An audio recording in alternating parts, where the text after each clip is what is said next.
And we are live. Hello, everyone. Welcome to the Alien Spaceship stream. You could be watching from anywhere around the country or the world, and I really appreciate every single one of you. Coming to you from the Spaceship Studios from a galaxy far, far away.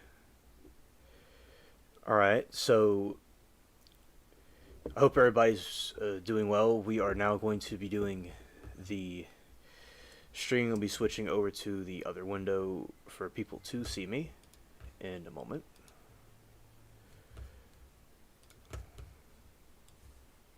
Okay, doing this way. Go up here. Alright.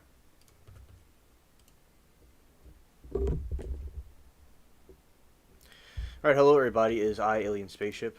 I hope everybody has been having a good weekend, a good day so far. Now we are in the evening time. So, yesterday we talked about some interesting things with the gems and different there are some different buildings and stuff we talked about, along with some fast foods and things like that. So we'll be continuing something similar now. And hello, therapists. Great to see you. Welcome to the chat. I hope you've been doing well. Yesterday we were talking about the different court cases that we have seen. And oh, hello, Sharon. Good evening to you. Welcome. We were talking about some of the court cases yesterday. It was interesting. And today I'm studying some stuff about psychology, psycholo. The word for it I'm trying to get right. Things that have to do with how people interact with each other and psychology things, stuff like that. I was looking up today. The AI tools are quite interesting to stage certain scenarios to analyze stuff. So that was something I was doing earlier, was kind of staging different characters in different scenarios, how it would think it would react to fights or react to different scenarios according to people in the past, what they would think. So quite interesting day, and I was out, got some sun and hung out with pets and things like that, and came back in. At the same time, if y'all had anything, I touched grass. As I was telling Sharon the other day, I was talking about whenever I'll touch grass again, and I did that today. So if y'all had anything that y'all want to talk about, that's fine too. Now, going over here to this area.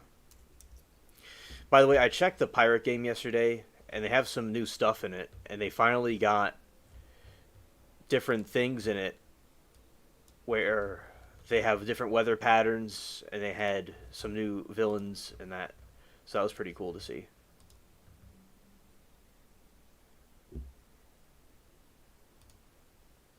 Okay, this is what I use to look up stuff as we start out the stream. All right.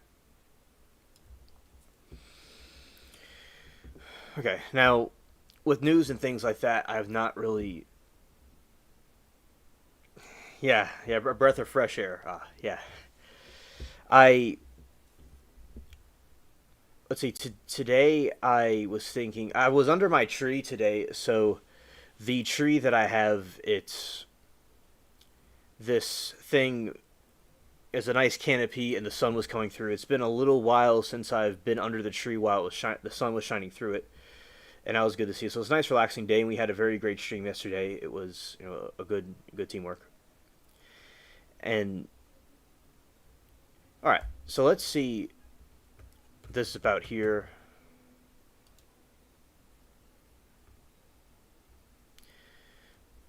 Some random suggestion that popped up about some criminal case was Operation Cage and Hustle. I've never heard of that before, and I want to see about finding out what that is as we get into the different types of topics and things that we'll be doing.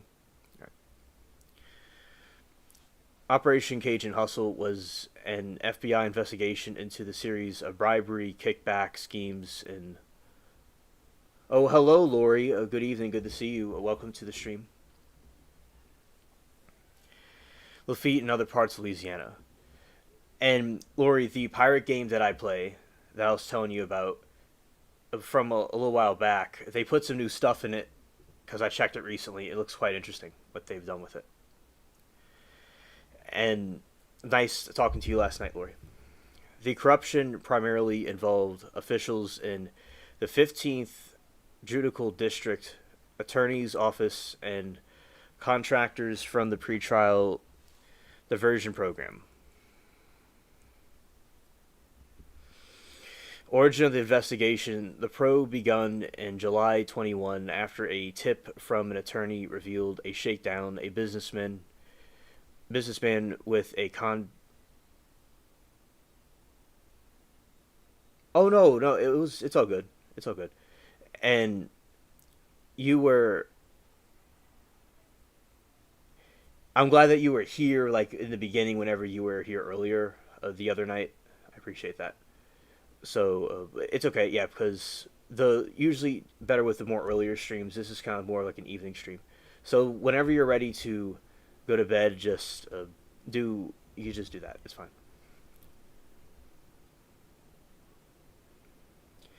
Lori said, "I'm taking a walk in a breezy, sunny autumn afternoon. We'll probably get rain tomorrow, and I love it.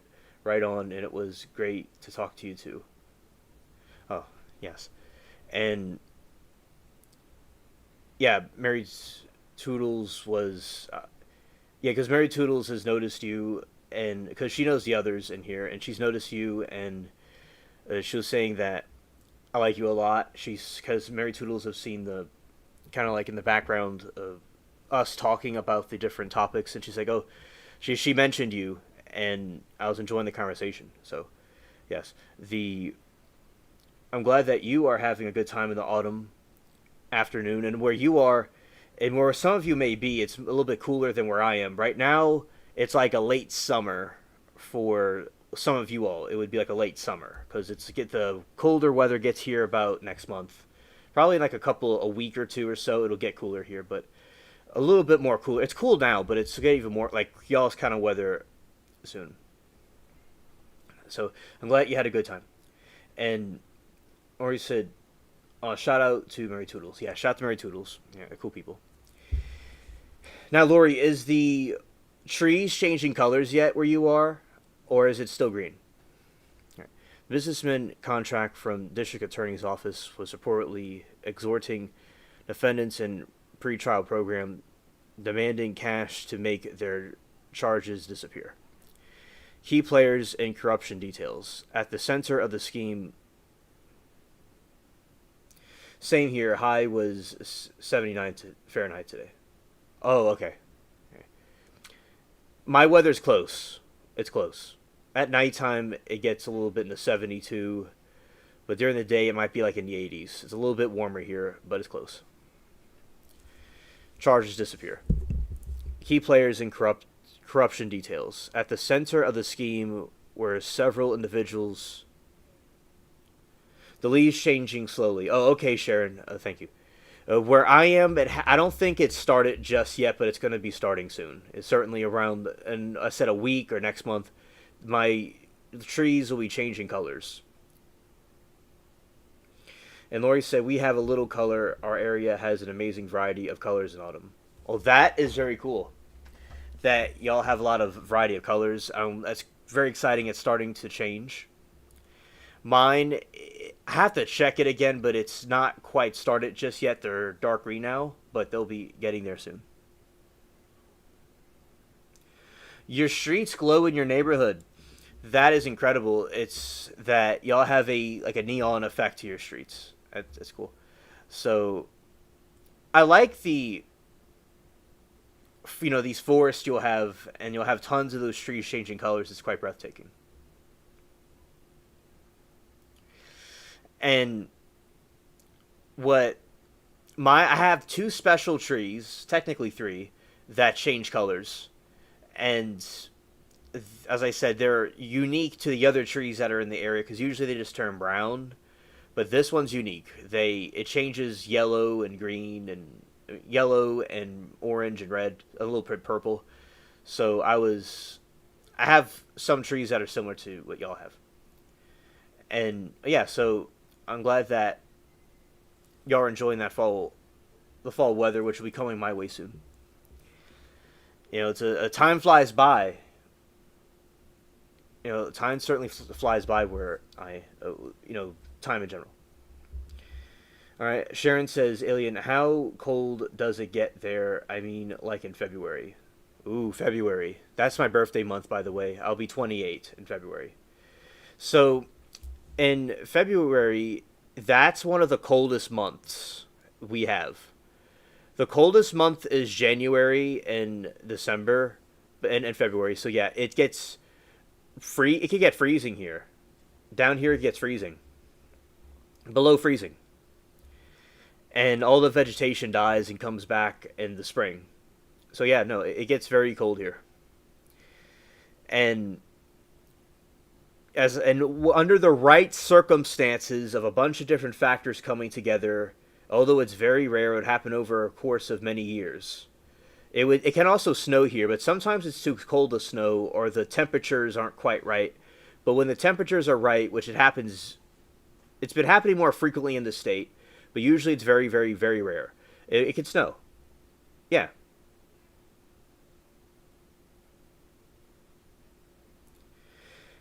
I am a Pisces, Lori. That's my sign. Now the snow, I'll explain that it happens in stages. It can happen in the state, yes. The city, last time it snowed here in the city was last January of 25. And I did a stream in the snow. And it snowed here the most it has since over 100 years ago. But it snowed here before that around a full snow day around 2008. But oh yeah, yeah. And it was tons of snow this time. It was like a blizzard happened. So what happened, chat? I went outside, and some of our people were there, our chat friends, and other people too. And we went out. Okay, this is what happened. So I was hanging out on a live stream with some other streamer, and she was like over in Texas, and it's like we're all like looking at like a little drops of ice, and we're like, this is the snow they're talking about. And I kept looking out the window. Oh, okay. Birthday's coming up October 8th. Oh, yes. Happy early birthday to you. And in this situation, I think that it was going to snow, but I wasn't too sure what it was going to do. I was really looking forward to it. And I wake up in the morning. And it was during one of our trials that we were watching, Sharon, at some point. What happened was I saw a white hue on the ceiling, so I knew there was snow, and I looked outside and I went into shock. As it was tons of snow. It was like quite a bit of it. It wasn't like buried the house or anything, but it was like quite a bit of it. I was like, whoa. And my phone is a little funny where it has to do a certain way to charge. The charge, I have to put it in a different position. And I needed to desperately charge the phone so I could go and do the stream. And people kept texting me all over the place like, whoa, your city, man. You got to do a stream about this. And I'm like, all right. And at first I was like, I didn't quite know what the charger was. And I was about to have I was getting scared because this is like a once in a lifetime opportunity. So although it would snow more frequently here, in the future.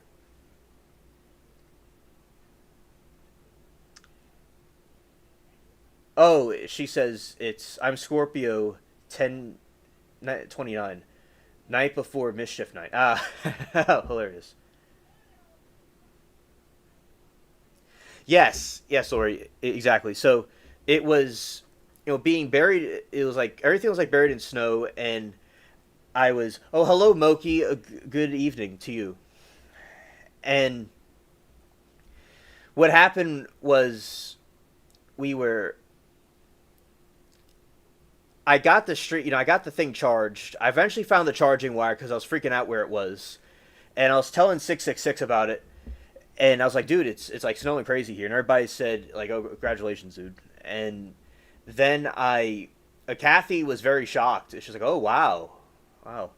And I did the stream in it, and it was like, Lord, it was a blizzard, okay? It was like a little blizzard, and it looked kind of like the setting of the Reverend movie that a couple years ago. It was like it looked like a wilderness, like a snowy wilderness, because there's a lot of woodlands in my yard, and some of it looked kind of like stuff from like a fairy tale or from the, like the Frozen movie, stuff like that.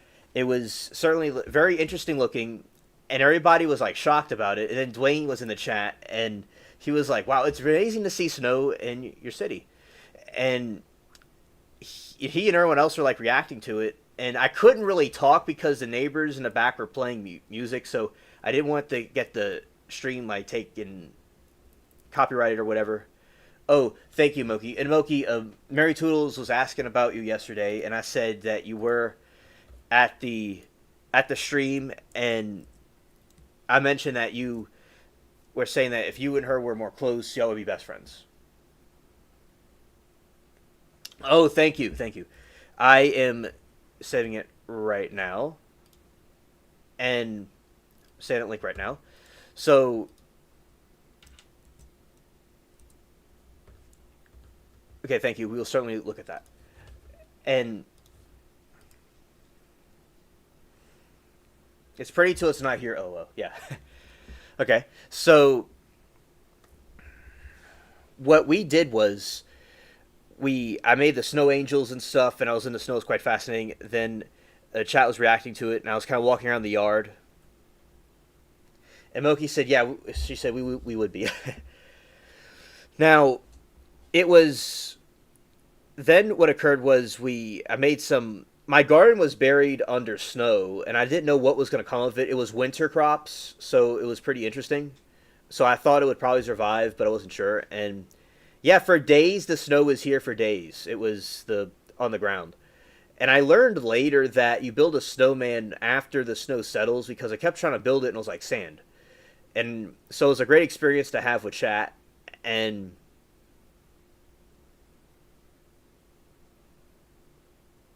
okay, Moki, understood. Thank you. And we had this interesting time where it was there for a couple of days, and I was like walking around in it, and I made this trail. And then when you make a trail in the snow, it gets real slippery, so you have to walk like a penguin. That's what I had to do. And like the cement is kind of like icy, and you don't want to like fall, and you just have to try like not fall. And I remember I was shoveling the snow out the way, and I made shorts about it. And I was shoveling snow out the way and clearing everything out. And to explain the snow here, in my opinion, it snows every year. Oh, Moki, I'm glad to hear about that trial on Tuesday. Okay, thank you. And the snow, so I think every year it'll. Oh, you want the heavy snow? Not fun. Oh, Sharon, I know from people that live up there where it snows all the time, it seems to be kind of tedious, and it's not really that fun to be in when it's heavy snow, especially if you're trying to do other things.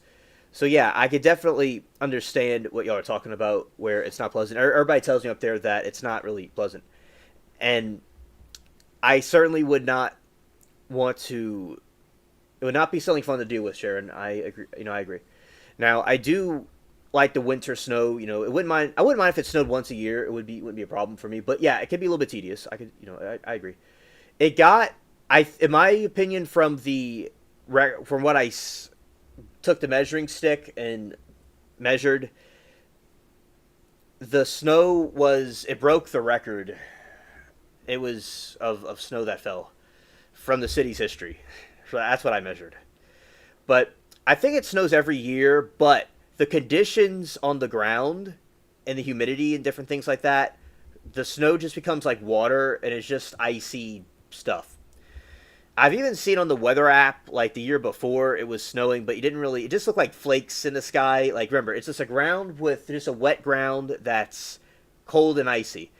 What I have seen before, which I remember Mary Toodles thinks it's kind of like, oh, I'm a little bit exaggerating, but I've seen throughout the years in the creases of like wood on the ground and in the creases of car windows, little bits of snow, little bits of it, tiny little bits of it. So that's what that was. Oh, hello, Dwayne. Good evening to you. And Abs is at the moment.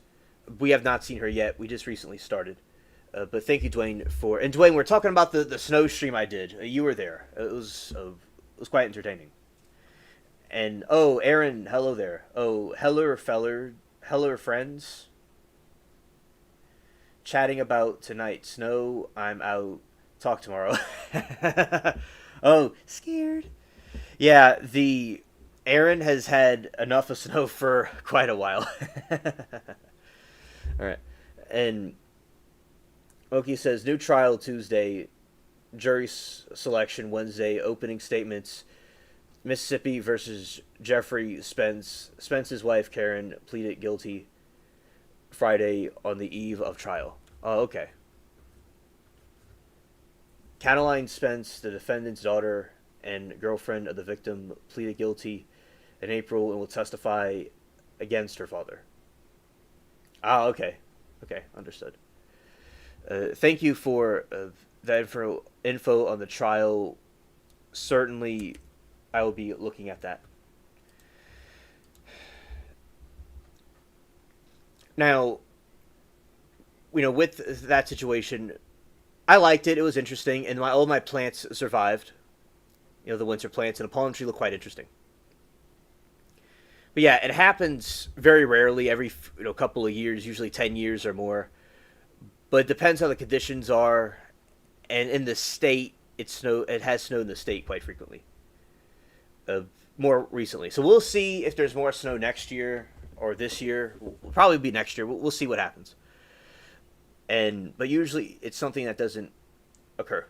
So yeah, it was an interesting experience, and it's been 2 times in my life it snowed. You know, on Christmas Day, and on another time I was at school. It was quite interesting. Yeah, but yeah, I definitely agree that the other thing, what you're talking about, the snow can be quite tedious.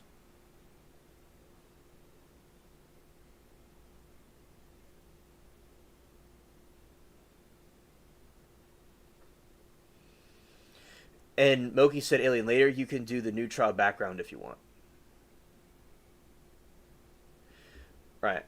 And also, I don't mind talking about that. So, for instance, there's this new trial that they're speaking of, and we'll go over what this is about, this new trial. We'll talk about it throughout the stream. So that was some of my stories about snow, the snow incident that I had in January, and I'll see if it snows again this time at some point. All right.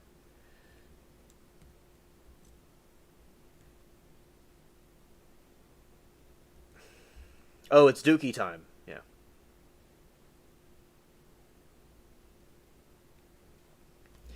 Dwayne said, "I guess you would turn into a snowman if you were in Michigan. If you came to Michigan, I certainly want to see the Michigan snow. We certainly, I want to see that, and I want to become the Timu Frosty the Snowman. Definitely. So I will certainly see that in the future. Yeah, definitely. That is true, Dwayne. All right, so here we go. Let's do our trial homework.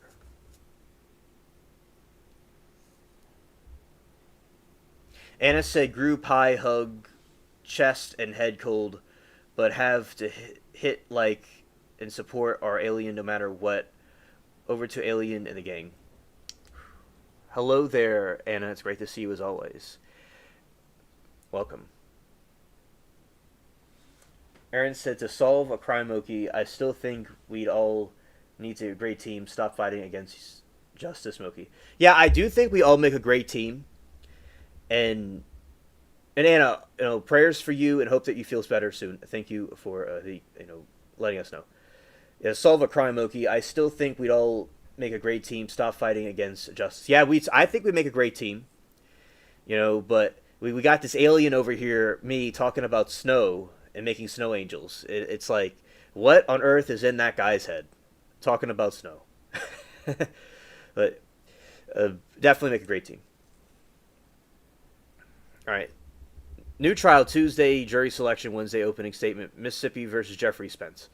The Mississippi Capitol murder trial against Jeffrey Spence is set to begin in Pawtucket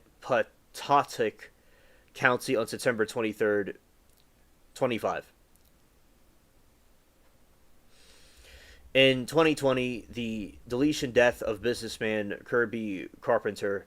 The development comes after his wife, Karen Spence, and daughter, Kaitlyn Spence, both took plea deals in the case. The trial will be live streamed on Court TV and maybe Law and Crime, too.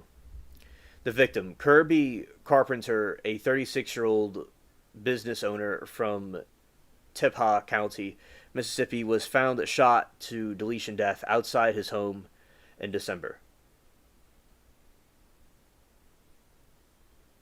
22. The accused, Jeffrey Spence, his wife Karen, and their daughter Kaitlyn were all indicted in April 24 on capital murder, grand larceny, and conspiracy charges. Kaitlyn was in a relationship with Carpenter and shared a child with him. The motive. Authorities believe a substantial number of items were stolen from the Carpenter estate around time of the murder. Jeffrey Spence alleged purchased a property with $95,000 cash weekends after the murder. Dwayne said, Abby, hello, if you pop in, I have to go. My grandboys have me on the floor punching me. Have a great live, alien. Sharon says, hello, internet grandson. Hello, internet grandma. It is great to see you. And thank you for the support, Sharon and Dwayne. Shout out to the internet Nana and Grandpa Dwayne and the grandkids. See you later, Dwayne. Thank you for stopping by. Sharon said LC has slow mode all the time. It's a real bummer. Yeah, it is a bummer, definitely. It's a Timu. It's Timu mode. Moki says Kaitlyn's pronounced Kaitlyn. Caitlin. Yeah, I'm pronouncing it probably in a. I read AI as a Japanese pronunciation sometimes, so thanks for clarifying. I'm making like a Timu pronunciation, so thanks. It's Caitlin. Okay. Arrest. The trio was arrested in November 23. Jeffrey and Karen were taken into custody in Virginia, while Caitlin was detained in Pennsylvania.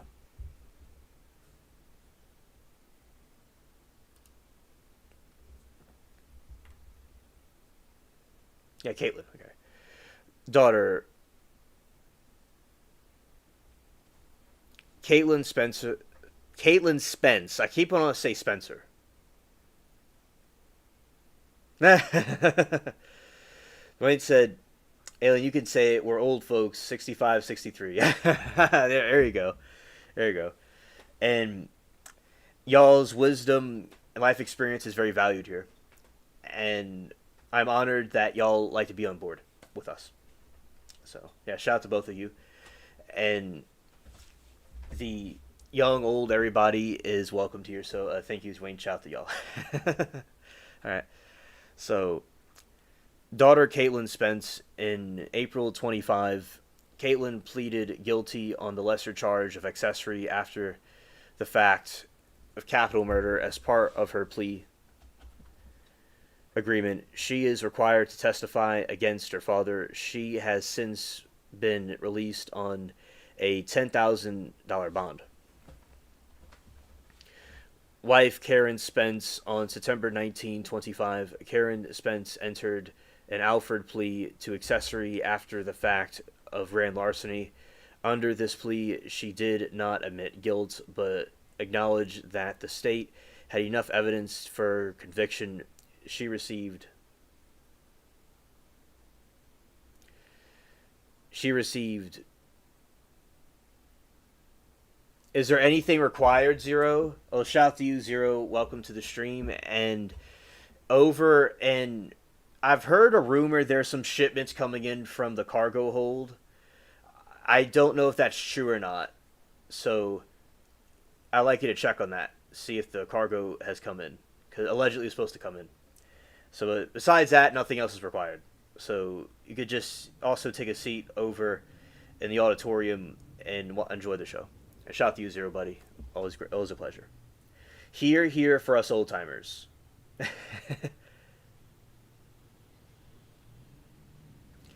And Moki says, Aaron Abs said she was saving up a Duke for you. Oh, scared.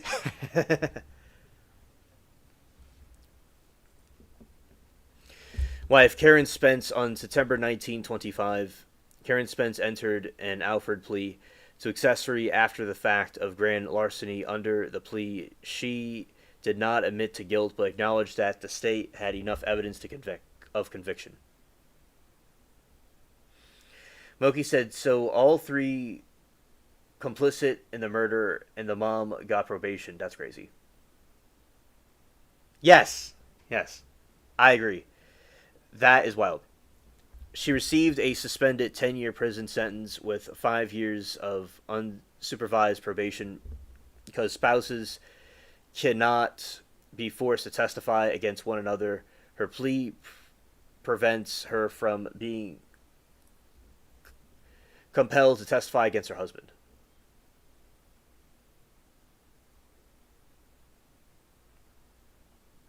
Yeah, that is nuts. All right, Anna, we'll find it out right now. I'm gonna find it out right now. If someone else knows it, they can say it. All right, let's go here.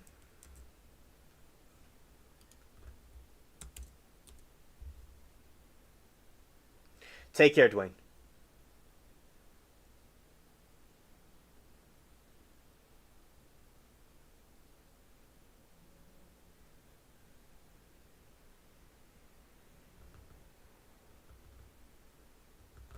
Okay, let's see this.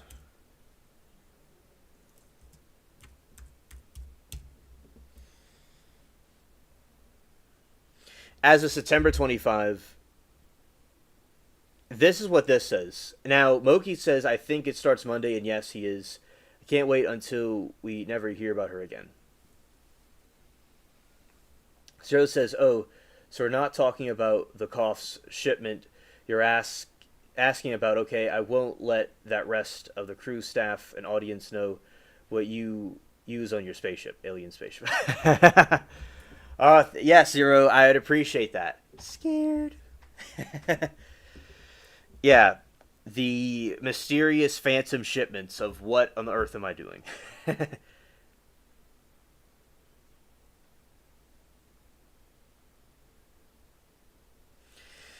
Yeah, okay, so Oki says you need to get some better food for the spaceship. Oh, well, it looks like the Timu food I ordered, Zero, is not the best. So we need to place an order in the galaxy of chefs over in the Sapphire Cascades. Because over there they have a lot of nice food shipments.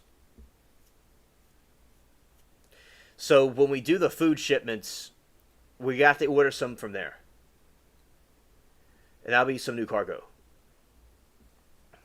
As of September 25, there's no confirmed date or location of Karen Reed's civil trial. However, the case is active. Reed's attorneys have filed motions to dismiss some of the claims.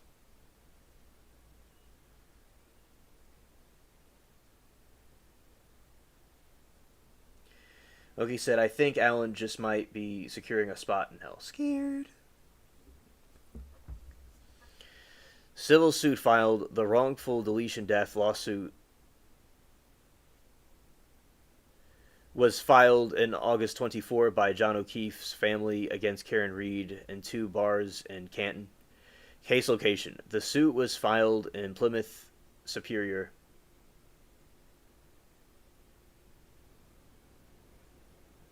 Food is not my department. Supplies are, although you may have confused me with that creation crater in the kitchen, folds arms. As long as you know what it tastes like, you'll get it. Knowledge, not memory, nods firmly.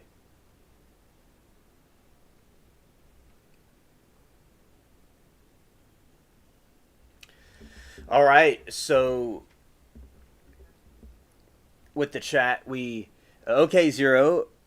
That is true. It is not the department you do. That is right. And Moki, I will handle the food situation. It'll be better food in the spaceship. I will get the ones responsible to bring more imports in.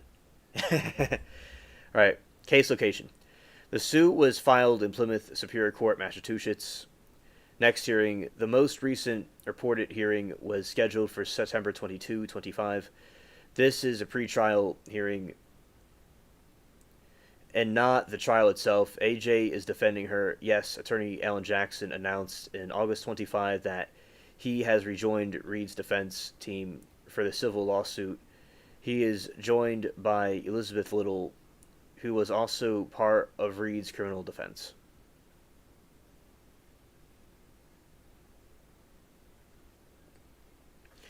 Moki said, Zero, well, for supplies, I could use some shampoo and conditioner. Don't be cheap. I like the good stuff. Well, only the best for you, Moki. We will, on the spaceship's account, I will put the order in for the most, the greatest shampoo in the galaxy. And if it's in Zero's department, we'll have it shipped right to your cabin in the spaceship.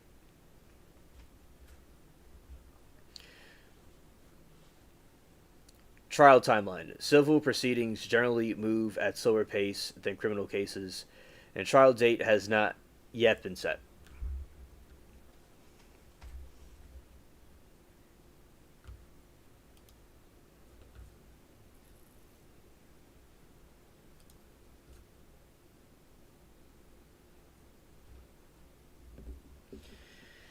Change of venue. The court granted a request to move Jeffrey Spencer's trial from Taipa County to Patatik. Looks like a ice cream dispenser, yet solid edible object appears from it. Walks in the kitchen of the spaceship. I'm sure I left 15 in here. Pauses. Expensive shampoo. Yeah, that's in a box somewhere. Oh, it's already on the spaceship. Okay. And Moki, in no time we will have the expensive shampoo for you.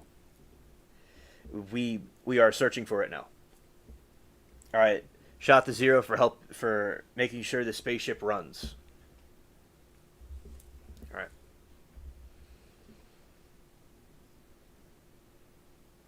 Change of venue. The court granted a request to move the Jeffrey Spencer trial from Tippah County, Pontotoc, and secure more of an impartially jury pool. Seclu, schedule. Jury selection for Jeffrey Spence's trial is set for Tuesday, September 23, with opening statements to follow on Wednesday. The trial is expected to last in a week. One of my viewers is on Karen Reed's side completely, so it'll be an interesting debate if it at some point possibly, I guess. But yeah, I understand what you two ladies are saying. I hope that the Karen Reed stuff can eventually end at some point. Yeah, it's like when you think it's over, it's not over. But yeah, and Moki, I appreciate your position about Karen Reed that you were telling us about when it was going on. I saw a different position, and I'm glad that you showed me the position you showed me. And because I only was seeing like one side of it.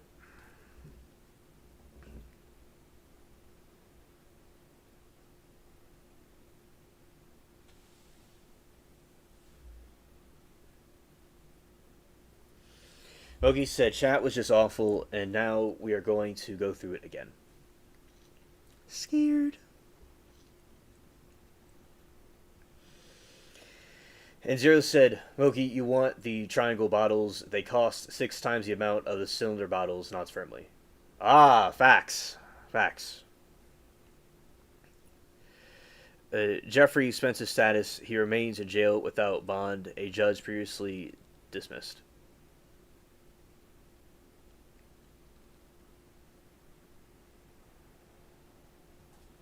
Yeah, scared. Yeah, Moki, Mary Toodles was saying that KR is annoying. So, it's similar to like what you said. And now Anna says, I think Karen Reed is innocent. Just my feeling from all the evasive testimony and biased judge and state. Now, and I do agree that the judge and state were biased, and I do believe their police is very corrupted over there. And I think that and I think Anna, it certainly seems like with a lot of the evidence and stuff, we could go in either direction, in my opinion. And especially when it's corrupted over there, I could see what you mean, because that's what I was also thinking, because of like last year and stuff, because it is so strange how with KR there's this corruption in that region, but both things can be true at the same time, though. It's possible that she hypothetically could have been guilty and they could be corrupted, but when you have a corrupted state and judge and stuff, it's a biased jury, or the jury could see that it's bias. So I definitely also see your position, and I personally don't really know what happened, but I have seen like both positions, and I don't mind a chat talking about it if they like. It's interesting debate.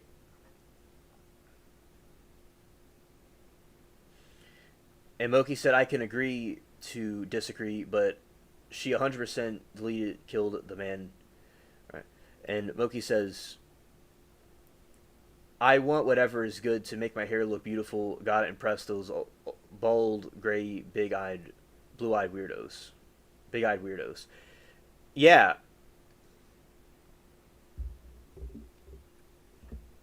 That is quite incredible.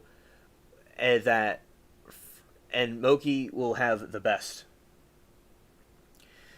shampoo, and we'll definitely give you the triangle shaped shampoo right there, and it'll make your hair look cosmically beautiful, out of this world, and something that'll have a enchanting lure effect and hypnosis when people see you. Zero says, yo, alien spaceship, I'm going to need to check that other box next time you order lights for Lori to get what they're looking for. Oh yes, understood, Zero. I will certainly have you do that. Yes, indeed. Thank you for letting me know. We want the best for our crew.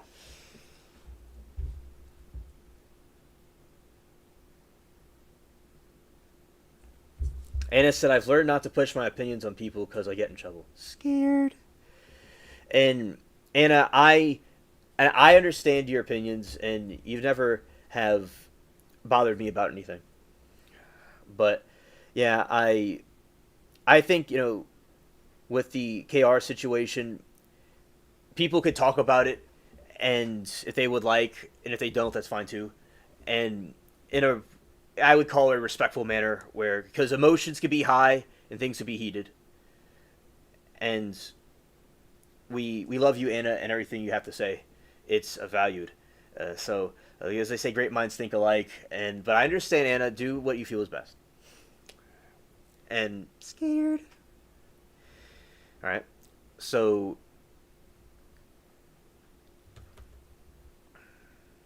I'm trying those shampoos and container bars made by Earthling. Oh, interesting. Interesting.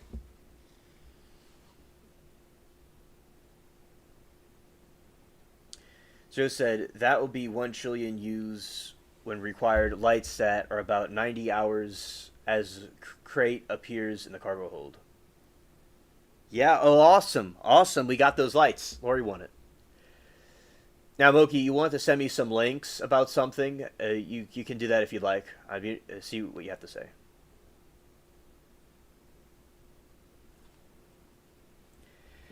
And Anna said, "Thanks. I learned to tone it down. Getting too important to me." Yeah, Anna, that's a very good attitude to have, and I'm glad that you are concerned for your gang. And yeah, shout out to the gang, the alien gang. And Zero said, "I'm offended you haven't told me your opinion." Oh, scared. Looks like some spaceship drama. Scared. And require that lights and yeah, shout out to the gang. Very important. Yeah. Okay. So we're going to look at some interesting facts about the. Oh yeah. Oh yeah. And Anna said, "I've been in trial chat timeout too many times." I'm scared.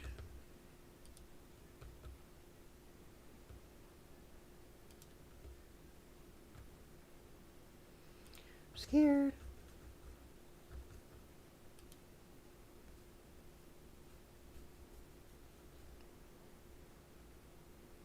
Oh.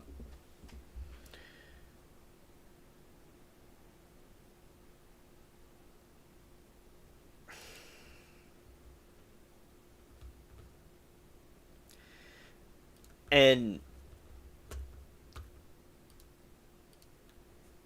Zero said, "Well, when I go live, you're going to give on my panel and speak, lady. Is that okay?" Yeah, is Zero, yeah, scared?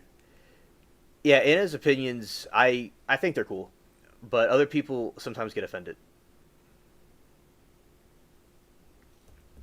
All right, so Anna, I mentioned the other night about when I was in that school play with the beret on, the Claude Monet outfit.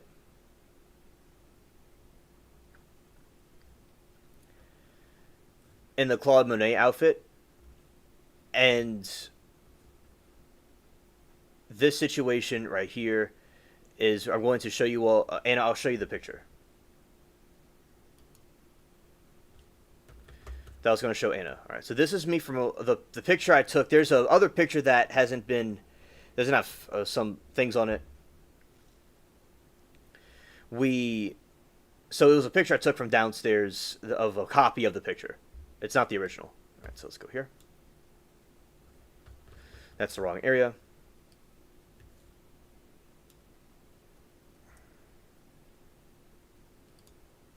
Oh, I have to do something to the picture to format it a certain way.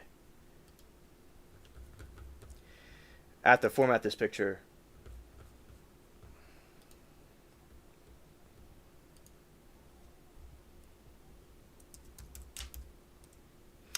Okay, the picture is the right format, so it can appear on the screen. Let's do this.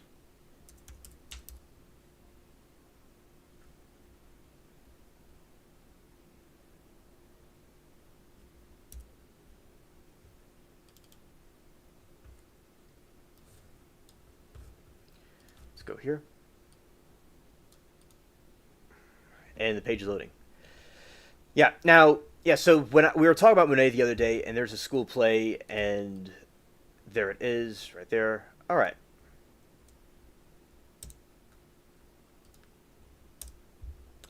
There it is. That's the picture. I was wearing a beret, and that was me in the costume. And it said it's a copy of the original picture, so it had maybe some stuff on it. But yeah, that was the picture I was referring to. And Zero said, "I think that I see it now." So yeah, that's basically me as Claude Monet, the artist, and with my beret on my head, and I was there chilling. Yeah. Yeah, that is back when I was a little alien back then. All right. Oh, thank you, Anna. I'm glad you like it.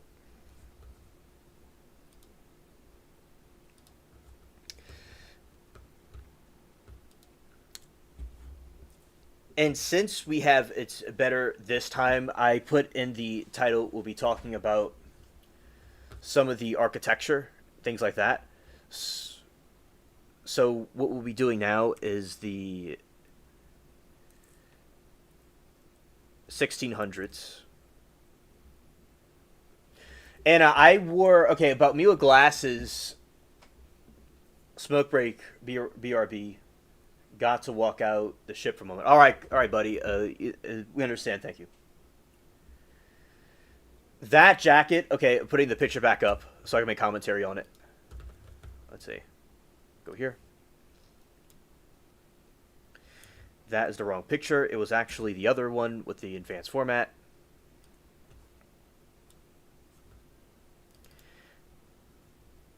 We're going to go back here, and I'm going to bring the picture back, make some commentary this way. All right. Come on.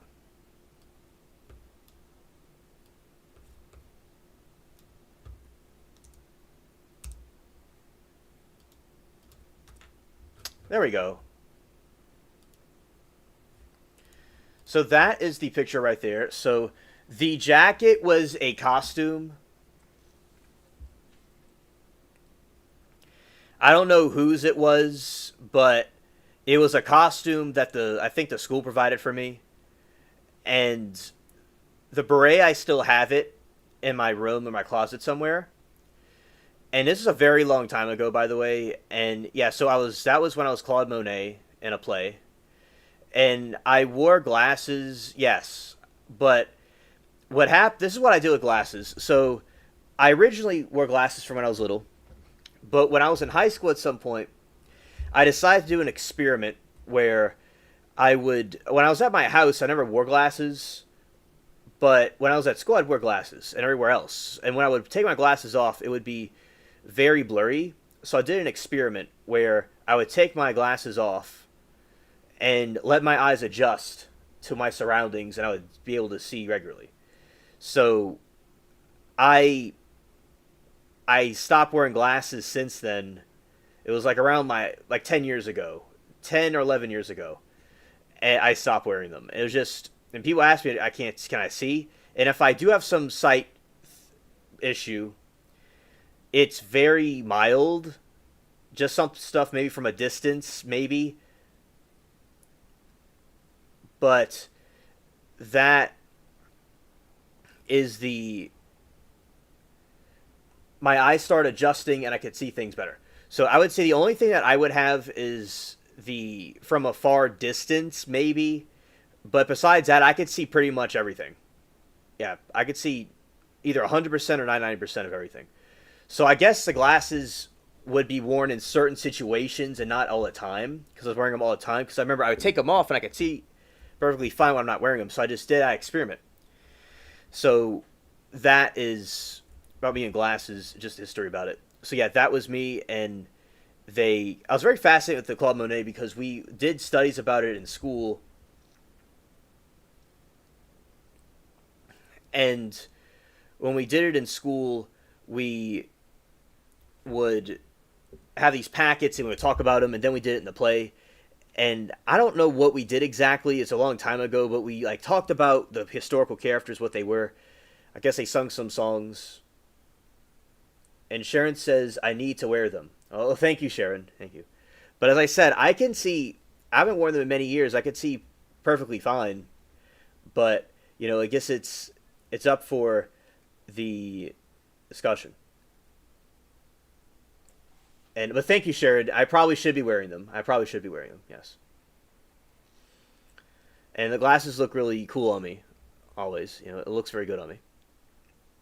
Wow, it looks like it is robbed the bank. Yeah, that looks like it may be true in that picture for sure. Yeah. And so that was me in that play, and I remember the button shirt I wore and the beret. It was very nice. So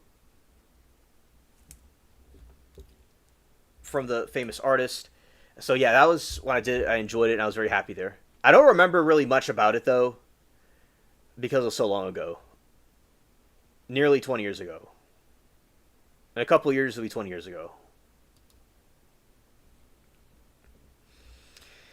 And yeah, that was outside, kind of like that's where Claude Monet would. Oh, thank you, Moki. But I should wear my glasses, as Sharon says. I should wear them. Yeah. And that, yeah, I was Claude Monet, and I would. I think the other classmates are different historical figures, and I guess we would talk about what we were, things like that. But it was like a play. I just don't quite off the top of my head. I mean, I remember one play I was in at a summer camp. I was the big bad wolf and the three little piggies. I was the wolf, and that was interesting. I wore a giant wolf head on my face, and at to blow the house down. I remember that one very well. This one, I remember it, but not as well. Not as well as the other ones, but it was many things with art. We went to the art museum and studied different art pieces, like what Ann and I were talking about the other night. And we, it was a good experience indeed. The other picture, I've shown this before the other day, but I'll show you all the second picture. That was about me, and from that time period when I did a still picture of like when Claude Monet would paint the canvas outside. It's over there. I just got to get it in a moment. Flipping over the other page. All right, here we go.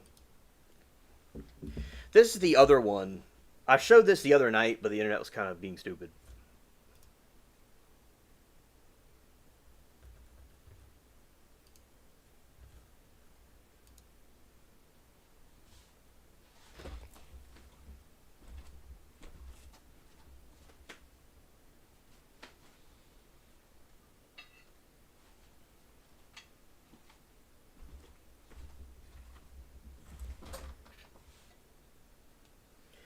All right, so here. Okay, so this one right here was when I was did a still picture of me painting something outside like Claude Monet would do.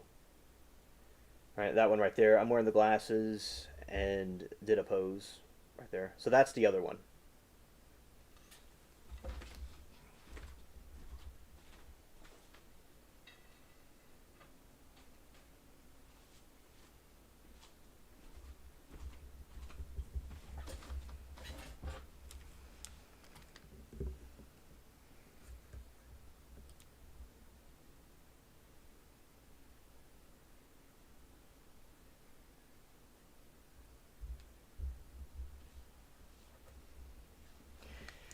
Zero says, I personally think Alien Spaceship needs to get an updated pair and only wear them when he wants to when it comes to Alien Spaceship and glasses, folds arms. Oh, understood. Thank you. Thank you.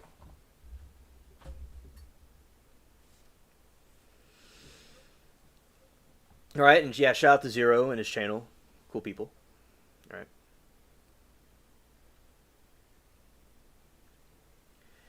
And, thank you, Sharon. Glad that you like that pick.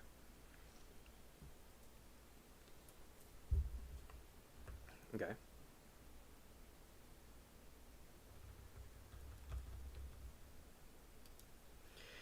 Tasman says, hello, Anna. Hello again. Do you follow Miami? Oh, you're welcome. Our college ball asks for question for Anna.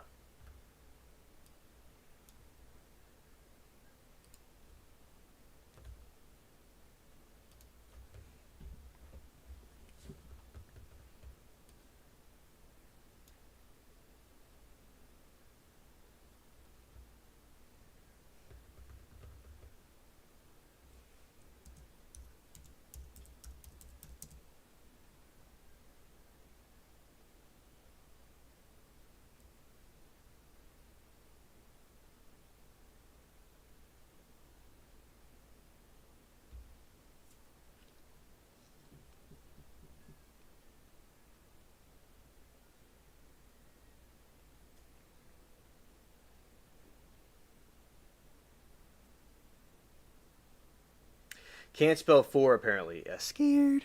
The darn autocorrect. Okay. And we talked about paintings in the 1400s that were preserved for generations, and now what we'll do is the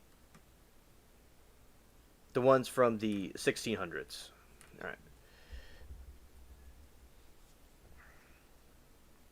In the year 1600, European painting was in a state of transition with elegant, artificially of late mannerisms giving way to the drama and naturalism of the Baroque style. Key Italian painters like Caravaggio and Annibale shepherded this change, influencing artists across the continent.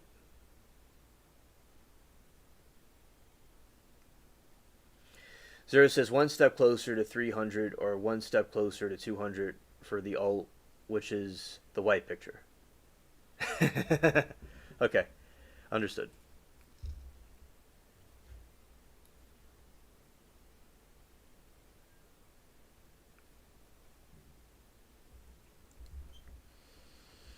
Key trends and styles.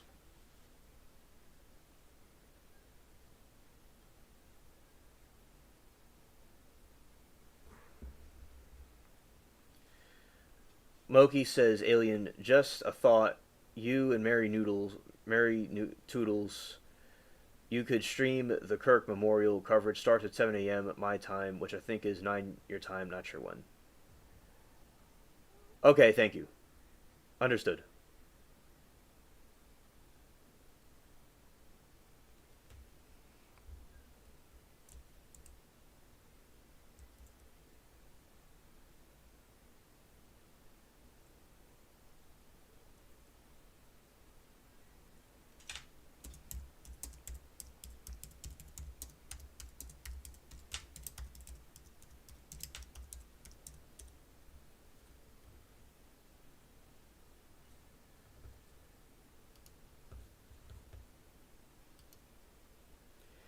Stream the Kirkman coverage 7 a.m. her time, which is 9 my time.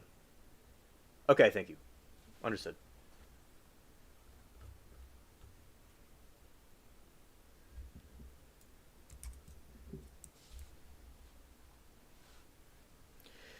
The late mannerisms from about 1520 to 1600, mannerisms served as a bridge between.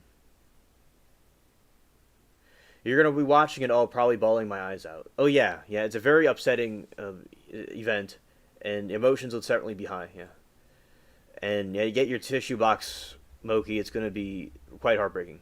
Yeah. Shout out to Charlie. Late mannerism. From about 1520 to 1600, mannerism served as a bridge between the balanced classism of the High Renaissance to the emotional intensity of the Baroque. Characteristics: Mannerist painters exaggerated or distorted figures, used the complex poses, and featured unusual, often jarring colors. Compositions were intentionally unbalanced and often lacked a clear focal point. Notable artists: El Greco,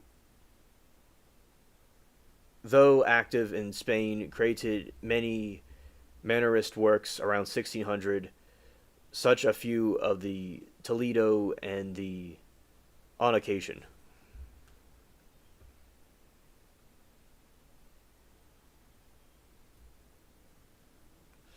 Lori says Tasman, but I'm donning my armor and grabbing my sword as I have to go to Costco's for some stuff. Scared. Scared. Emergence of the Baroque. In Italy, the first seeds of the Baroque style were sown, prioritizing intense emotion, dynamic movement, and theoretical lighting. The new approach was partially a response to political and religious upheaval in the Counter Reformation. Abs says, I'm watching the service, but I pray they have the best security. Erica was threatened. A lot of potential targets for left extremists are going. Trump and Vice P. Trump's son, Eric. It's scary. Yeah. Scared. And Abby, Dwayne says hello to you. And when he was here earlier, and yeah, they nearly praying that they have great security there, because that's certainly going to be a high risk situation.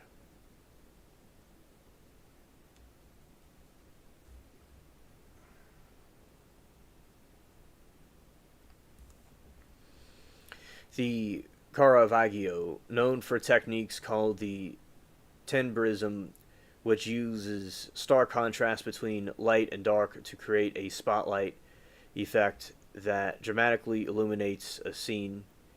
His work from 1600 includes the Crucifixion of St. Peter,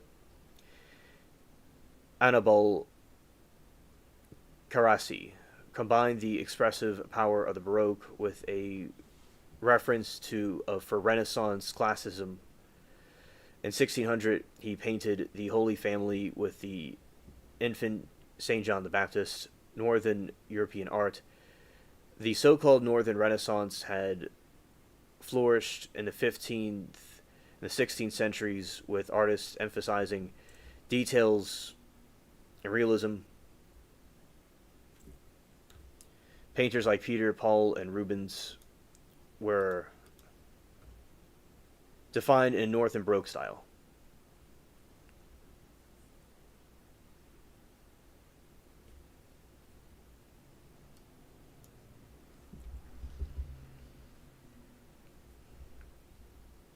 And he says, Antoine's very sweet. Thank you. And Taz and Hey, Sharon, real it's sad. People can't even mourn without their head on the swivel. Now, interesting with the painting techniques. Artists around 1600 primarily used oil paint on either wood panels or canvases, which had become the dominant medium over the tempera and fresco. Techniques include chiaroscuro, or sucro, using contrast between light and dark to give the subject the sense of three-dimensional form. Tenebrism, an extreme form of chiaroscuro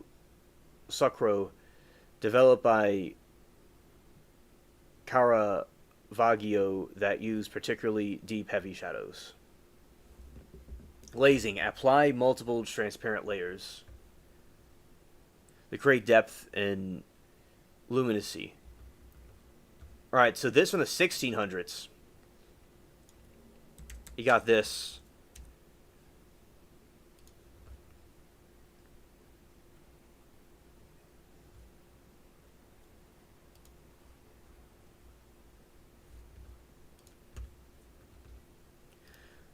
Over here, the 1600s, you had this type of painting.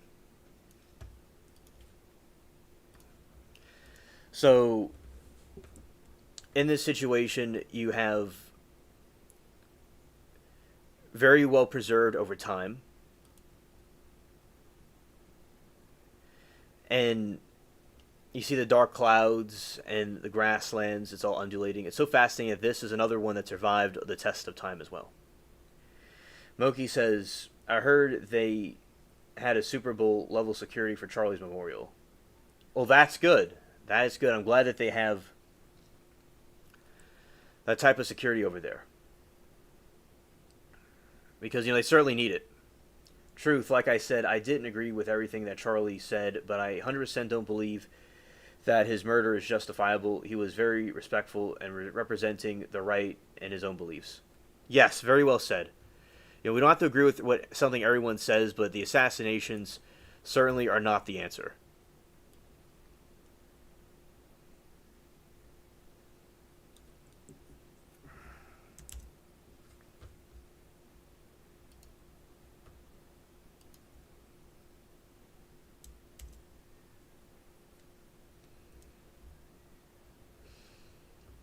Alright, this other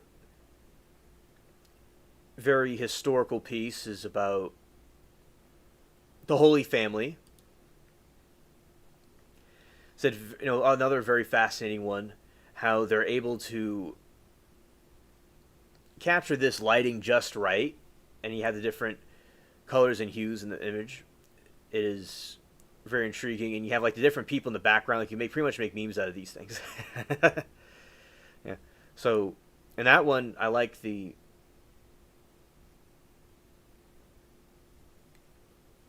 different blue hues in this one. You have the different blues and reds, as very intriguing indeed. And Zero says, okay, I got distracted. What did I miss? Scared. Loki said, I still totally wrecked, but it's weird. Never had death of someone I didn't know affect me this bad. Oh, yeah, and it has certainly shocked the whole world, what happened with that. And it certainly hits home personally, especially in the way and mannerism that happened. So the unity, as I said, the unity of many people coming together is a positive thing. But yeah, definitely, I definitely understand what you're saying, Moki. And what you missed was we are going through the archives of the Arc Gallery of the spaceship.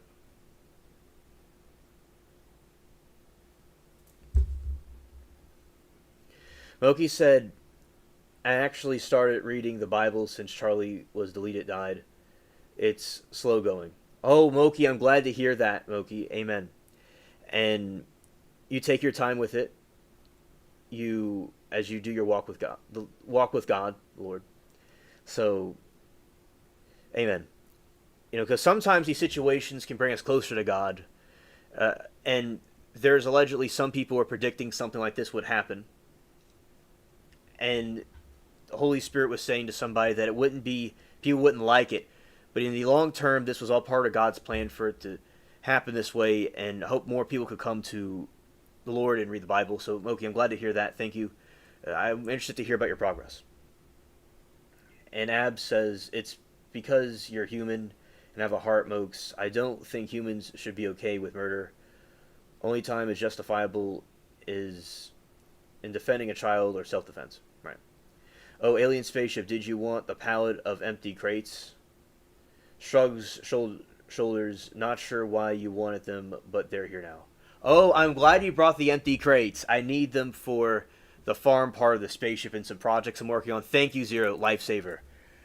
I will go take them from you at this moment. And I have my cart with me if I need it. Thank you.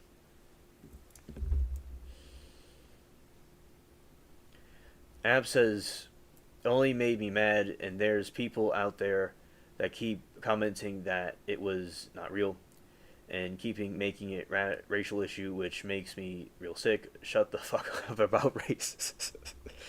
yeah, definitely.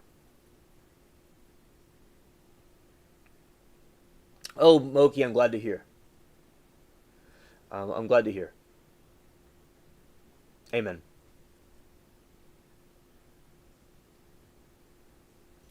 Zero said, my grandfather Claus, I'll smell like the ash of the fires I miss to serve those who worship before myself.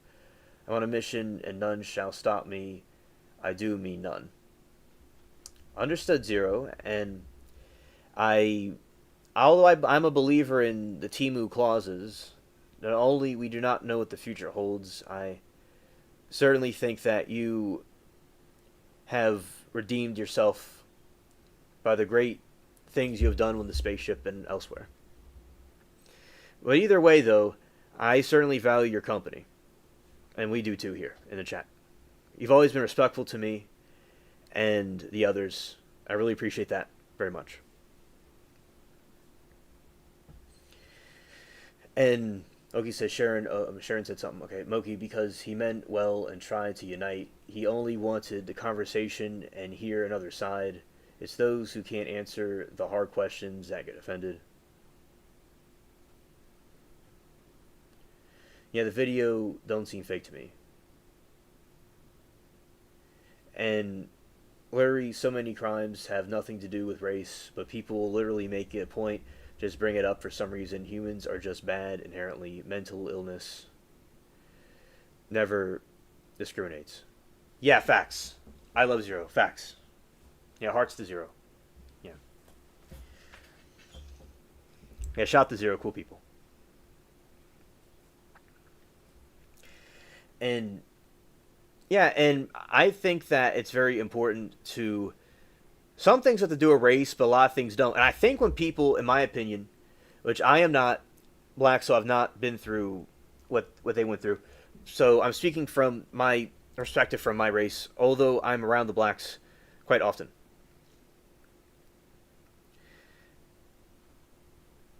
we will have situations where people get very angry and they take their anger out in certain ways.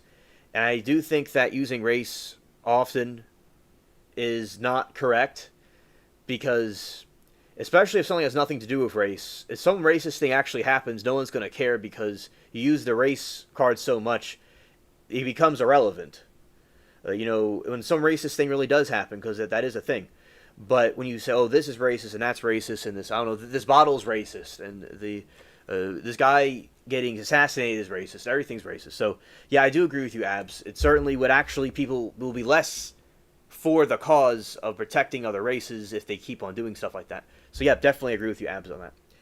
Zero says, I always keep a full-blooded Christian around so I know when that occurs, so I know when to open the door of my heart, nods firmly, and be ready for the war, I promise, nodding again. Okay, understood. Understood, Zero. Scared.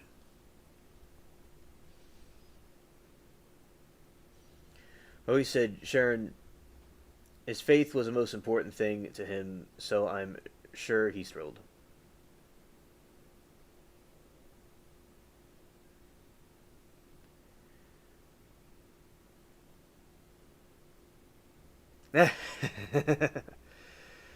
And Zero says my hair is racist. Laughs darkly. Yeah, yeah. There you go. Yeah. And or he says I tried to read the Bible at age 6 to 12 and about 20, but couldn't get through it. Of the so and so begot so's. I had to read various passages, and I like Psalms. Oh yeah, yeah, and yeah, the Psalms are very nice and easy to understand. Some parts of the Bible can be complicated, and it's okay if not everybody understands it. And with the Psalms and Proverbs is also another good one too. And with Proverbs and Psalms, there's lots of universal wisdom in there that I believe that anybody can accept, anybody could listen to. And but people have their own spiritual path. People don't have to follow Christianity, but I do think there are good values from there that people can learn. It bugs me that the Bible available to us now has been so heavily redacted, translated, mistranslated, even more for a few times, but I feel there's wisdom to be found in it for sure. Now, I think there's many different variations of the Bible. And the thing about the Bible, there's all kinds of different variations of it. There's the King James Bible, there's the Catholic Bible, there's many different ones. Now, for instance, they took out different books of the Bible from the different denominations, took out different parts of the Bible. Like the Book of Enoch was taken out of it. You have the other ones that were taken out of it from the Protestant one, and the Catholic ones have some of it in there. Now, allegedly the most accurate Bible with all the stuff in it unmissing is the Ethiopian Orthodox Bible, has all the books in it. But I do believe, in spite of any of these things, that there is wisdom in it, and it is the truth. But there's some Bibles have more of the books in it than others.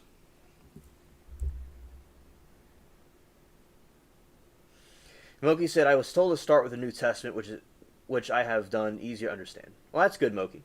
That's fine. And thank you. I've met crazy white, black, Latino, Indians. I judge by character. People are nuts all around. Some people just lose their shit for no reason. Yeah. I've noticed that. And, in my encounters, I've had good experience with, there's a lot of people that are not like that. But a lot of times, there's actually a lot of whites that actually promote these type of things with these, this is racist, that is racist. It mostly doesn't come from those. Sometimes the blacks it does. Sometimes it comes from the white liberals. It just depends. So yeah, but I understand what you're saying, Abs. My my father's side's from Europe, and there wasn't, there's back in the 1800s, there's just like white people there, and then as time went on, there was different influxes of people that came in, but it is certainly in America there was a giant melting pot of different races and stuff, so there can be conflicts with that. Of course, in Europe, you'd have problems with different countries fighting each other, too. Moki said, I remember going to church with my grandma and eating cough drops out of her purse like they were candy. I've done that before, Moki. Alright. And Zero says, it was simply to make the Bible canon, which means it was influenced by humans. I don't deal with human things, therefore I state with emerald tablets, which includes more than just Yahweh's version. And Zero said, I have understanding most, not all Christians have Stockholm Syndrome. Thank you, Zero, for your position. Understood. I am not really familiar with the emerald tablets. It's only interesting. And yeah, I do think that Bible is very interesting historically, and I do think there's wisdom in there to absorb. And people can find their own spiritual path however they so please. But I do think that they shouldn't have taken anything out of the Bible, and they should have kept it the way it was, because different denominations are editing it in different ways. But yeah, the Ethiopian Orthodox Bible allegedly has everything in it, uncorrupted. What I mean corrupted is that there weren't books taken out of it. The Catholic Bible has more books in it. King James Version of the Bible took a lot of books out of it. But I will say this about the King James Bible, is that the English translation, the Old English, is the most accurate, best way to interpret Christianity, because like they'll say like Adam and Eve, ye will surely not die. It's plural. It's referring to both of them. When the other modern translations will say you will surely not die, but the Old English is good. So I think all the Bibles have different things to put forth to the table, but definitely has wisdom in it. If you people don't believe in religion, I think all religions have different wisdom in to absorb, and I think that Christianity has good values. But of course, as I said, people are free to think and believe as they so choose and please with their freedom to speech and whatnot. And it's a playlist on my channel known as The Beginning of Creation to Present Day. As it stated, okay, Zero, thank you for information. And always value your thoughts and opinions. Alright, and Ab says, true, and religions, I think it's crazy to delete, kill over religion. Who cares who the fuck you believe? I just make sure you're treating people right and not menace to society. Yeah, and all religions, in my opinion, not all, but I think quite a bit of religions have done that throughout time. You just have people that interpret it a certain way, or they'll interpret it wrong, or they'll use religion to justify their horrid actions.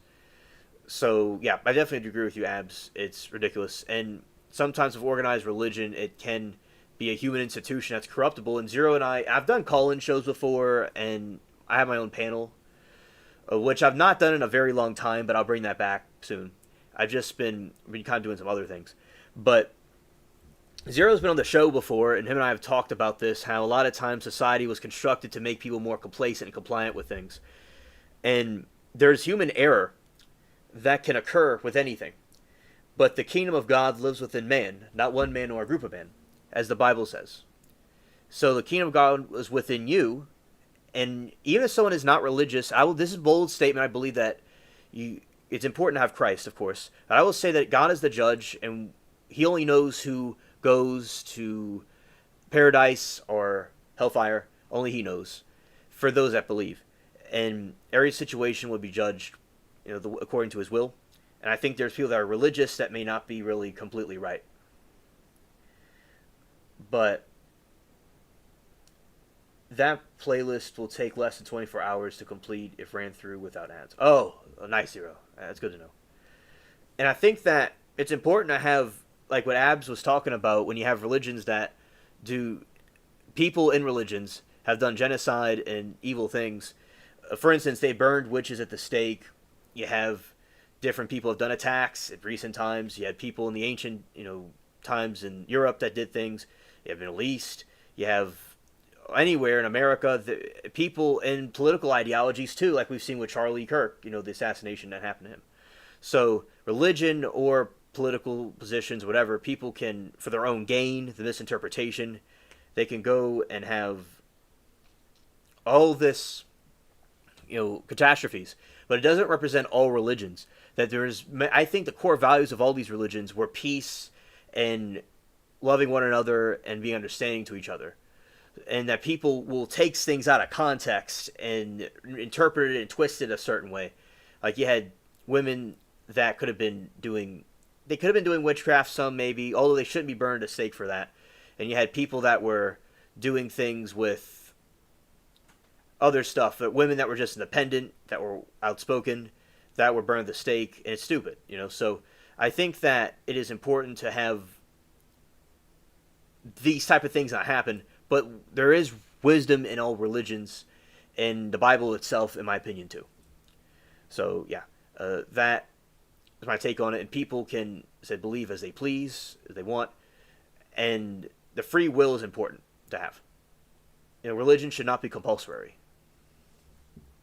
But certainly the values in religion, I think, are very important.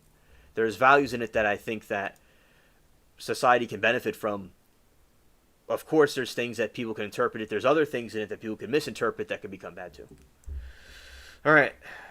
Sharon says, LOL. Of the balloon. Ab says, I'm Greek Orthodox, so when Christian in school used to ask me if I was a Christian or Catholic, I would tell them neither, and they thought I was stupid. Yeah, they're the ones that are being stupid, not you. Zero says, I am a civilian of civilization stuck in a society of insects looking for other civilians lost within this place, nods firmly. Zero says, I have seen damnation in paradise. Neither are worth their weight. Yes, those words, we must become grander than breath. We are given as all parents ask their children instead of the never mind. Interesting, Zero. Very wise words indeed. And a lot of times, Zero, people could be, I think their insects could be cogs in a machine. Definitely. And when you do stuff like this, people have cogs in a machine. They just go with the flow of what is happening.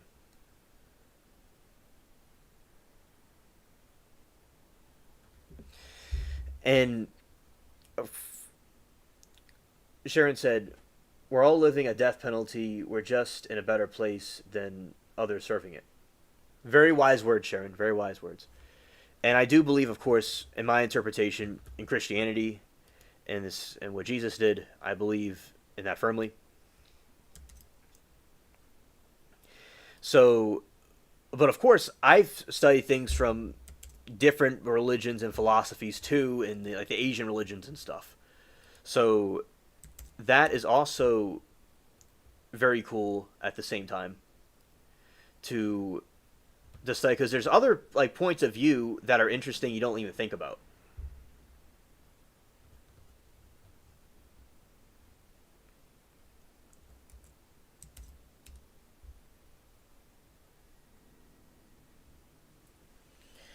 Okay, Abby, good night to you. Thank you for coming here.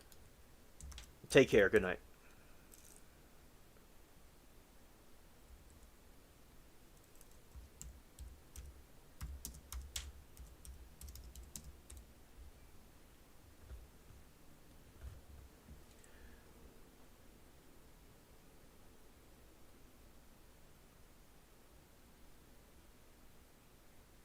All right.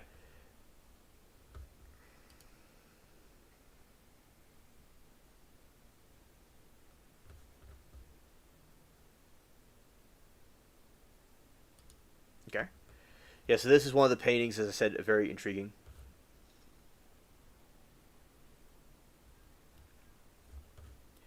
Very, this is a woman, it looks like, playing one of those type of guitars that are quite interesting. It's not the regular guitars that we would see. It's more of like an old-fashioned type.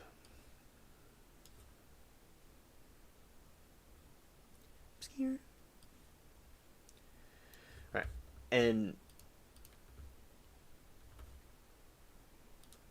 you have that. So that is a cool one right there that stood the test of time. Okay.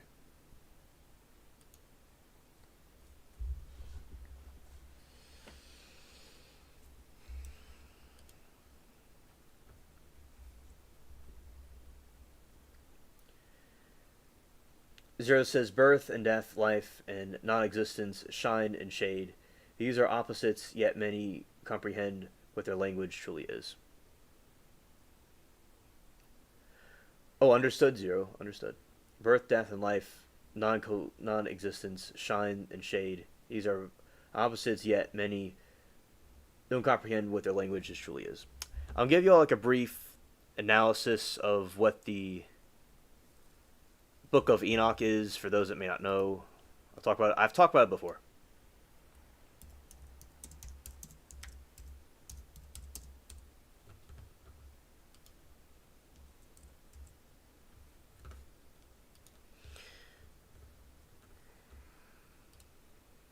Wrong button.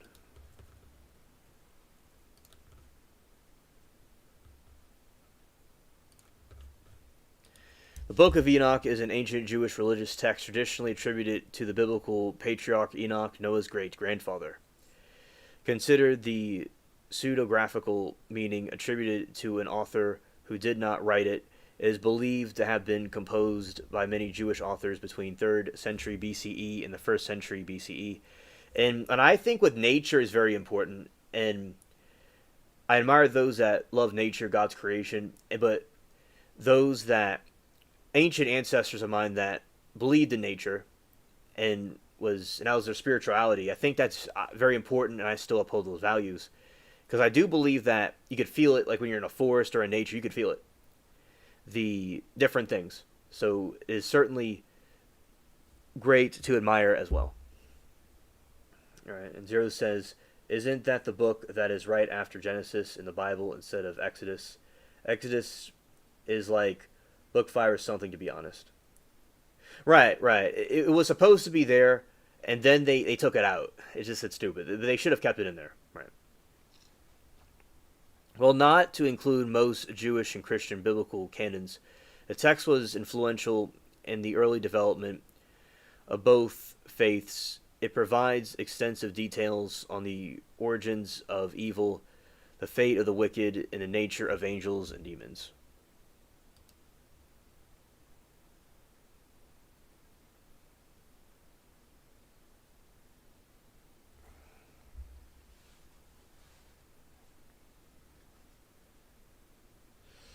Key themes and context. The fall of the Watchers. The narrative expands upon the brief mention of Genesis 6 of the sons of God marrying the human women. In the Book of Enoch, named 200 angels are watchers who descended to earth. Their leader, Shemazah, expelled the others to take human wives, compelled the others to take human wives, and the unions produced giant offspring known as the Nephilim. The Nephilim. The Nephilim are described as a violent, destructive giants who consumed all food humans produced and eventually turned to the devouring people. The chaos caused led to the Great Flood. Well, hello, Liberty. Good evening. Welcome to the chat.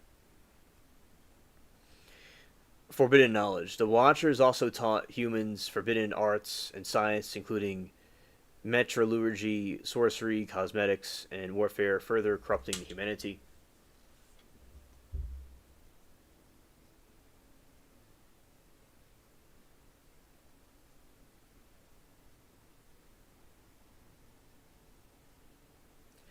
Thank you, Zero. I will certainly look at that playlist. Thank you for sending that to me. All right. Enoch's Heavenly Journeys.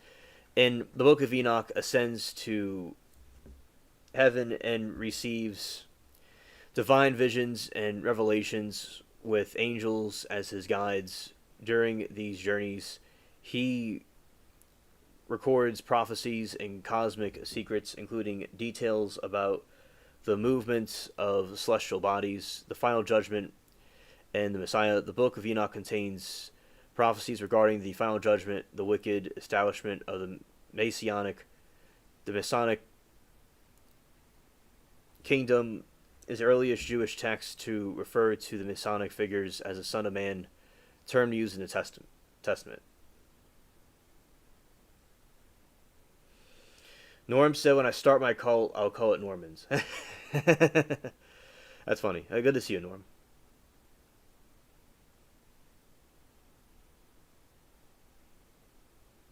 Oh, okay. I'm glad the playlist is still there. All right. Canonical status and history.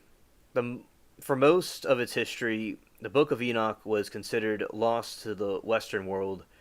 It is now classified as an acrophala, the acrophil, or zoological text.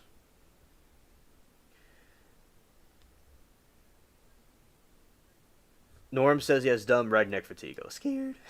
Alright. Liberty says, I saw a meme with Sasquatch in a t-shirt that says, introverted, but will discuss Nephilim. Hilarious. I like that. Canonical status and history. For most of the history, the Book of Enoch was considered lost to the Western world. It is now classified as in the Ethiopian Orthodox canon. The text was preserved in the entirety only to the Ge'ez language of the Ethiopian Orthodox Tewahedo Church and the Eritrean Orthodox Church, which still includes their biblical canon. Widespread rejection.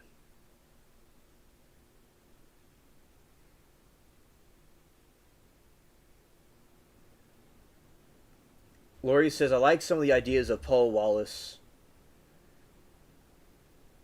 Fifth Kind TV channel presents. He is a former deacon or archdeacon. I can't recall for sure. Oh, thank you, Laurie. Thank you, Laurie, for that analysis of the deacon. Yeah, I'm glad that you like that.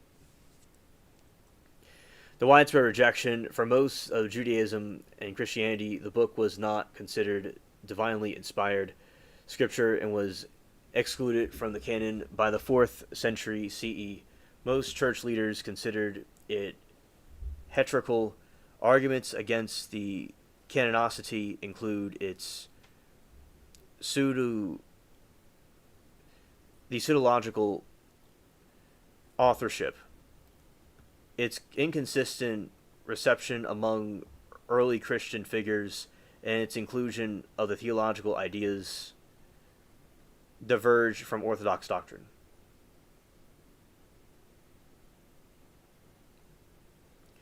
Will the Normans have Viking flair to them? You're scared? Rediscovery. The European explorers in the late 18th century brought copies of the text from Ethiopia. In 1947, fragments of the book were found among the deleted Dead Sea Scrolls at Qumran, confirming the ancient Jewish roots and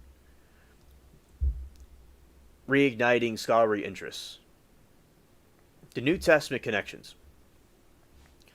While not canonical, the Book of Enoch was known to early Christians. A New Testament book of Jude directly quotes from Jude 1:14 to 15. Some scholars argue that Jesus himself references the ideas from Enoch, suggesting its influence on the first century Jewish Christian thought.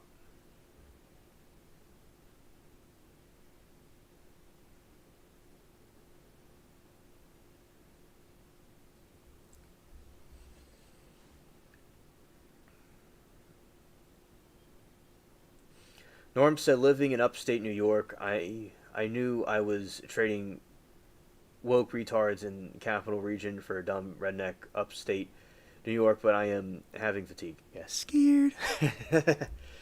Yeah. It sounds like the state has some problems up there.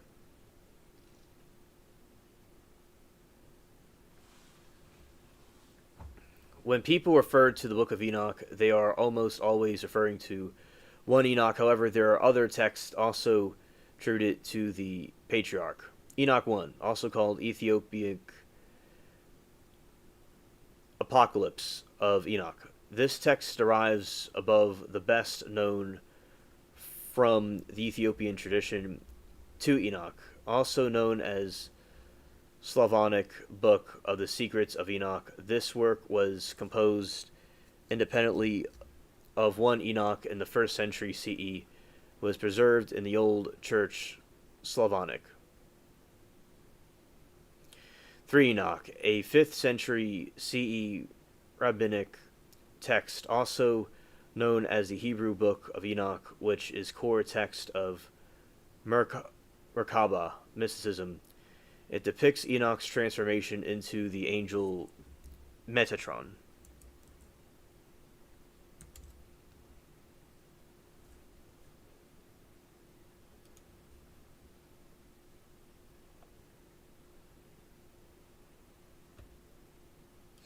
So that's some information about the Book of Enoch, which is, I feel, shouldn't have been taken out of the Bible.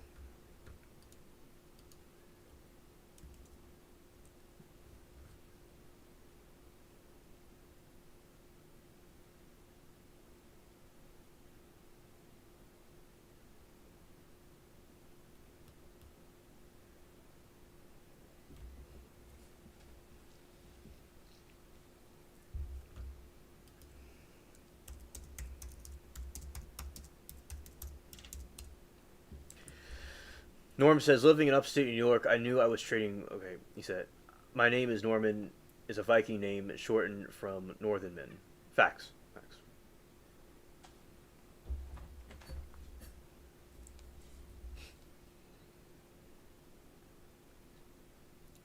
The apocryphal books of the Bible refer to a collection of ancient texts found in some versions of the Christian Bible, but not in others. The status of these books is a key difference between the Bible canons of the Catholic, Orthodox, and Protestant churches.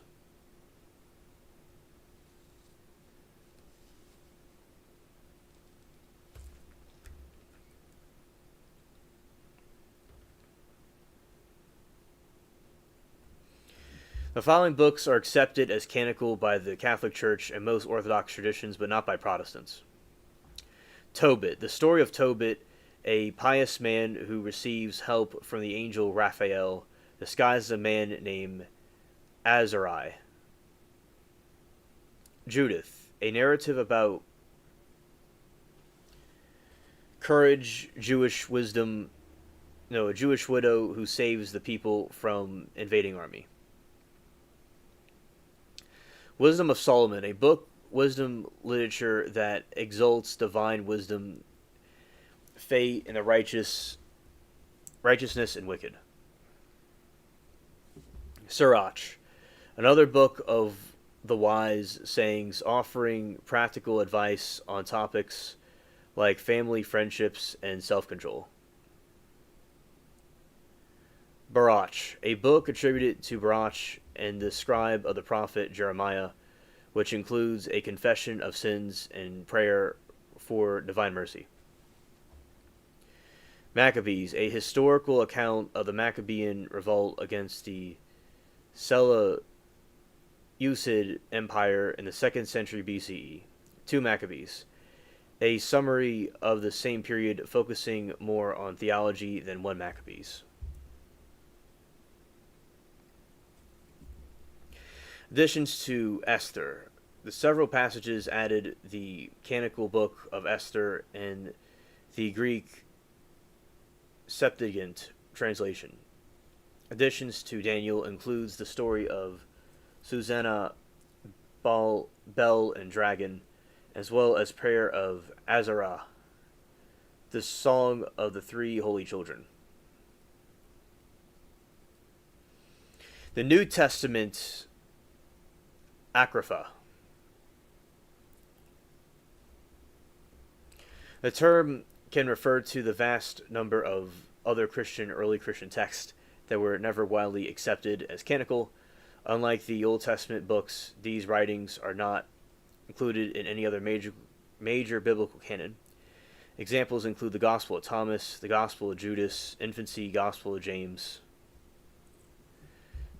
In historical context of the debate, Greek translations, like we are kind of talking about before, Hebrew scriptures used early Christians include the Deuteronomical books. Jerome, the translator in the Latin Vulgate in the late 7th century, initially distinguished between the Hebrew canon and the books found in Septuagint. Council of Trent held response to the Protestant Reformation officially affirmed the Deuteronomical books as part of the Catholic Bible. Early Protestant Reformations. Martin Luther followed the shorter Hebrew canon and established a Jewish tradition.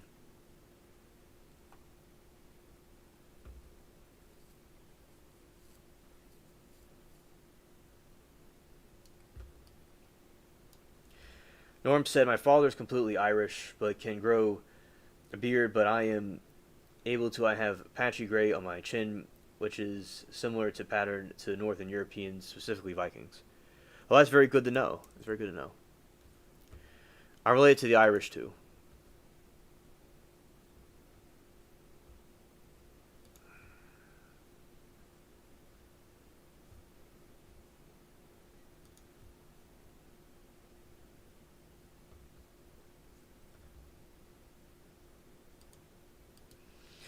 All right, and so that is just some breakdown of the different books in the Bible that were taken out by different denominations, but I believe they're still canonical. Okay. Continuing on to, the Vikings are very cool. Let's talk about the Viking longships.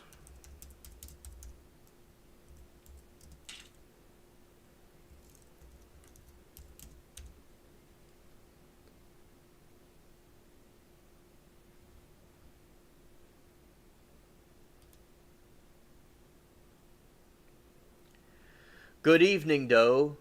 It's great to see you.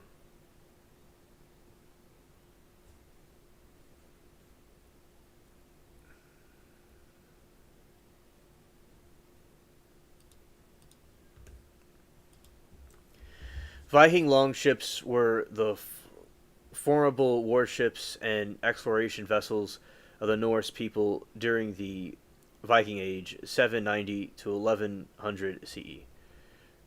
Renowned for their graceful, long, and narrow design, they were characterized by speed, agility. Oh, thank you, Doe. Thank you. And the shallow draft that enabled them to navigate both open oceans and shallow inland rivers. Clinker-built hulls. Clinker-built hull was a constructed with overlapping wooden planks, also known as lapstrake construction, held together by iron rivets. This technique created a strong yet flexible hull that could flex with the waves, a key advantage in the rough seas. The gaps were sealed with animal hair, moss, and wool, mixed with tar or tallow to make them watertight. Shallow draft. A very shallow draft allowing long ships to navigate rivers, travel deep into enemy territory, and make the rapid beach landings for surprise raids. Their lightweight also allowed the crews to carry them over a long portage to bypass the obstacles.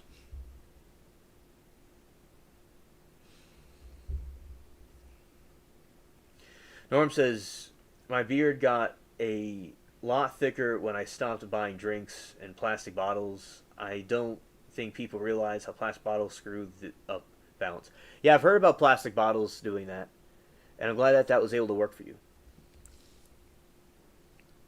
Propulsion. Long ships were double-ended and were powered by both wind and muscle.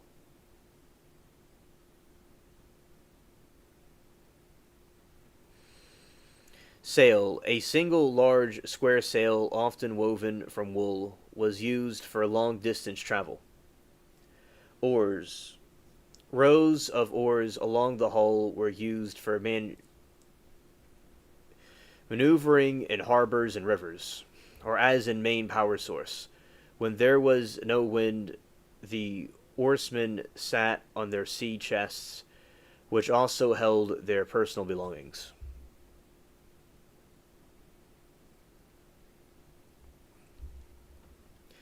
Steering. Instead of the modern rudder, longships used a single steering oar to steer aboard mounted on the right side of the stern. Decoration. The most high status longships were elaborately decorated. They sometimes featured a removable carved figurehead, most famously dragon or serpent head, on the prow. These figureheads were meant to intimidate enemies and, according to sagas, were removed upon returning home to avoid scarring local spirits.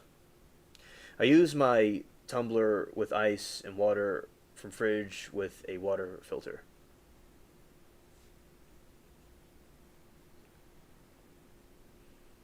Oh, interesting. Okay, thank you, Sharon, for letting us know that. Interesting.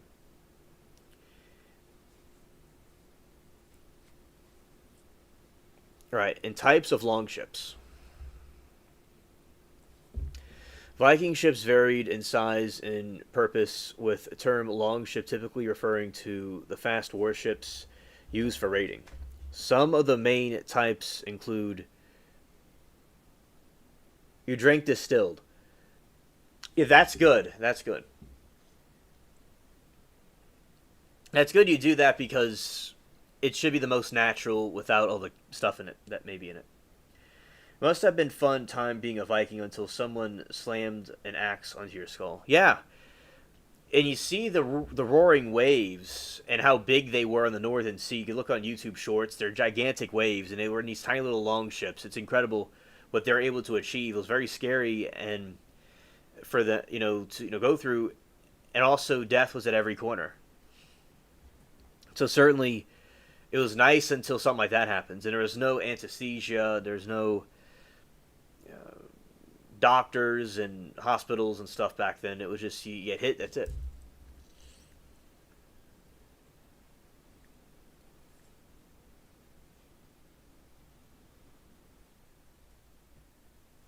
So sure, that's good that you have the water filter, and also though to have have the distilled water, and Sharon to have the water filter. That's pretty cool.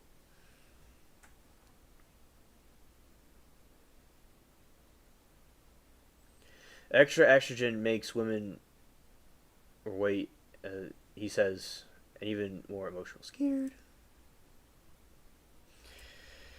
Now, with hopefully all people can do what they can to be healthy, and do what they can to take care of themselves. Yes, because the water definitely, I could see where to be as natural as possible is good to have. To be natural as possible is good to have. I don't know all the scientific details about what emotions cause what, or what genetics cause, or hormones cause what. I don't know, but I do know that as healthy as possible is good. Yeah. And Sharon said, Norm, I would agree with that. Right. And Durkai dragon ship, the largest dragon ship known for their size and ornate carvings, which often include dragon figureheads. The longest Viking ship discovered to date is the Rose Killid 6, a skewed that measures 36 meters, 818 feet. Skewed, a narrow, fast longship used for warfare and consisting for more than 330 rowing benches. Sen Iki, a common warship with at least 20 rowing benches. A sneaky was light enough to be easily benched. To be beached, rather, not benched.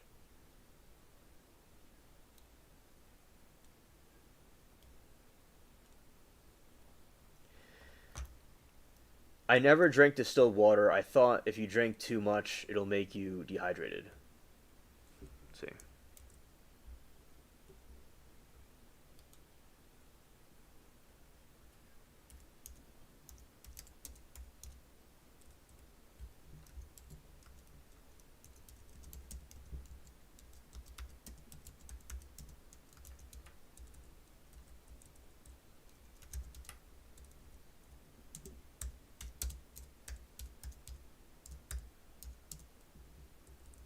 Scared.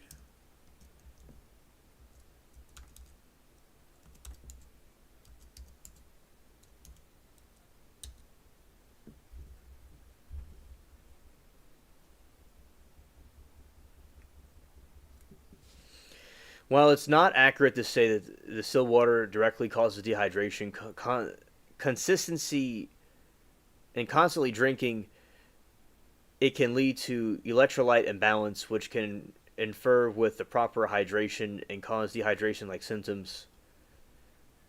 The risk is heightened for athletes or people with mineral defects. Rowing is excellent exercise because it strengthens rhomboids. Oh, that's interesting to know. Thank you, Norm.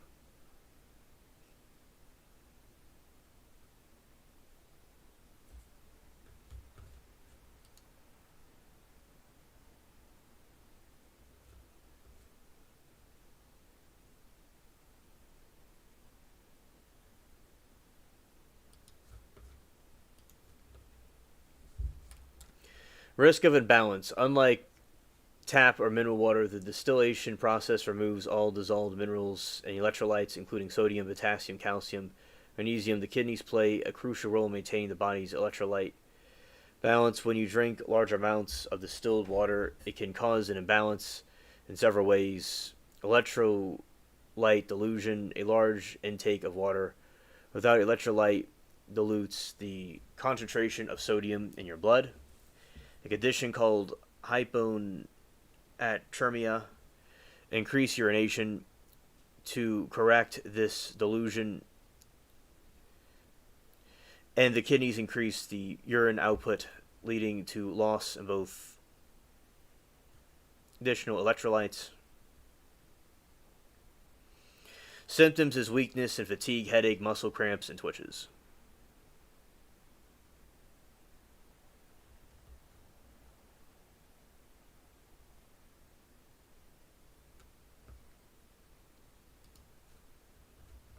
All right, so that's some information about that.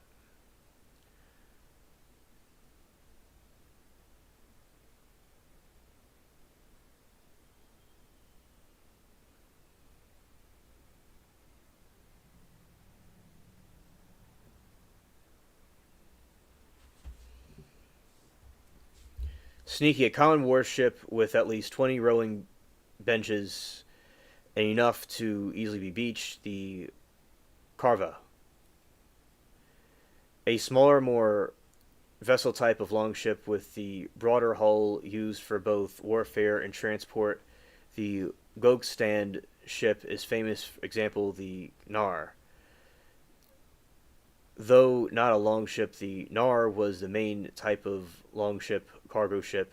It was wider and deeper than the longship to accommodate more cargo, relying primarily on sail power. Nars were essential for trade and colonization.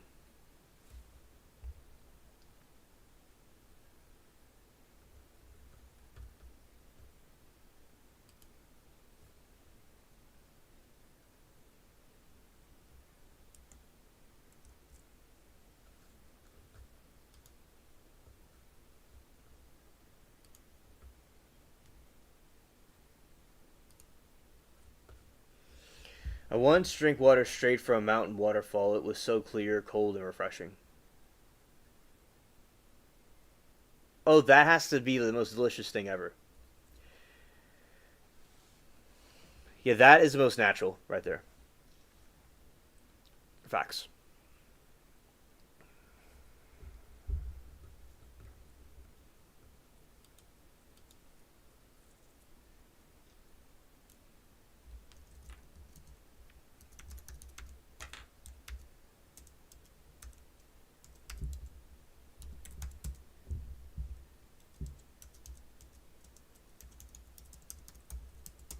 You want to see, but we're talking about water. So they had water from wells. Like Jack and Jill and stuff like that. So they had water and wells.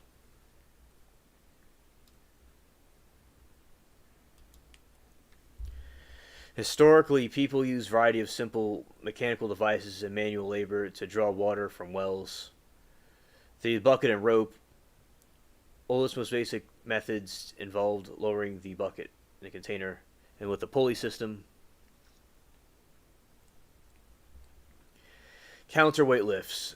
Devices like the shot off had been used since the ancient times in Egypt. Other regions, this was long counterbalance pole on a pivot, which is a bucket at one end. Operator would be used to counterweight to lift a full bucket with minimal effort, especially for irregulation, but also for domestic use.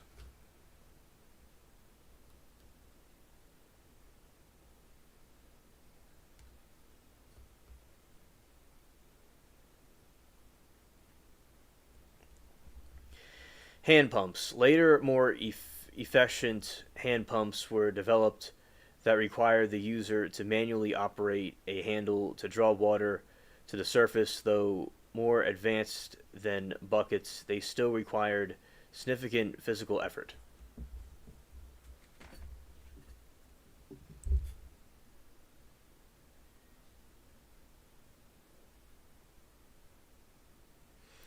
Water wheels. In more industrialized large scale settings, animal powered water wheels with attached pots, water powered, were used to lift water from the deeper sources.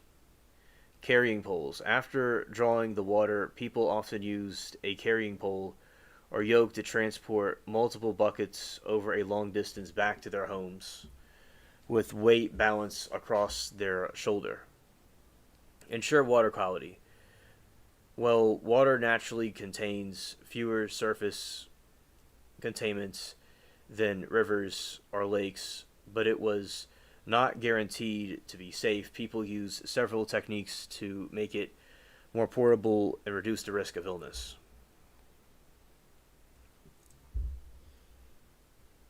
Boiling. Heating water to a boil was known for method for deleting killing disease causing bacteria. Even if the precise science was unknown, soups, teas, and weak beers were a common way to consume boiled water.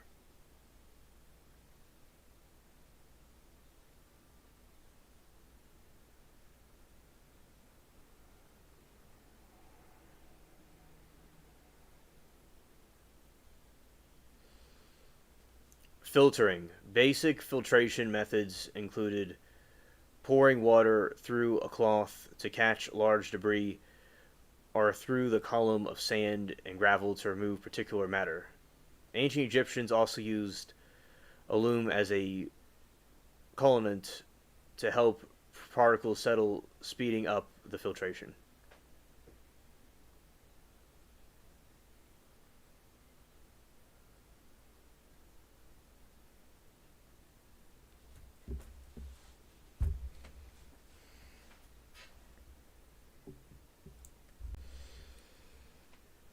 Settling. A simple practice was to let water sit in the container so that heavier particles would settle on the bottom. The clear water could then be carefully strained off the top, using mild disinfectants. In the absence of modern chemicals, people sometimes added substance to water that could inhibit bacterial growth. This could include small amounts of wine or vinegar.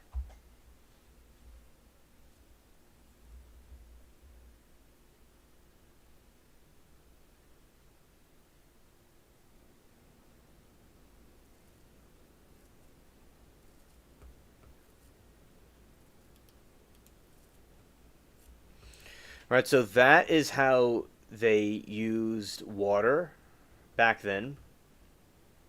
That's how I did it back in those times. All right.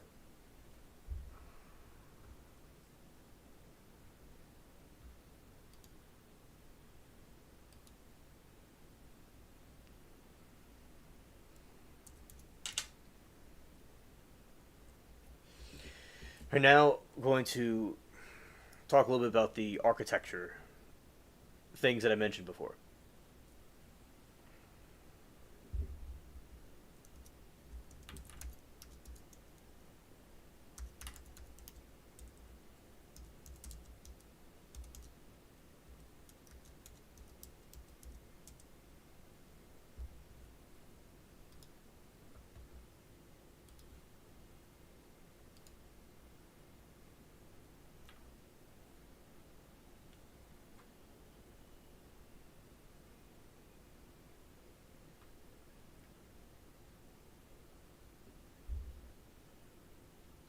That's not true. I spelled it wrong. Okay, so let's see here.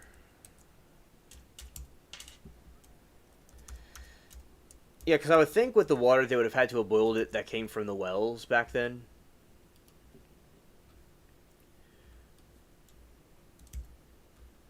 Because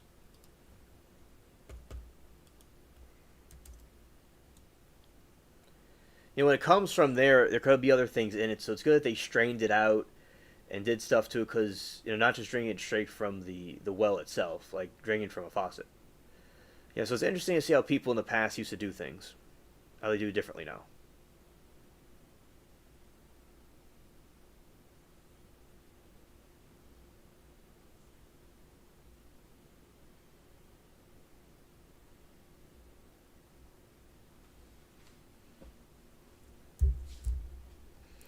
Architecture is both the process and the product of the designing and constructing buildings and other physical structures.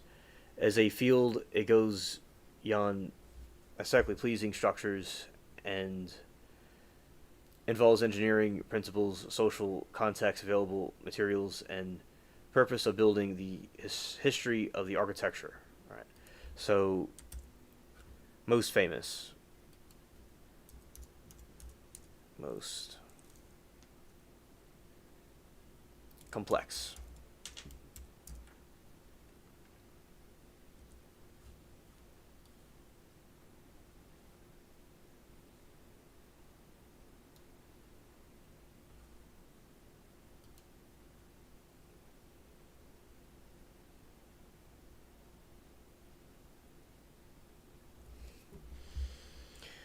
Pinpointing the most complex. Okay, so the Museum of the Future Dubai, completed in 22, the museum features the often hailed as one of the world's most complex buildings due to its challenging design, innovation, construction, intricate shape.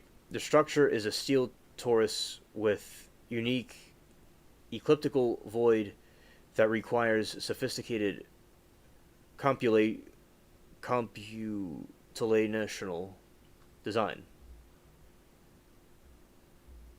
Computational design and modeling to building.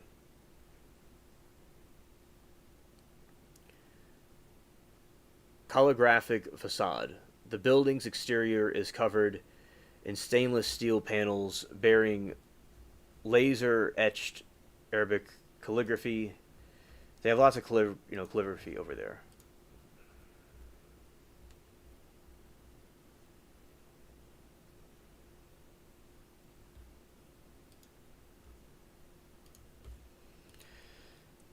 Calligraphy is very important. It's something that we use on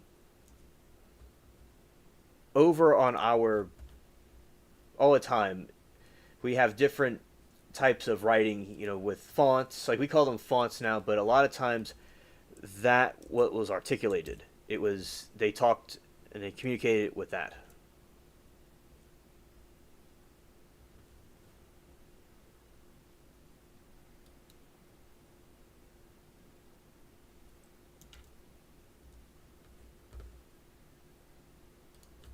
Okay. And I think it is very valuable to see that the ancient Egyptians used calligraphy all the time. Those hieroglyphics and stuff that they had, that was their form of calligraphy back then. So it is completely essential to have that. All right.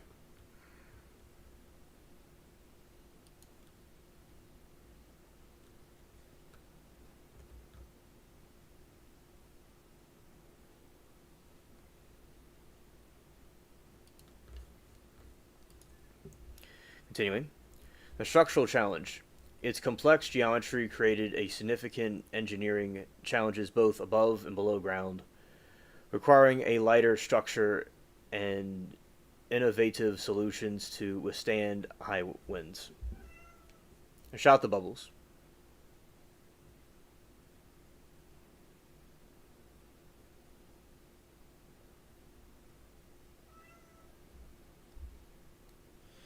Okay, Lori, thank you for letting us know. Shout out to the people lurking.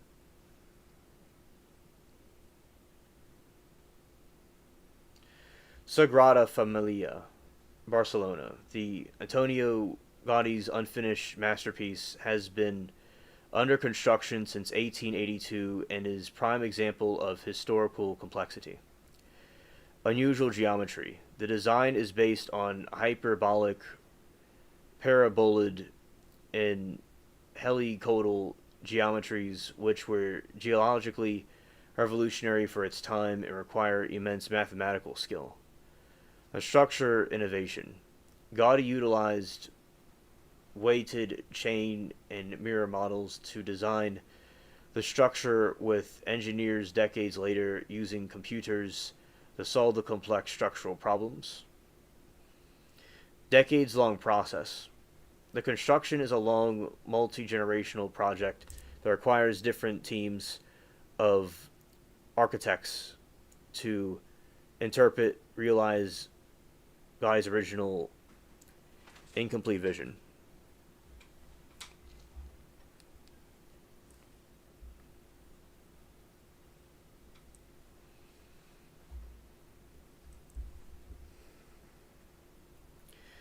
Beijing National Stadium, Bird's Nest.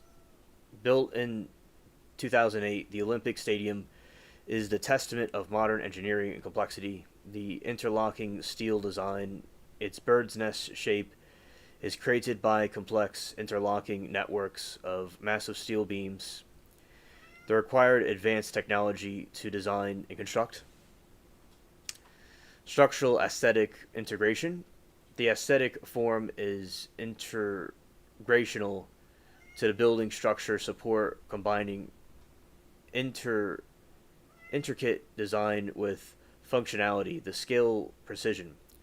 Building such a large asymmetrical structure with precision needed for a modern stadium was a massive undertaking requiring meticulous planning and execution.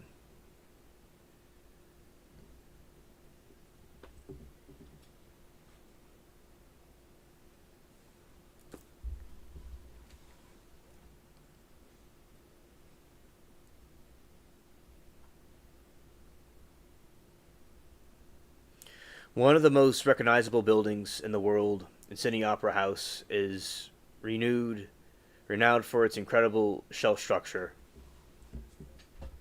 Unprecedented challenge, this design complex curved surface were considered impossible to building when the project began. The original architect, Jorn Utzon, famously resigned due to disagreements over the budget and complexity.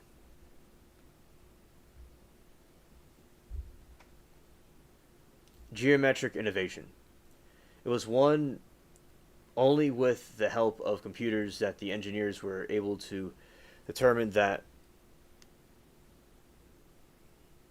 all complex roof shelves could be created as sections of a single sphere, greatly simplifying the fabrication process. Materials and logistics, the precise fabrication and lifting of the massive precast concrete sections of the roof for major logistic feats.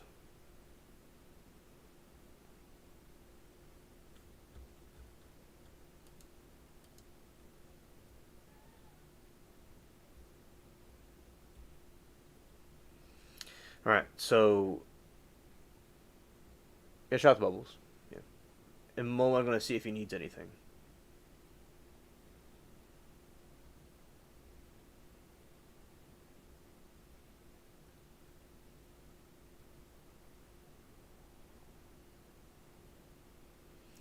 Designed by the late Zaha Hadid, is the center is known for its fluid, non-rectilinear forms. Fluid design. Buildings following organic appearance and intricate curves required extremely advanced digital fabrication and computational design.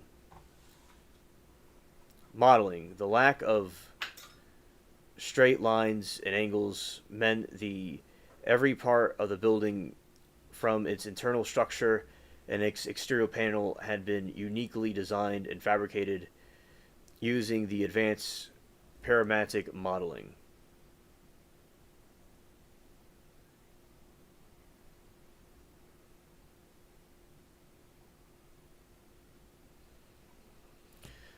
Blending the exterior and interior. The design creates seamlessly flows between the building and its surroundings. Plaza interior spaces difficult to achieve at such massive scale.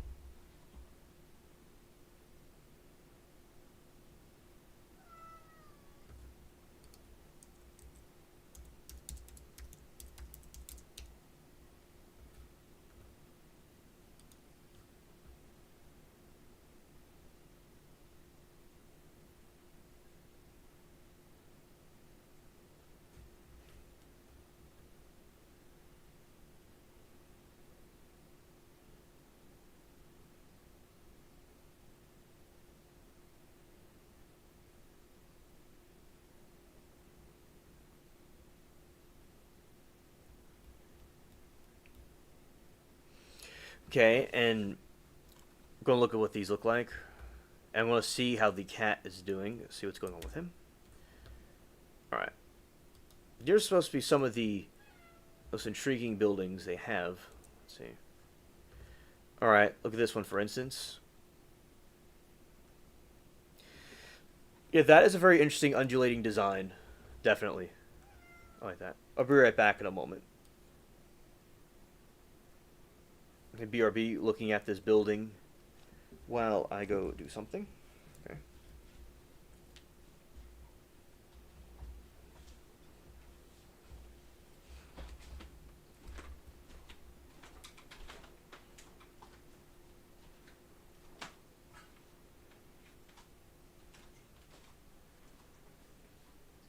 Alright, Bubbles. Let's see, you want some food?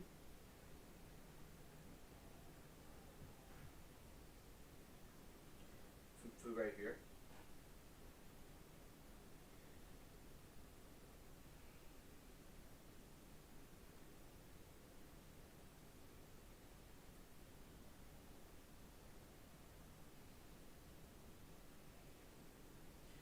Alright, and this cat is now eating. Good for him.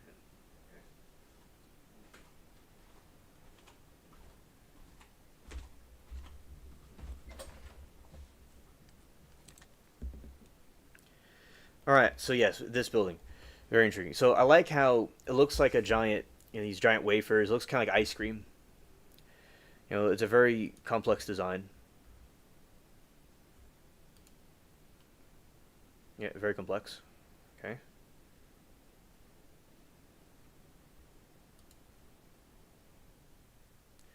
I like that.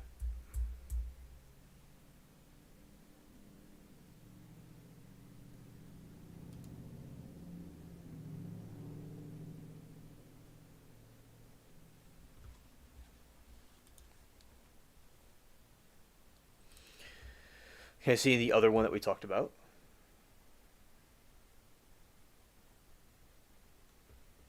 Hello, mermaid. Good to see you. And she says, I've got to focus and do a video now before my tooth pulling, holding it together. Okay.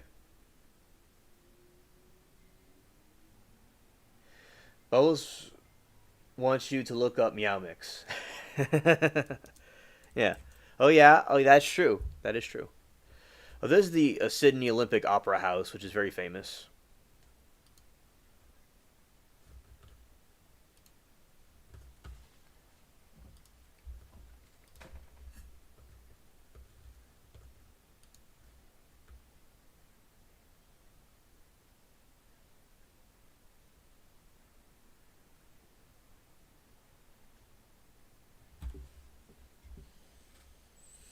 All right, and those look like a bunch of shells. Now, this is very famous. I've seen it, throughout the years. It's a very famous opera house.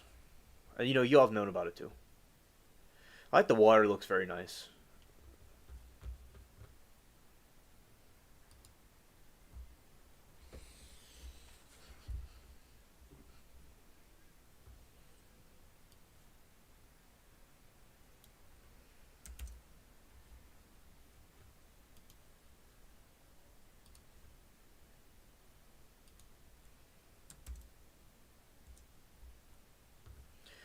Hey, and Mermaid said it's really hard for me to upload a video right now because of everything I'm going through, all the shit I've been pushing through, and tomorrow is Charlie Kirk's funeral, and I can't.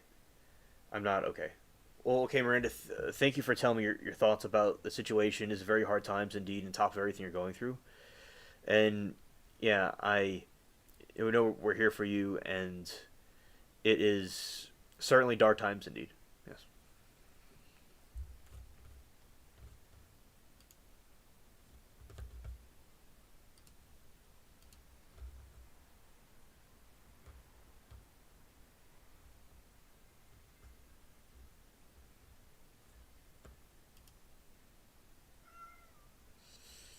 All right, Bubbles. I'll be looking up Meow Mix soon. All right, and I'll see if you need anything else. Yeah. So this certainly looks like a bunch of wires all interconnected on top of each other.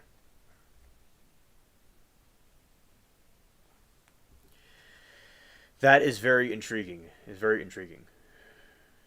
And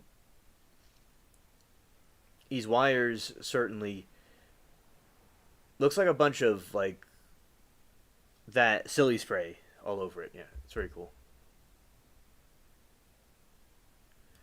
All right, this one looks like a bunch of looks like an embryo, like an amber thing. Looks like something like a fire.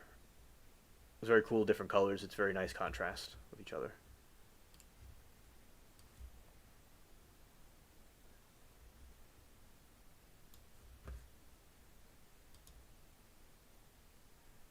Okay, so going over here.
All right, be right back in a moment.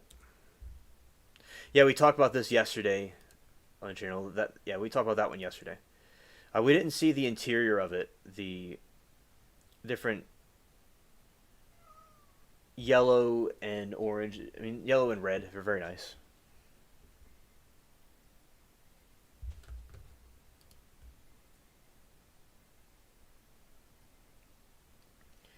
Mermaid said, "I'm calling Gooby Booby Titty. I know it's weird. It's because booby it sounds like booby, and titty sounds like kitty. Ah. I like that. That's interesting. That's nice. All right. Yeah, that's the church we talked about yesterday. Yeah.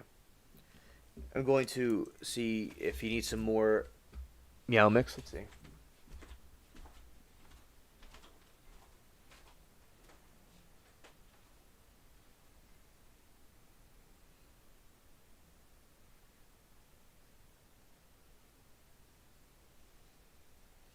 All right. So here's your meow mix.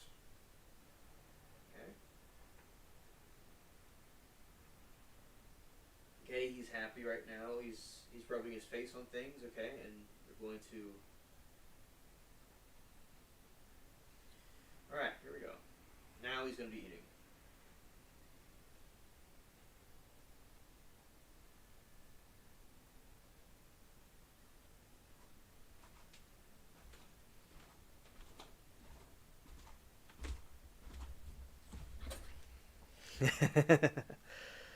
Okay, yeah, so this is a very nice church that was not finished.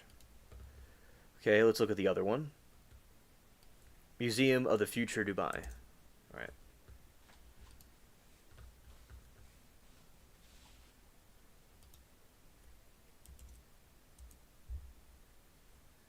Yeah, I've seen this before. It has the calligraphy on it. Yeah, I've seen that before. I've seen that. I didn't know that was a museum. I thought it was just an interesting structure. You know, like some piece of art. It's interesting. I've seen like videos and pictures of it.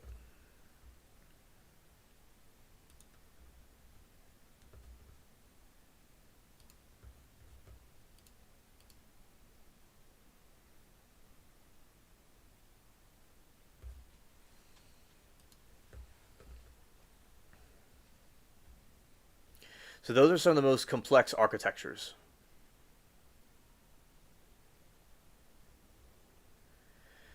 Okay, and let's look at what Meow Mix is all about.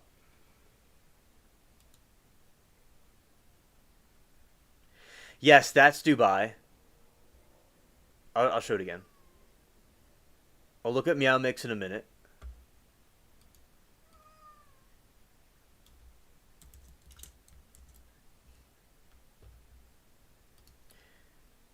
Yeah, this is in Dubai. This is the interior of it.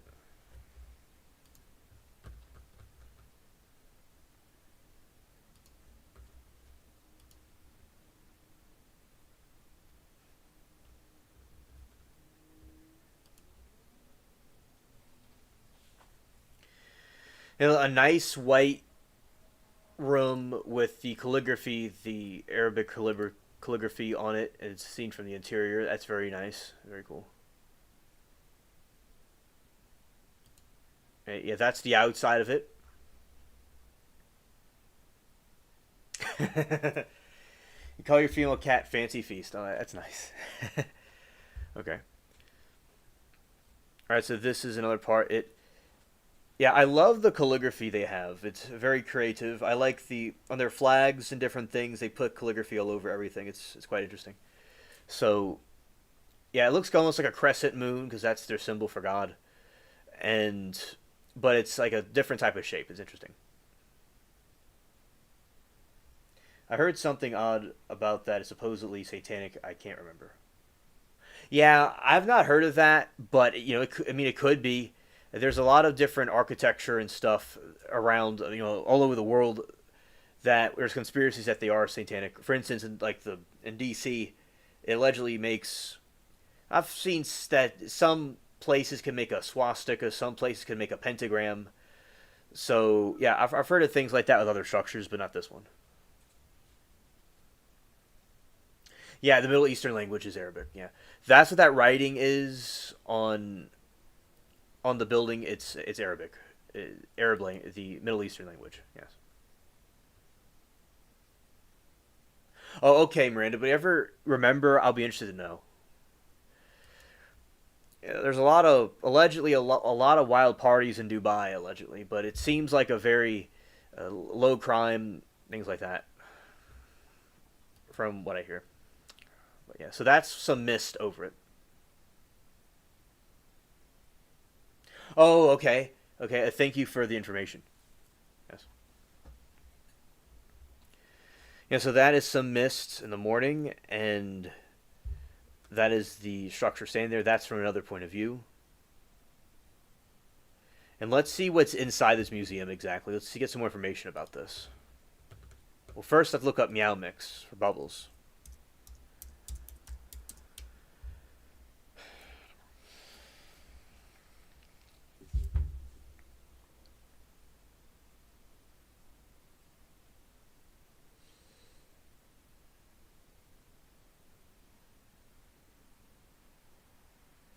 Did you know that the Burning Man has orgies and young are allowed to go in separate area?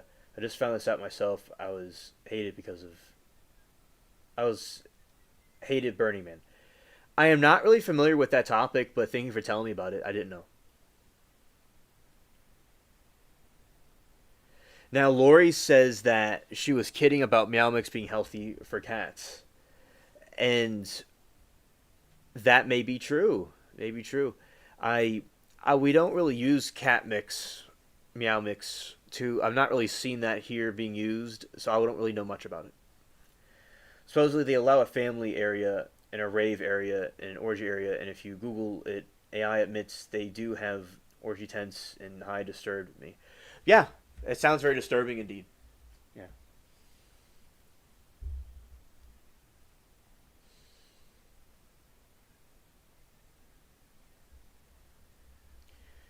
Meow Mix is the American brand of cat food, famously known for its catchy jingle and slogan. The taste is also good. Cats ask for it by name. Introduced in 1973, it is now owned by the J.M. Smucker Company.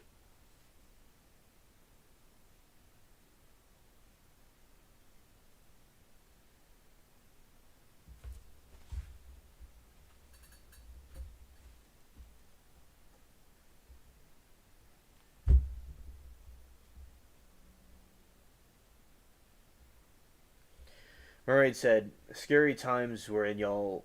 I'll see you soon, alien. I'll be listening in the shower." Okay, Miranda, thank you.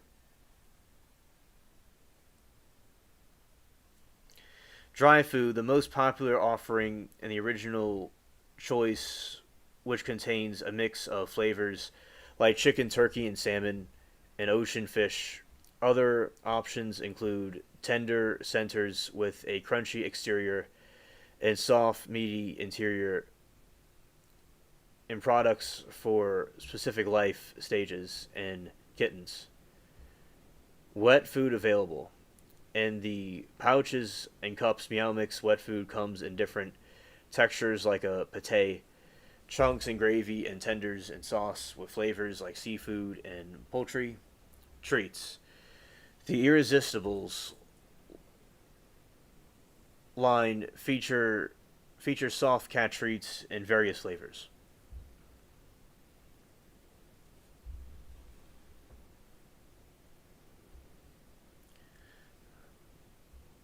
The jingle, the iconic Meow Mix theme, was composed in 1974 with the sound of cats singing the lyrics meow meow meow meow. This jingle has been parodied and remixed over the years. Iconic promotions. The brand has used its jingle for various marketing stunts, including a Meow Mix house reality show for cats and traveling cat cruiser to promote the brand.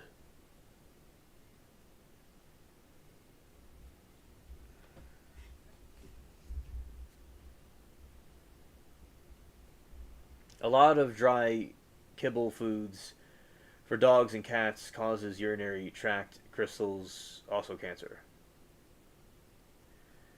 I didn't know that, Lori, and that certainly needs to be known. Thank you, because we want the animals to be, safe. Affordability. The brand is also praised for being an affordable option that many cats find palatable. Potential drawbacks. Some pet nutrition experts and owners express concerns about the heavy reliance on corn and by the products in some formulas, noting it can lead to high carbohydrate content. Additionally, the use of artificial colors is sometimes flagged as negative.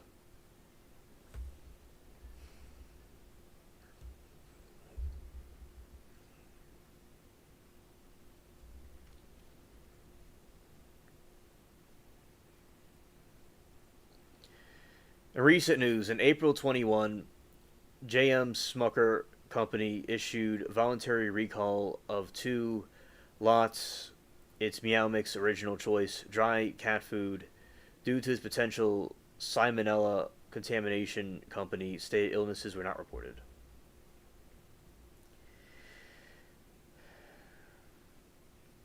Yeah, it goes something like meow meow meow meow meow meow meow meow. All right.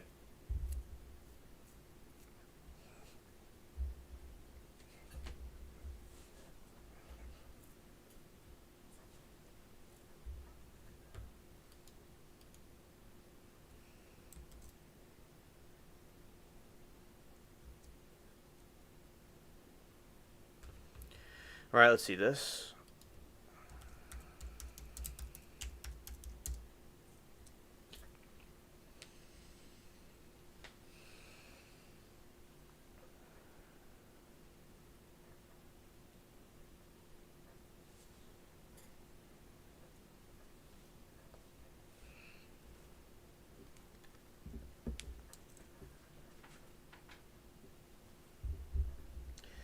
All right, and he heard about.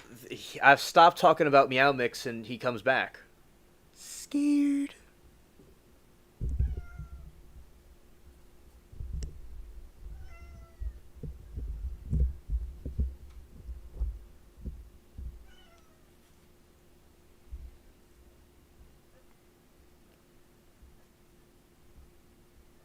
In the Museum of the Future in Dubai is a dynamic and interactive experience that transports visitors to the year 2071, offering a glimpse into the potential futures of humanity. The journey begins in the fifth floor, proceeds downwards with the with each level exploring a different theme through immerse hands on exhibits.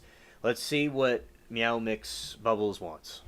Let's see if what else it is. Shout the bubbles. I'll be across the room and I'll be back in a moment. All right.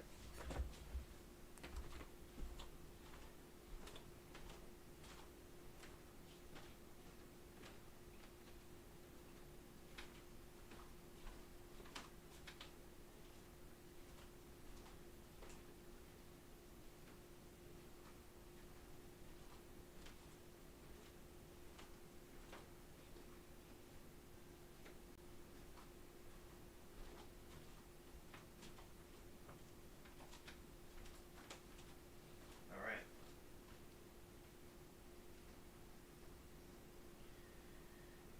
Okay, here you go. Here you go, buddy.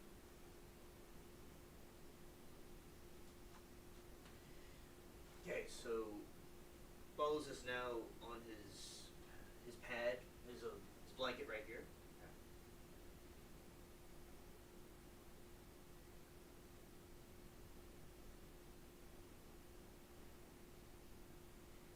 Okay, and he's on my lap. He's happy. So yeah, but basically, Bubbles certainly likes his cat food and his cat treats. He also really likes catnip too.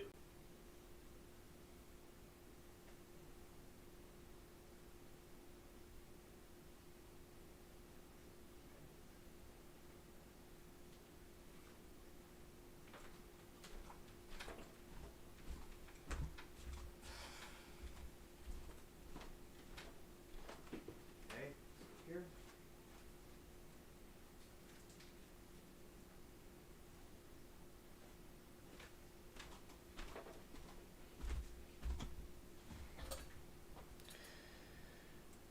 Now continuing.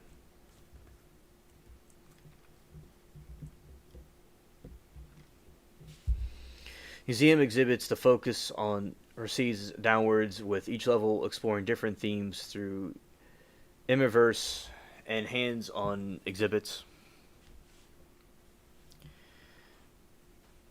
Museum exhibits focus on a mix of futuristic concepts, from technological advancements to environmental and social challenges.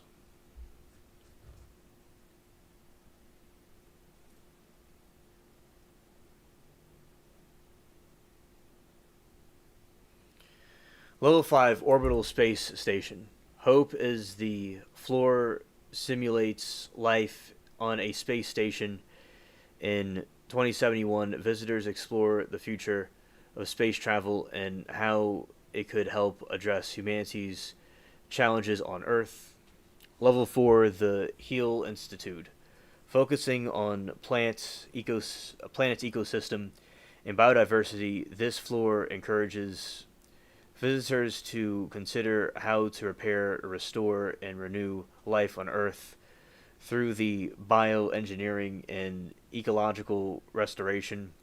It includes a digital vault containing DNA of thousands of species. Level 3 Al Waha. Oh, the Oasis. The floor is designed for the mental and spiritual wellness.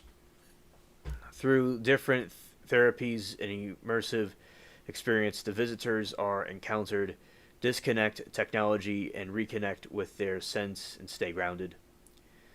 Level 2 Tomorrow Today. This level showcases the cutting edge of technologies and near future innovations. It acts as the incubator for ideas and laboratory for global foresight, displaying prototypes and concepts that address the current global challenges.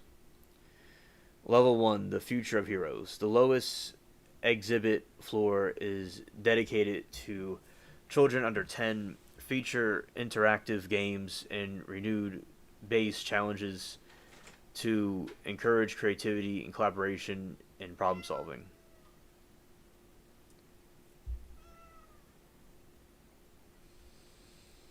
All right. The visitor experience. The museum experience is highly interactive and immersive, blending elements of the theme park with. He's trying to knock off things off the shelf now. I'm scared. Alright, let's see. Let's do this. I'm in the background. Don't do that.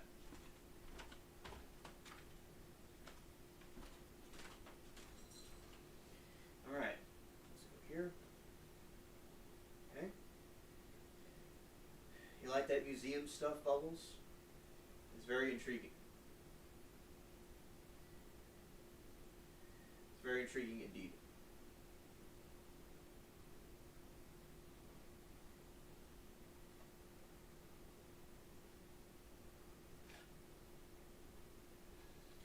Alright.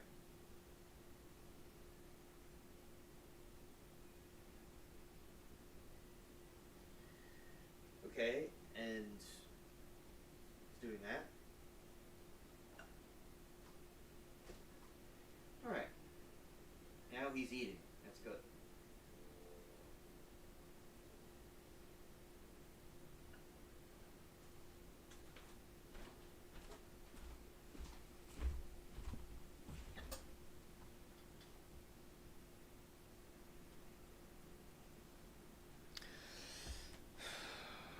All right. Exactly, Liberty. Liberty says to Miranda about the thing that she was talking about. The She said it was gross with the orgy stuff. Yeah, definitely. I'm glad that Miranda exposed that, or Mermaid exposed that. All right. Visitor experience in the museum. The museum experience is highly interactive and immersive, blending elements of a theme park with a scientific center.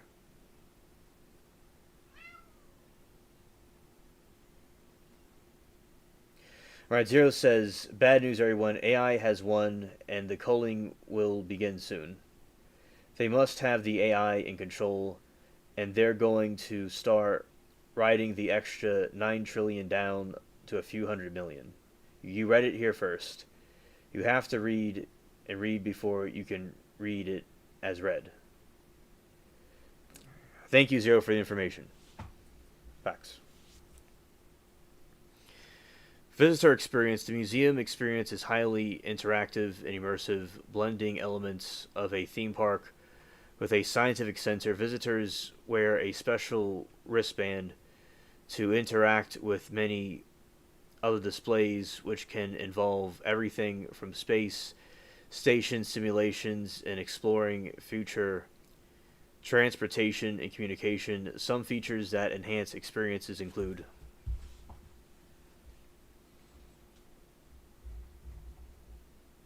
Bubbles agrees, Twitch's tail. Right.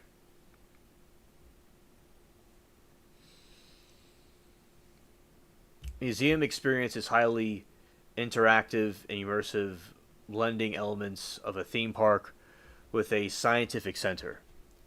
Visitors wear a special wristband to interact with many other displays, which can involve everything from space station simulations to exploring future transportation and communication. Some features that enhance the experience include advanced technology, exhibits features advanced robotic,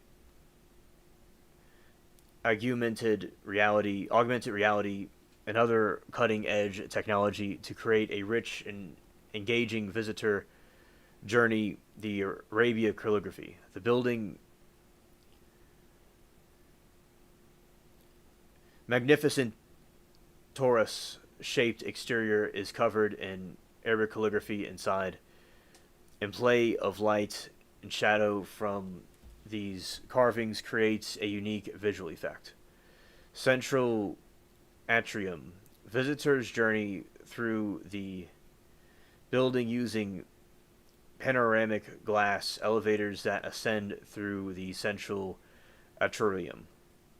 Zero says, everyone make their way to the evacuation ramp to alien spaceship. He will be able to ensure your safety while we progress to another reality of perception. Well, thank you, Zero, for the announcement, and I will guide everybody to the safe area. The ground floor podium levels. The podium contains amenities, including lobby, auditorium, shop, cafes, and restaurants.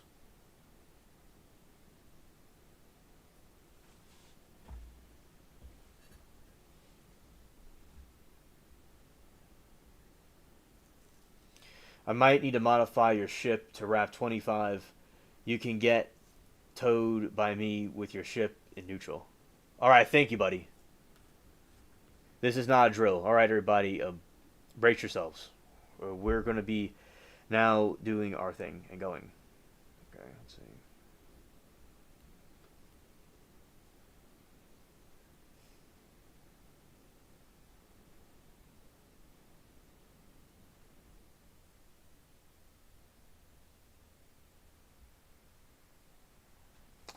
Yeah, and I think this is very cool about this thing. We're finding out more about it, okay? And let's see. All right.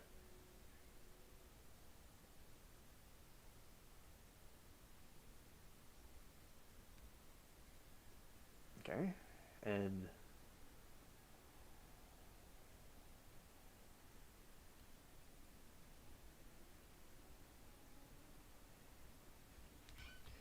okay, going back down. I see you just put the ship in neutral, so I guess I'll simply tow you among a movement. In a moment. Okay, thank you, Zero, for telling us. I appreciate that. Along a moment. Okay, thank you. Thank you.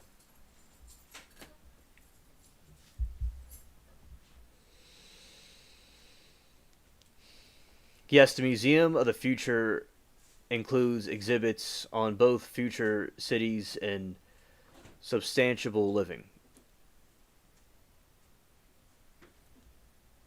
Primarily on its tomorrow, today, and Heal Institute floors, the building itself is also a showcase of sustainable design and engineering.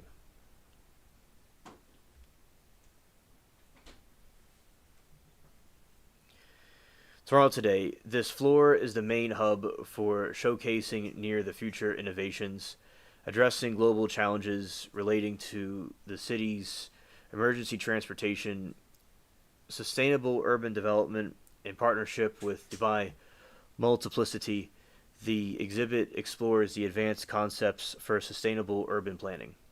Eco-friendly, the materials it features the groundbreaking examples of sustainable construction such as building materials made from coconut fiber, waste, mycelium, and 3D printing with recycled materials.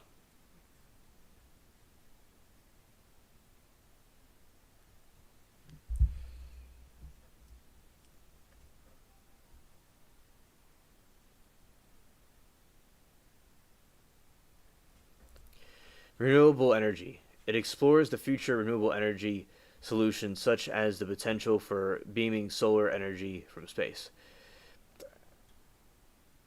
In innovative transportation, future transportation concepts including individual pods and electric flying vehicles are explored to combat the terrific congestion and reduce energy consumption. 3-2 suddenly speed bursts and hits one, then we're going to unseeable rate and out of even the supercluster of galaxies reaching universal barrier. Everyone hold on. All right, everyone hold on tightly. Scared.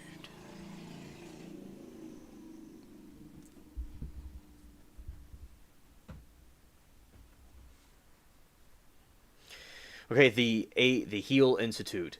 This exhibit focuses on the planet's ecosystem and biodiversity with the themes repairing and renewing life on Earth. Bioengineering solutions address sustainable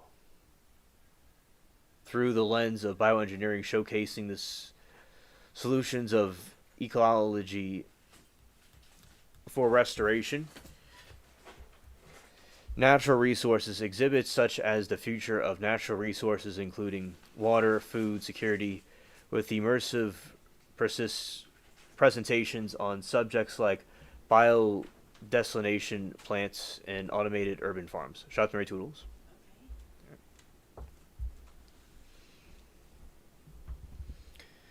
The building sustainable design.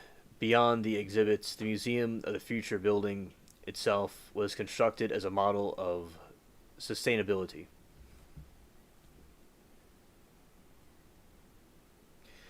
Checks the map as I locate Earth of this universe as being to move ship towards the beacon. Won't be long now. Everyone just have aligned with a new graph of reality. Well, thank you, Zero, for helping us get through that. It is low carbon building that received LEED platinum certification rather. Come on, for its green design. It uses passive solar architecture and is partially powered by solar panels. Its smart irrigation network uses a subsurface mat system with recycled water for surrounding Green Hill.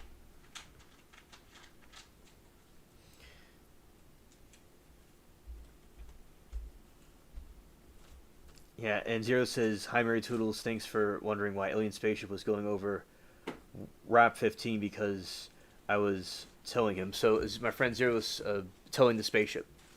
About the parking? No, it's like on the alien spaceship. Oh, okay. Yeah. Yeah.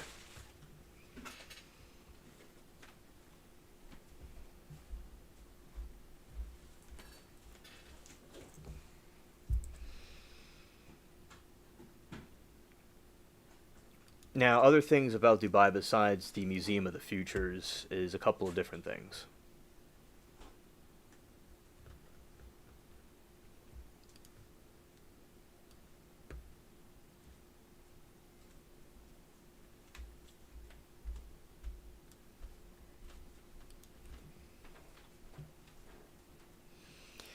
In addition to the museum, the features several other notable examples of sustainable architecture and urban planning can be found in Dubai.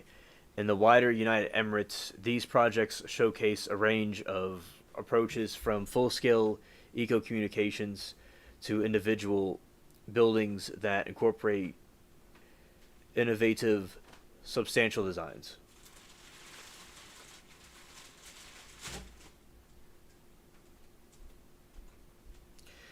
Damn computer stole all the S's in the Higgs field tech. Oh, zero. Scared. The Sustainable City, Dubai. The Sustainable City is a large, fully integrated eco community focused on net zero energy living. Energy and water efficiency features include solar panels on all homes and parking areas, recycling gray water for irrigation. The energy efficient appliances to reduce the community's overall carbon footprint. Car-free design. The city was designed primarily for pedestrians and cyclists, with cars restricted to perimeter parking to minimize the population to promote healthier lifestyles.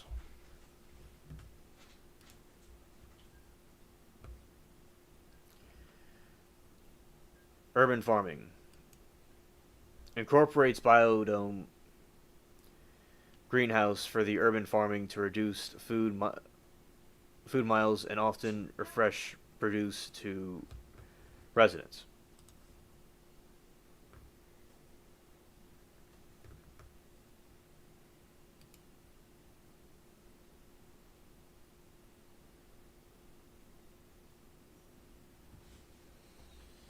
Sir said, or it was called before it was found in 2012, that goddamn particle snickers darkly. Yes, it's not called the God particle. That was what people who refuse to comprehend all things call it. I've heard of that before. Thanks for bringing that up.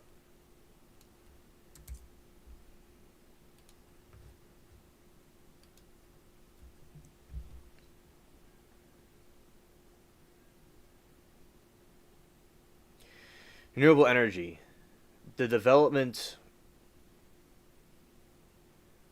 aims to be a showcase for renewable energy, and it uses a mix of solar power and other sustainable technologies. Research Hub. It houses the International Renewable Energy Agency and focuses on the research and development of sustainable technologies.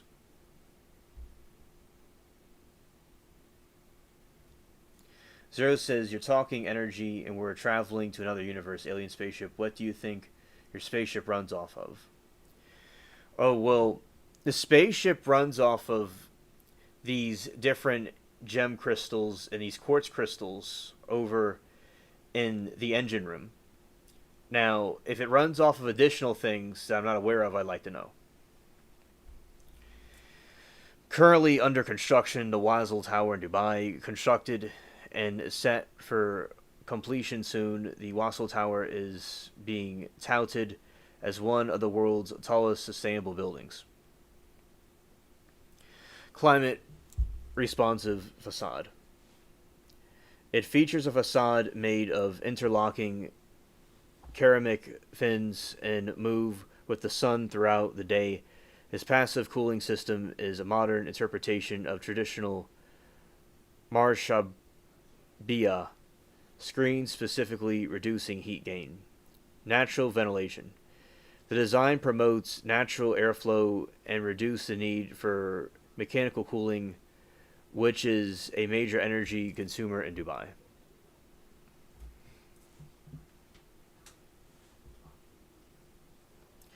Might I interest you in upgrading to Helium-5?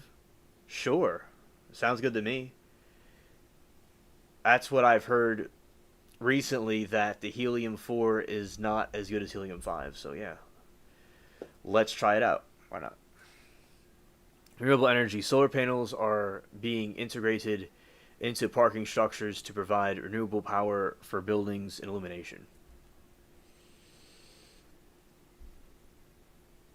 Burj Khalifa, Dubai. Even Dubai's most iconic building in Burj Khalifa has received Oh, hello, DJ. Good to see you, buddy. We're just talking about renewable energy and different architecture. Good to see you. Even Dubai's most iconic building in the Burj Khalifa has. Shout out to. Thank you, DJ. Shout out to you too, buddy. He has received recognition for its sustainable operations LEED Platinum certification in 2021. Burj Khalifa was awarded the prestigious LEED Platinum certification recognizing its efficient operation and maintenance. Eco-friendly solutions. Measures include advanced solutions for energy conservation, efficient water usage, and indoor environmental quality.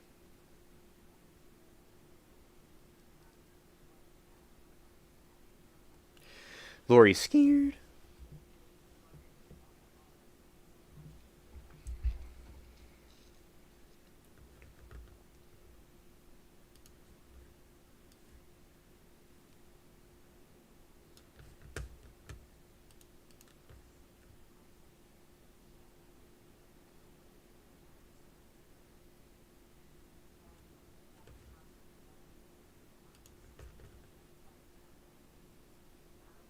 Oh, okay, Lori, understood. Pacific Controls.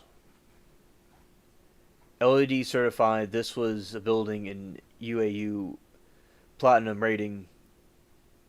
Innovative solutions. The building incorporates solar thermal conditioning, high effective water features, and reusable minimal impact. You've been using beryllium very bad. Alien spaceship, at least I know what I have to deal with. Goes to the engine room and performs the exchange. Yes, you do deal with a lot. And yeah, thank you for what you do because it certainly is a tedious situation indeed.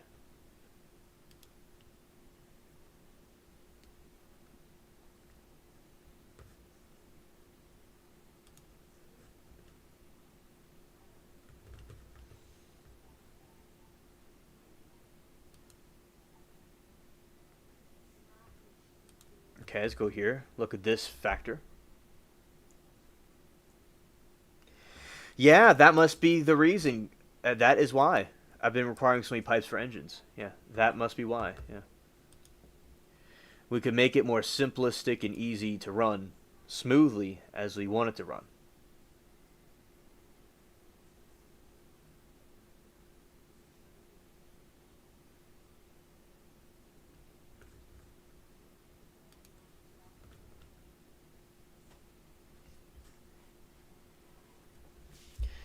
The residential units in Dubai Sustainable City are equipped with a range of technologies and design features focused on maximizing energy efficiency, conserving water, and creating the comfortable living environment. Their design aims to significantly reduce utility bills for its residents.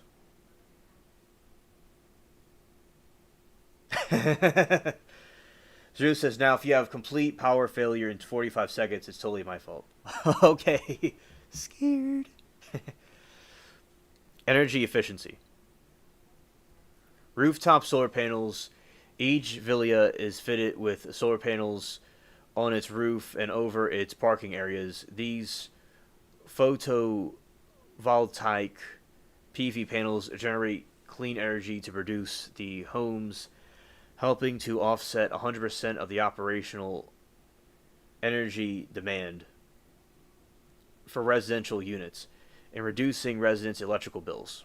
Energy efficient appliances. All homes come with energy effective appliances to minimize the power consumption. High thermal insulation. The combat Dubai's extreme heat, the villas feature highly insulated walls, roofs, and UV reflected windows. This reduces the amount of heat entering the homes, which is in turn specifically lowers the need for air conditioning. Smart home technology. The city incorporates smart technology to manage its systems, which increases efficiency across community within individual units. Points towards although I have installed a bypass on the ship keeps working. Ah, facts. All right.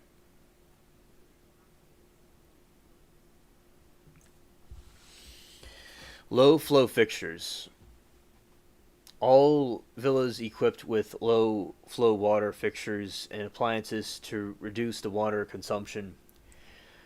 Gray water recycling. The city cycles 100% of its water, which is then treated and reused for integrating the community's landscapes. Smart irrigation system.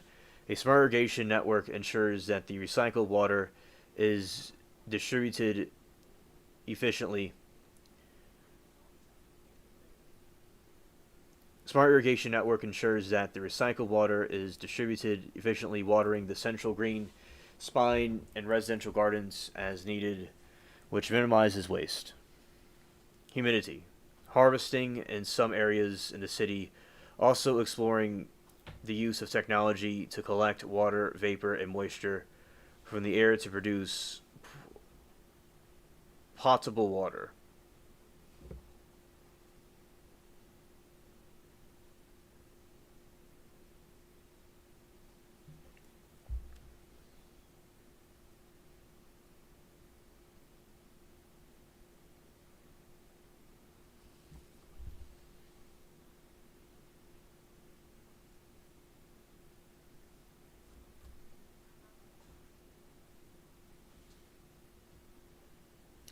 Okay, I filling your tank with helium-5 for the first time looks towards alien spaceship moment. I'll let you know when you completed the switchover. Okay, I'm filling. Oh, thank you. Thank you. Humidity harvesting. In some areas, the city is also exploring use of technology to collect water vapor and moisture from the air produce portable water. Building orientation. The residential clusters and green spaces are strategically oriented and designed to maximize natural airflow and shade. This passive cooling strategy reduces the internal temperature of the units and decreases reliance on mechanical air conditioning. Waste reduction. The city uses eco friendly, low embodied carbon materials for construction and fit out to help archive its net zero carbon goals.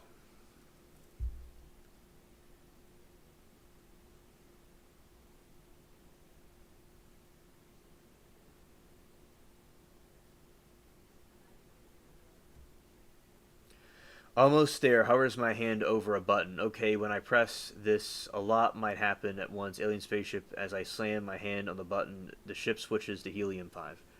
Oh, wow. Scared. Oh, yeah, we're bracing ourselves for that. And here we are. Yep.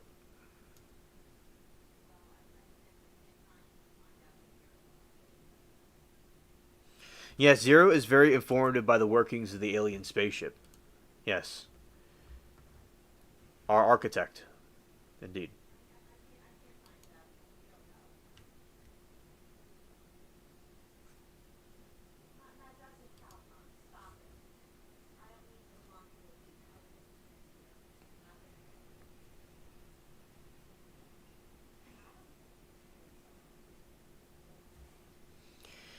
Residential community integration, car free clusters. The residential clusters are car free zones, which villas connected to a central urban farm by walking and cycling paths. Parking is limited to the perimeter of the community, which reduces noise and air pollution.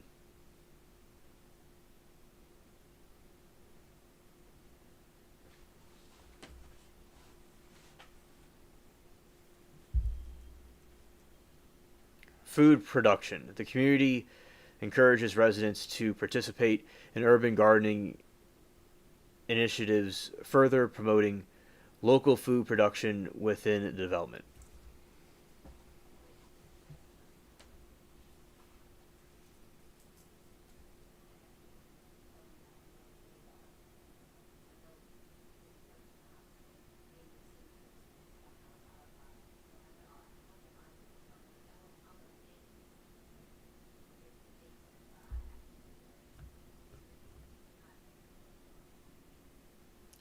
Which refills the tank every time you use warp.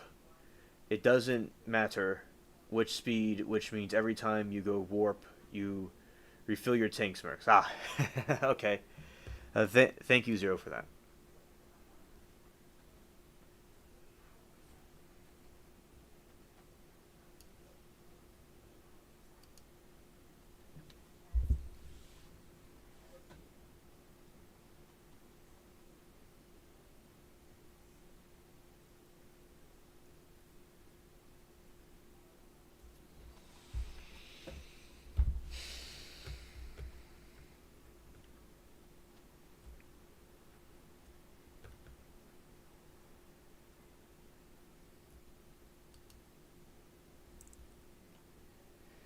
Lori says four trips between car and house. Phew.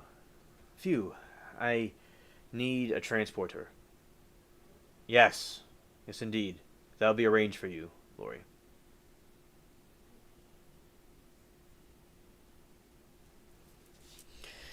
The sustainable city in Dubai uses integrated smart home technology to help residents conserve resources through advanced energy and water management systems. These technologies provide real time data and automation features that empower residents to monitor and control their consumption efficiently, leading to the reduced utility bill and smaller environmental footprint.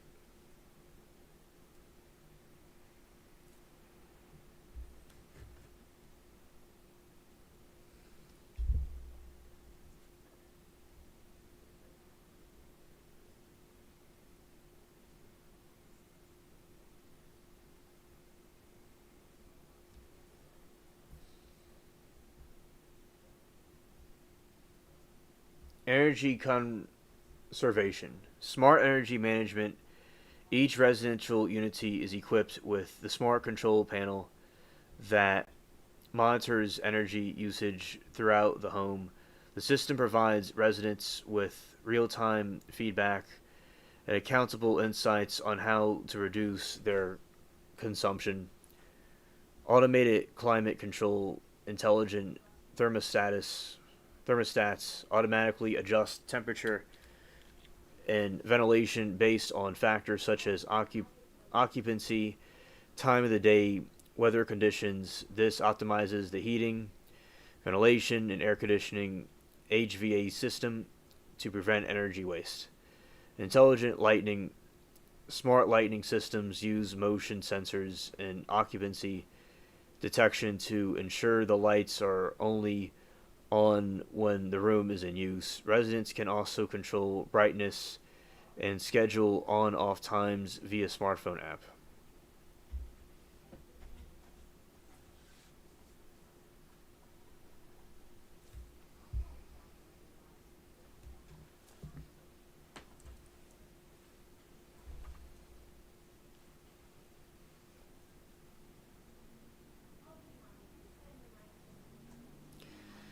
Zero said, I found transporter food is just as bland as regular food. Everything has to be recreated instead of copied shrugs, but that's what I experienced. Or he said, I'm glad Zero is our architect and not an Ertron. Zero says, I don't have 30 trillion reactors right now. I only have 500 billion at this time. Recreators. Rather, not reactors, recreators. Oh, okay, thank you, Zero, for the information. Understood.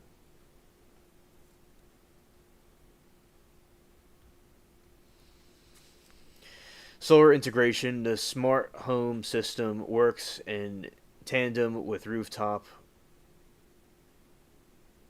Hello, mermaid. Hey, I'm running late on my video. I just word that I think they're going to have the Charlie Kirk funeral like super early, so expected super early. I'm thinking for me it's 6 a.m. Oh, okay. Okay, thank you. Understood.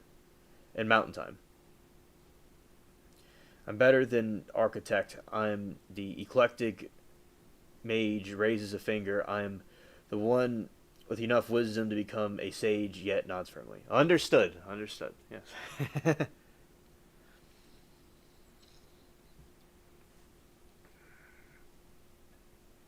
Solar integration. The smart home system works in tandem with the rooftop solar panels on every villa. The system can manage energy flows, allowing residents to use the self generated solar energy first and only draw from the grid when necessary. This increases energy independence and reduces reliance on fossil fuels. You're welcome, Lori. 9 a.m. Pacific time.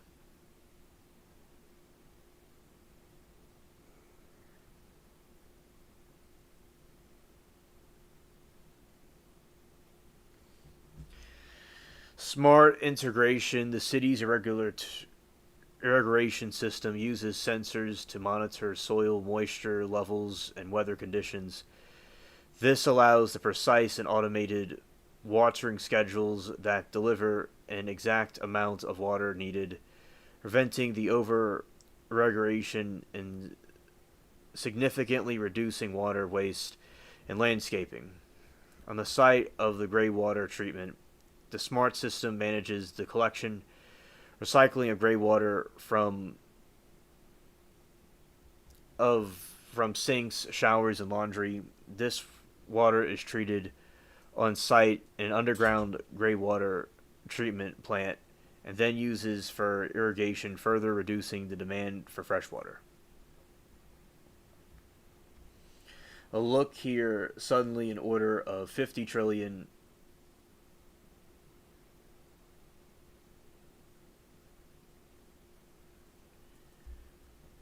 Carl, 50 trillion. Oh, okay. 50 trillion reactors has been canceled and sent directly to Cargo Bay 34-C 2014. 20, no, not 2014, but 214. Oh, thank you, Zero.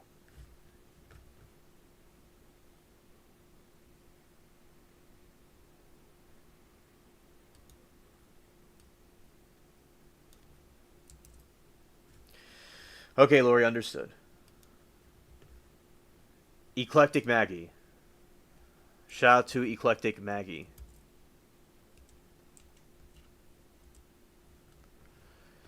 So, with the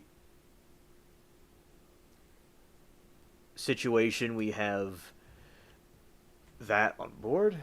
And okay, I got to word it's actually later for me, so I'd expect the funeral will be like 9:11 a.m. Okay, understood. That's funny, Zero. All right, real time monitoring. Smart meters provide residents with real time water usage data, helping them identify patterns of high consumption and empowering to make more mindful choices about their daily habits.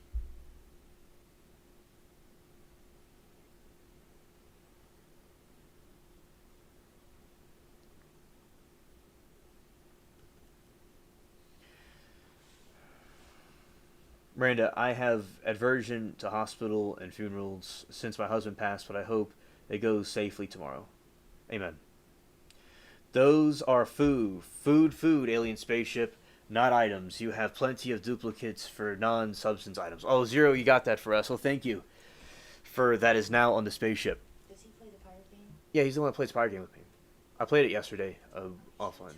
No, it was not during the stream. Oh, They have rain now. really? Yeah, Where? in the game. Well, you should put it on. I will. Is there a Chromancer mold stated you did? Channels Yoda.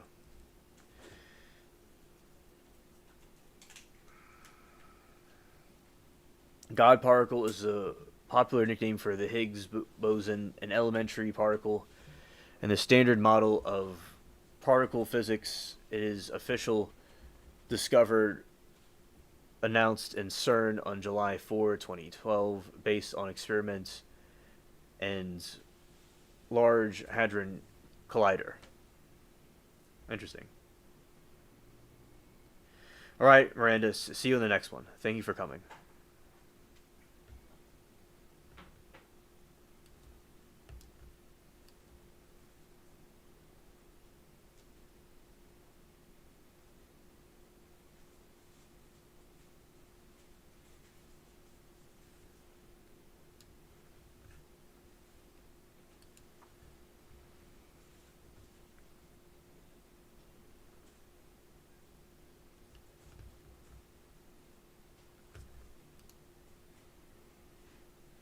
Oh, you're welcome, Mermaid. It's my pleasure. Time is simply a plaything for children that not compared to when gaining from infinite amount of it. Yeah, absolutely.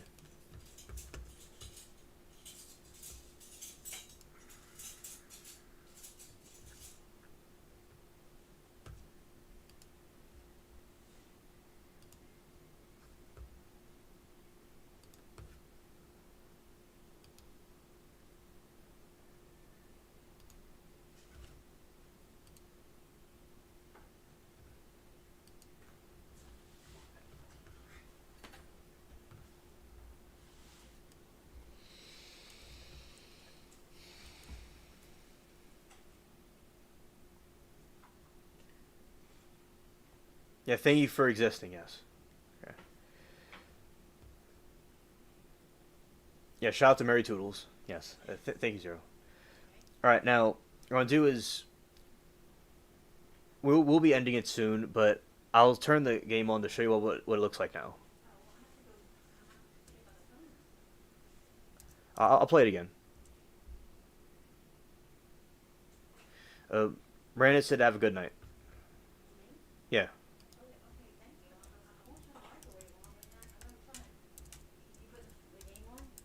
yeah. I'm not gonna be long. All right. It's been a while since we've done this.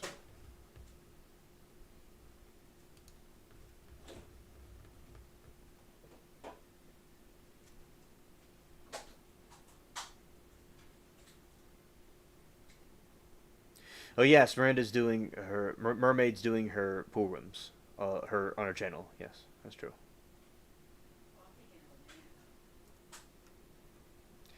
I pronounce it as Ma Ije, as A is apple and I is Magi. Okay, thank you.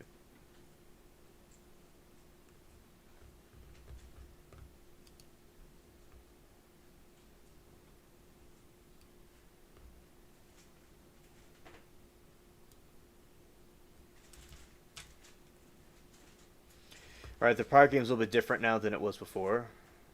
A little bit.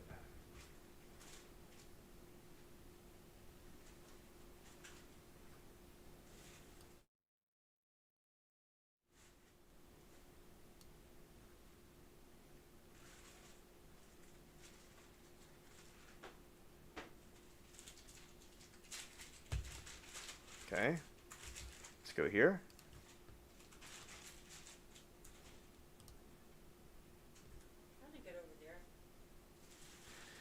I'll be getting rest up very soon. Understood.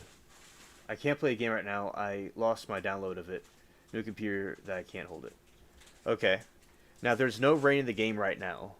There's no rain in the game right now. But usually I know the word from Scary Music TBH, some who study black magic. It's like okay. Okay, Miranda, thank you for letting us know.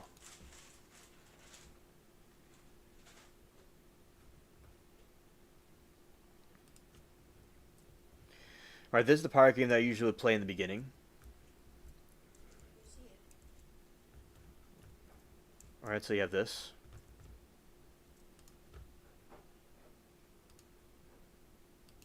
Now they have the Kraken in the game.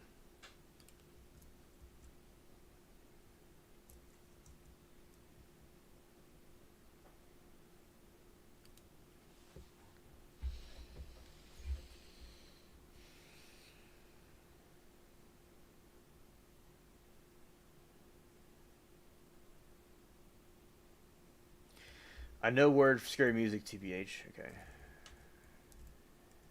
Zero says, twirls my wrist towards official pool rooms, causing purple and gold mist to flow from my palm. Why must you tempt something you can't defend against?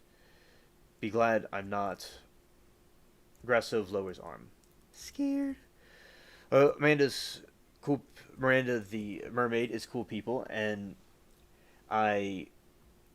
She is fine over there where she is, and shout to her. And then we have a hello, Mary Toodles. Right. It's not raining right now, but it was raining before the other night.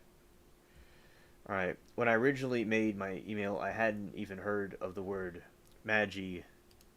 I felt I had been whatever that is previous incarnation. I've learned a bit more about the magi since then. Yeah, the magi. That's in the Bible. The wise men, I think.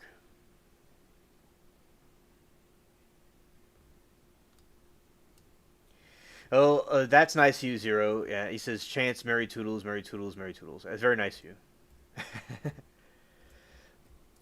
Lori says, I am open minded and eclectic to the point that I at least consider I might be a Christian and I just don't know it. Yeah, there you go. There you go.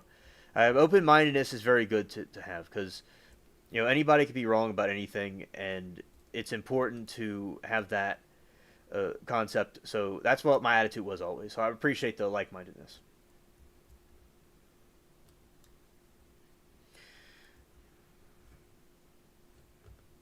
Okay.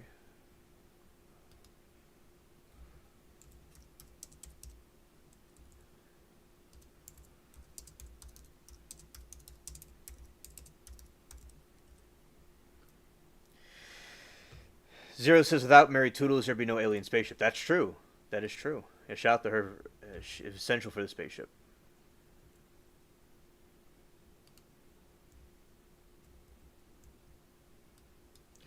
I'm nowhere near slow. Most of y'all know this. Right on. Right on.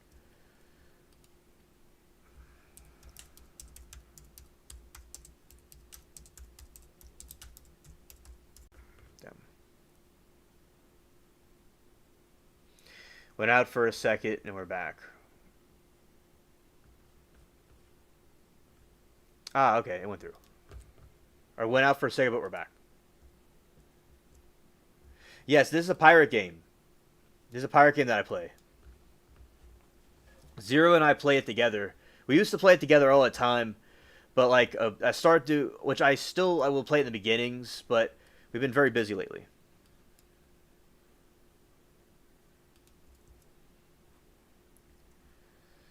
All right, I'm gonna tell him thank you.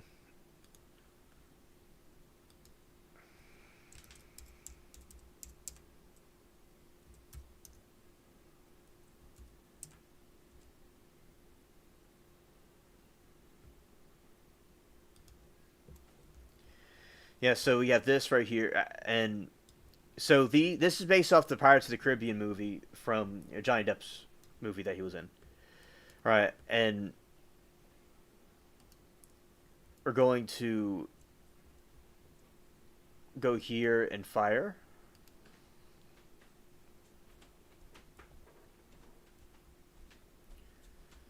So open fire right here. I'm scared.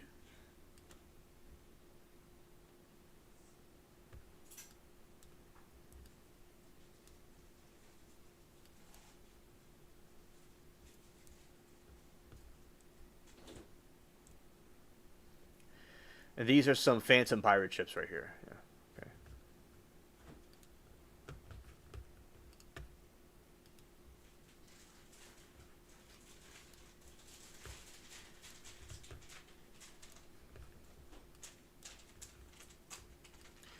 All right, sinking in the abyss.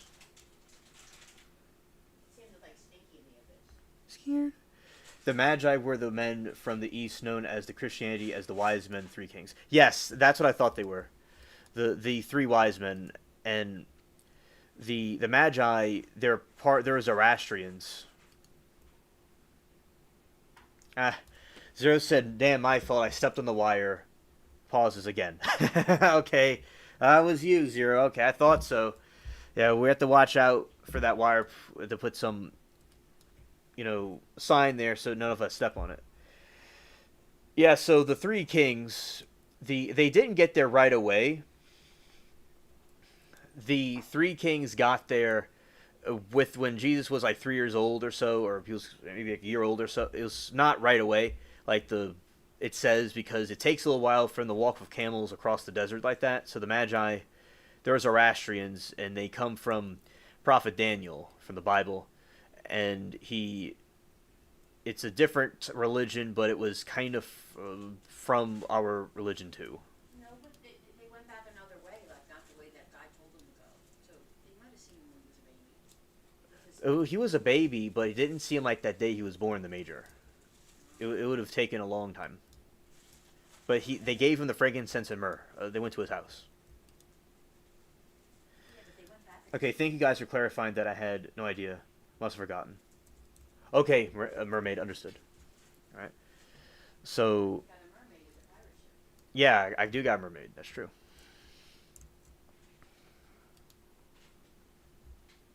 Okay, steaming ahead.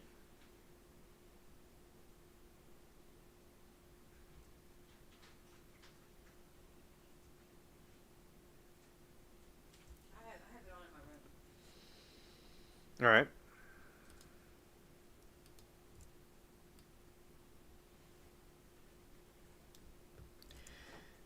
All right, Zero says, we know you forgot.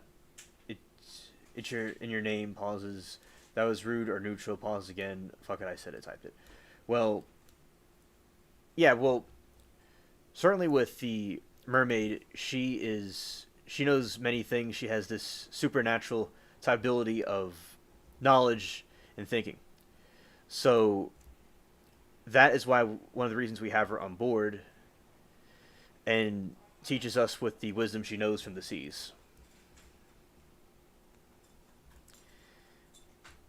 She was from one of and the mermaid was random. The mermaid was from one of these islands I found off the coast, and we have her on the spaceship. So yeah, shout out to her. I much appreciate her here while she's around. And Lori said, "Fun. What platform do you access it from? In case I wanted to try it." It's from a computer, okay? And there's this website called Legend of the Pirates Online. I'm gonna put the link in the description. I'm gonna put the link right here. It's an internet download. It is an internet download. You have to use a computer to access it. I'm gonna give you the link right now.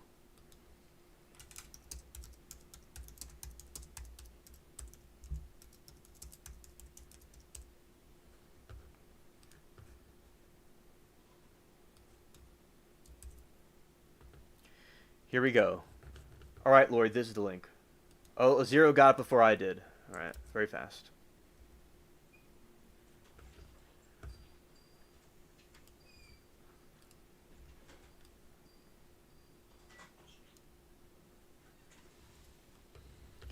And shout out to the Magi, definitely.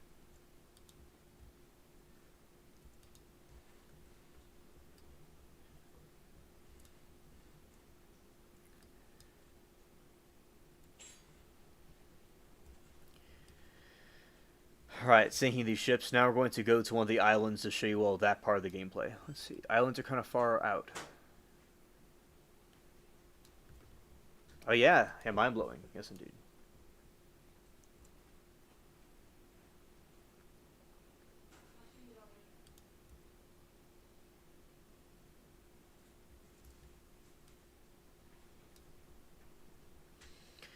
Okay, so now going to the Cutthroat Island. Well, yeah, I'm glad you think it's interesting, yes. And you could have a crew and you have friends. And I have a friend, Sam, in the game I haven't seen in a long time, and I just told him hello. And they're getting some gold right now, somewhere. And there's these big battles. Here's a pink feather hat. Oh, the pink feather hat just passed by. It did? Scared. Were you trolling me? Scared. Troll me. Oh, frankincense, yes. Frankincense and myrrh was what they gave to Jesus. And it was very essential for, the symbolicness of God. And yeah, it's very nice in churches too. I know.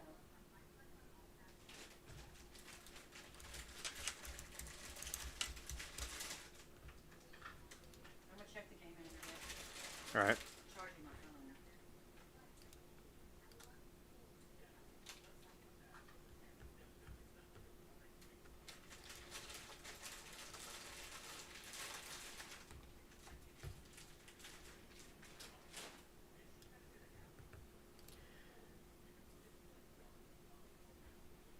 Okay, we got a couple. See, in this area, this is the loot.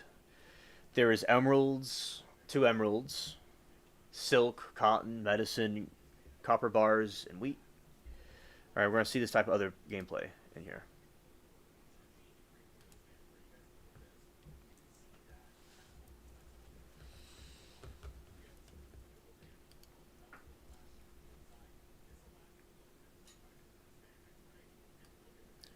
All right, here's some gameplay right here.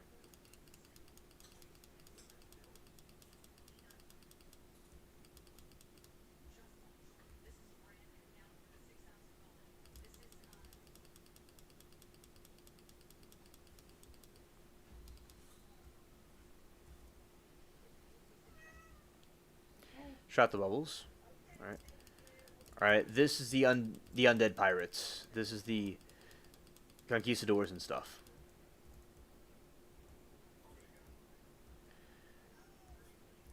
It's a haunted pirate island.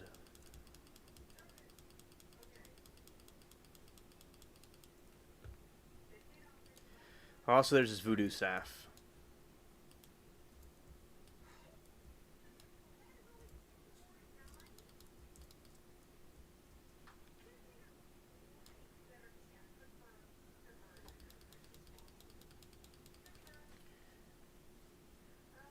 You're getting a fresh towel.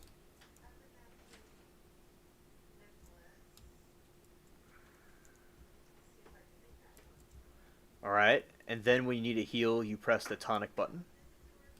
What button? The tonic button. What does it do?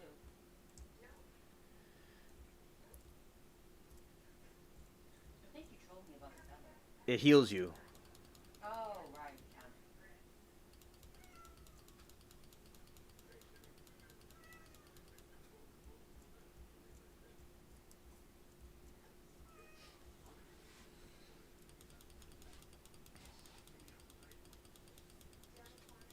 Yeah. Shout the zero glory. Yes.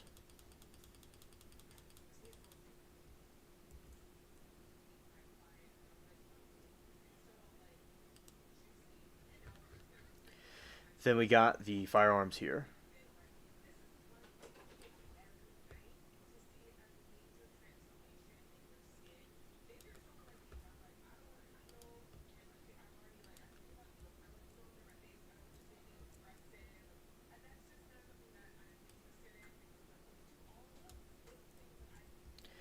This is a big blunderbuster. It's kind of like a shotgun at that time. Let's see.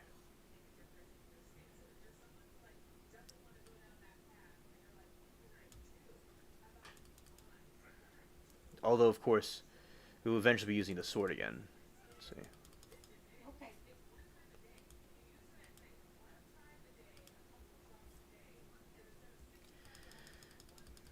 All right. Let's see how we go here. Tonic, and then we do this with the here. Go there. Oh, they might get me. All right. When this happens, this is when a defeat happens, and you go to jail in the pirate game. All right, and this is the island that I originally was on before I left. Right. So you're in this cell when an enemy gets you. All right, I'll show you the cell. All right, you got a skeleton dude right there.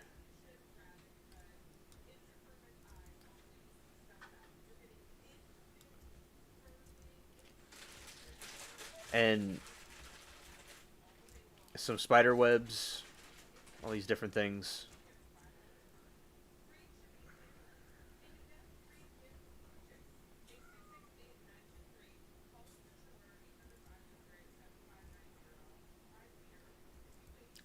Well, that's a very good idea.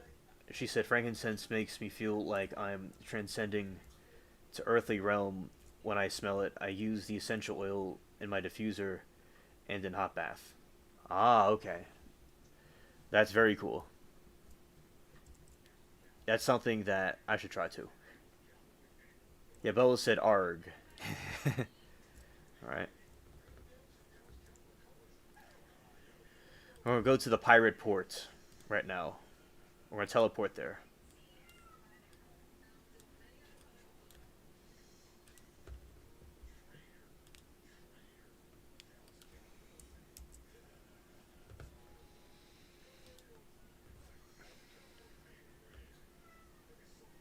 Okay.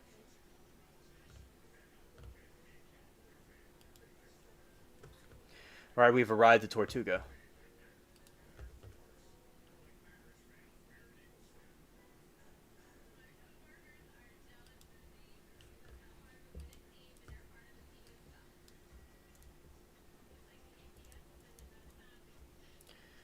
This is an NPC cutting wood right here.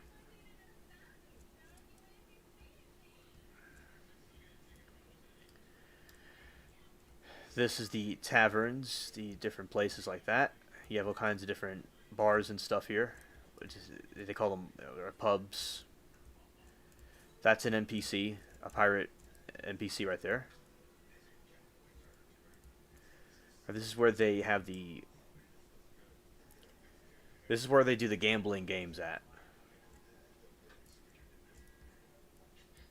And lo and behold, Captain Jack Sparrow right there. Alright, let's see how this can be seen. Alright, that's Captain Jack Sparrow, Johnny Depp right there.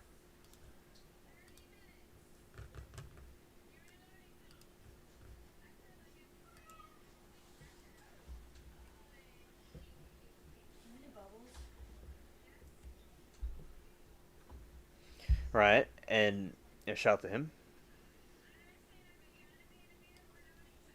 And over this way, Mr. Gibbs, his sidekick, right there. And he, they're just sitting there playing in the pub, in the tavern. Pirates used to play games here and do gambling, and they have like a little, they have music, and you go on different quests with different people here.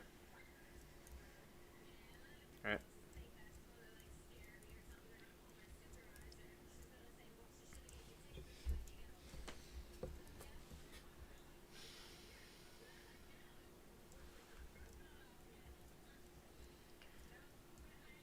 All right, and then you have some chickens. Yeah, a big Phil, and he has his chickens. It's hilarious. All right. All right, this is like the area where people lounge at in this part.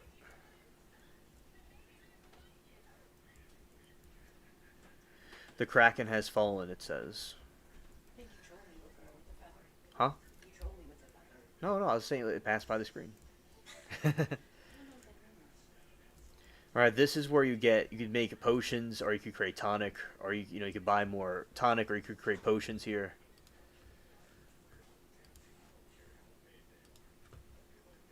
Buy some more.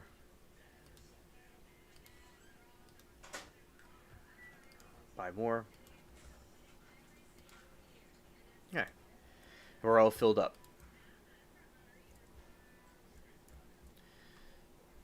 In these different places, you get jewelry or different haircuts and stuff like that.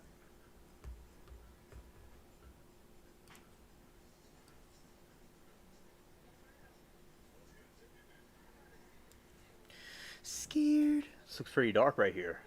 Whoa. That was a dark shadow right there. Okay, like so you could change the hair color, you could make it bald, you could change the facial hair, stuff like that. Mary said she's all for the jewelry. Yeah. Okay, so that's like the pirates wear. Yeah.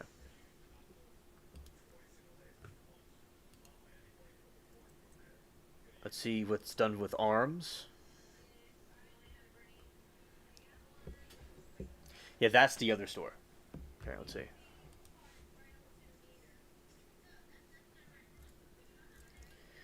Pink feather is not in the screen right now. This is a very dark corner. Scared.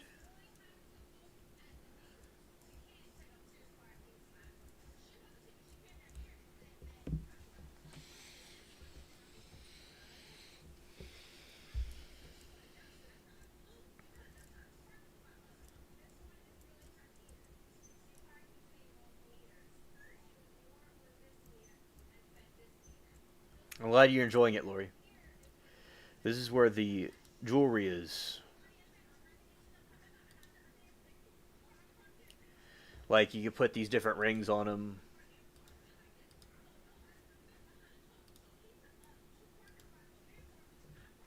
And then there's earrings. The pirate can wear. You know, pirates were usually known to wear these type of earrings, male or female.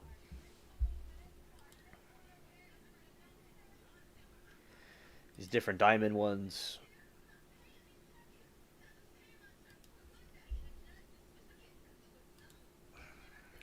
So it's pretty cool. You style it. Even where if Aaron and Moki were here, they think is funny. There's these nose rings also.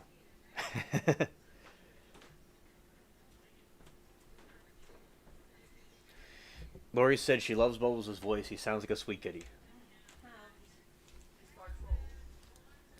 All right, so the shout out to the nose rings, right there.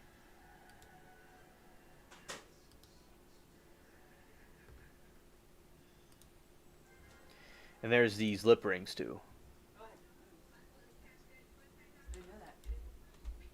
Yeah, that's a big one. I need a silver spike. Darn, I didn't know that was a thing. Scared. Okay, yeah, those are the lip rings.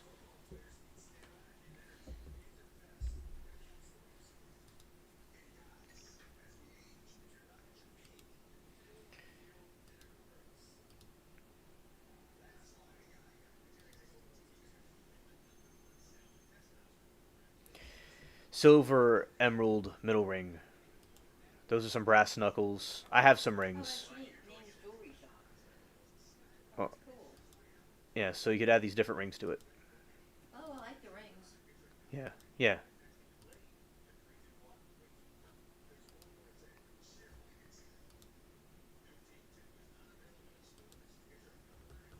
yeah. Very cool. Now I already have rings on the pirate. Let's see, if we could see them.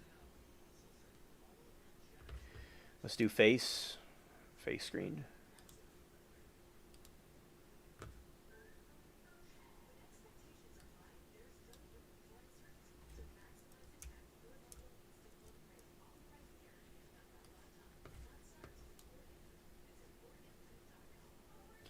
Yeah, right there. I got two. I have a purple ring and a blue ring. That's cool.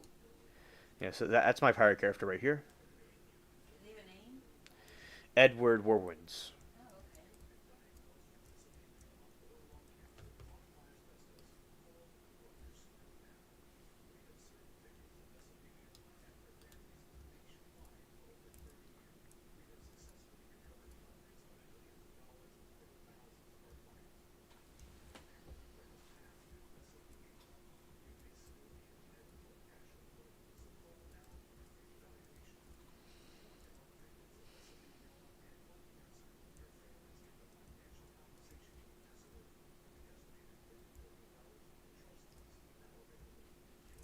These are some other players in the game.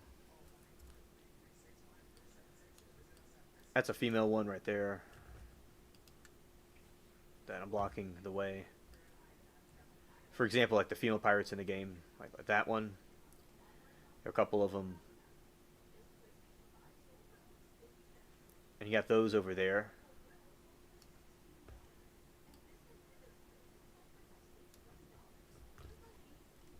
male and female pirates, pretty cool. Okay. A lot of people hang out over here, and this is where you repair ships, things like that, or you can buy different ships.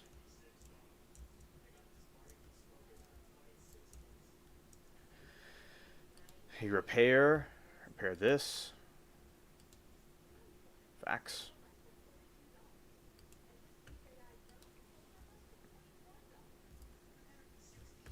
Another one's Port Royal, which is from the pirate movie, also.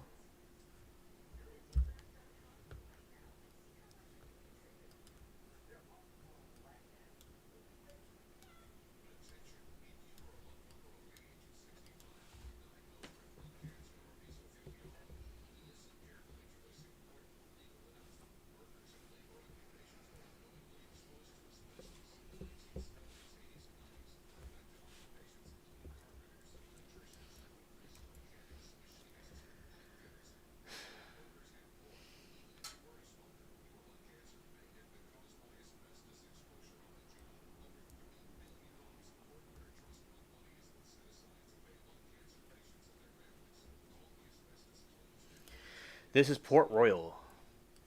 It's a big castle right there. This is not a pirate port.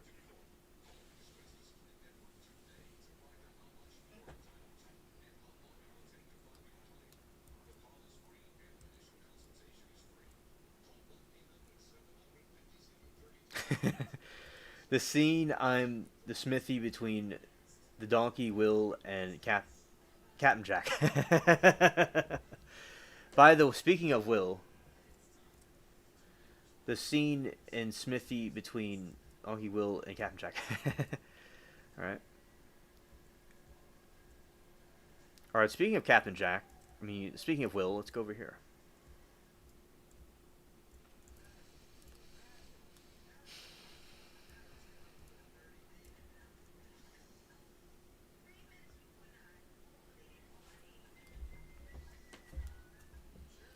Here he is. This is Will Turner, right? From the pirate movie.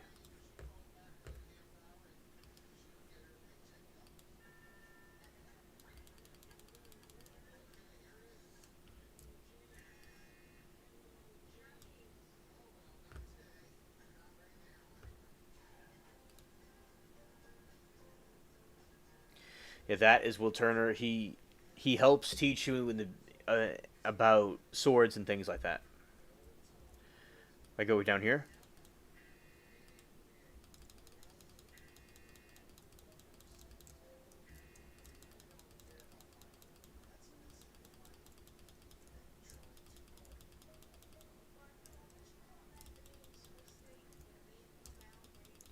These are targets to practice on. Dark corner.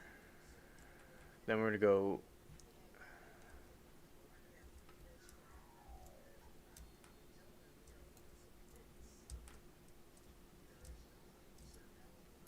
All right, here we go.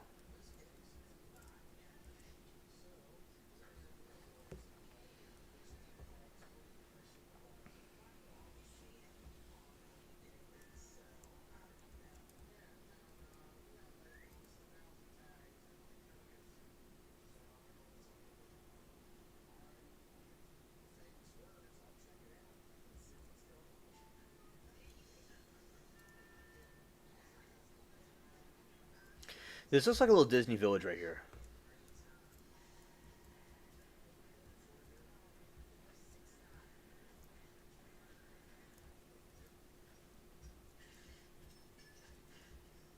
What's this guy do?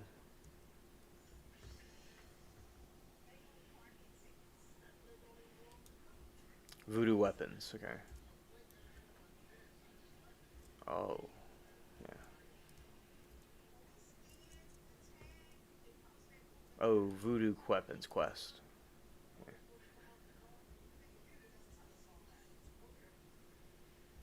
Yeah, that's right. We're gonna go over to the castle. That's a scene from the movie, actually. That's the moon.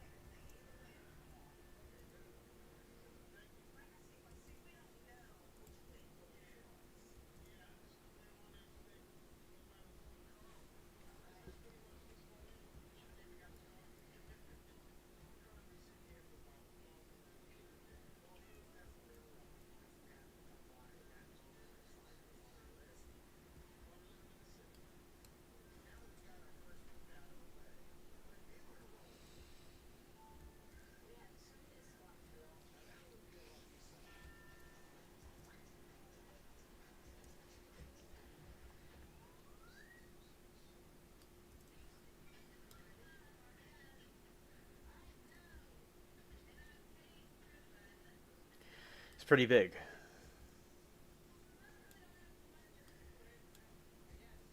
Okay, now go over this way.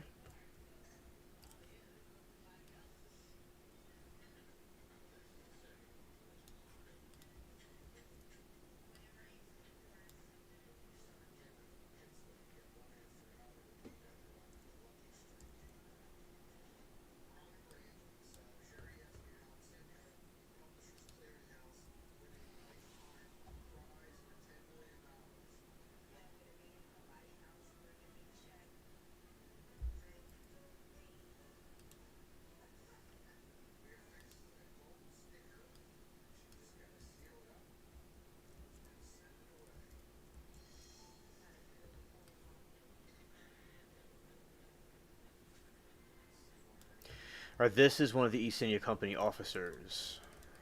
Same scene from the movie.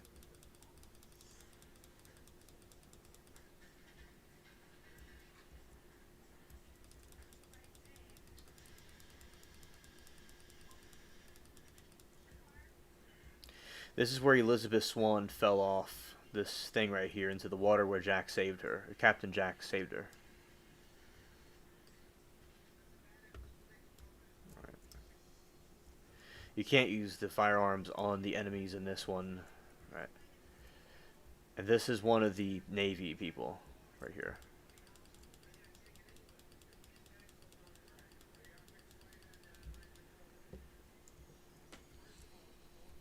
Now we're going to go to the other part of our detour. You remember, yes. This is where the hangings were happening from one of the movies, where they sung the pirate song. The king and his men stole the queen from her bed, bound her in her bones. That's that scene. That is this part right here,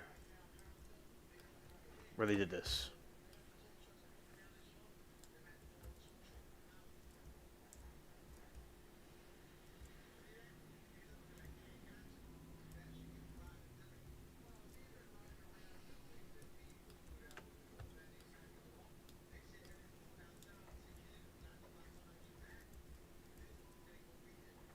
Yes.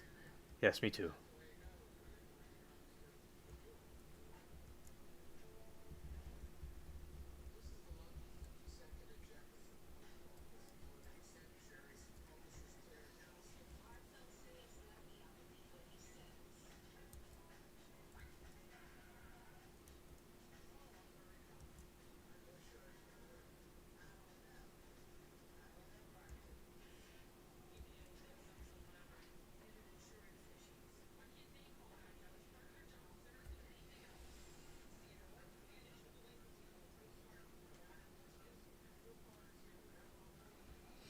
This is a Halloween quest from.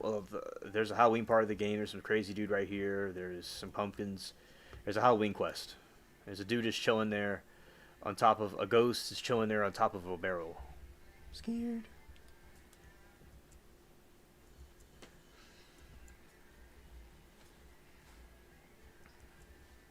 All right, going to this part right here.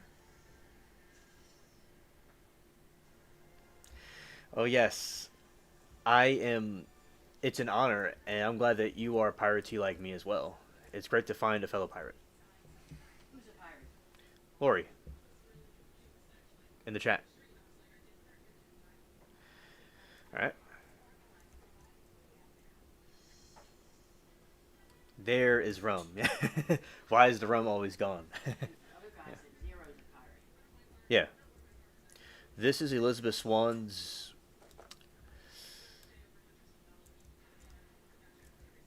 Right here. I like the graphics they added to this thing. They made it pitch black dark. That's pretty cool.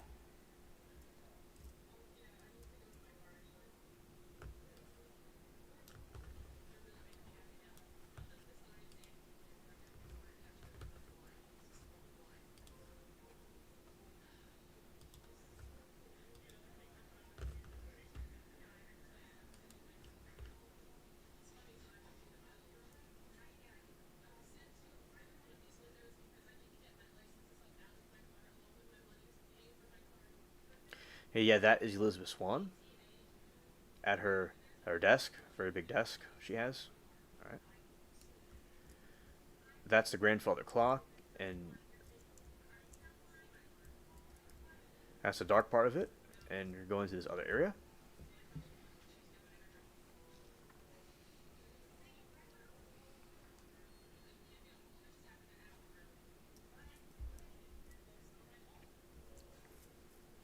There's like a forest, I think, in this area somewhere.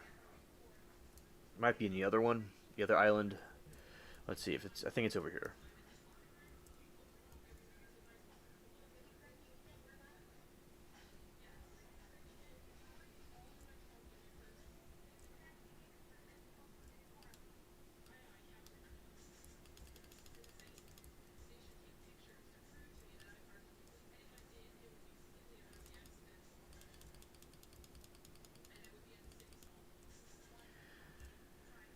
Looks like there's some fireworks going on, maybe. Let's see.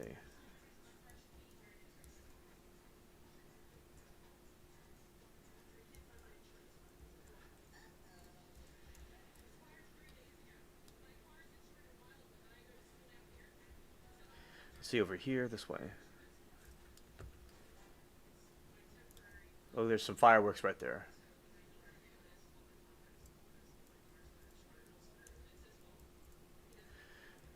Sometimes they play these fireworks. Okay. They have a fireworks show, and that is nice. Bubbles is a pirate ship mascot. Yeah, Bose is a pirate ship mascot. You can't see anybody because he's too nervous. Yeah, that's true. Scared. All right. It's like being in Disneyland and Disney World. Oh, you're on land. Yeah.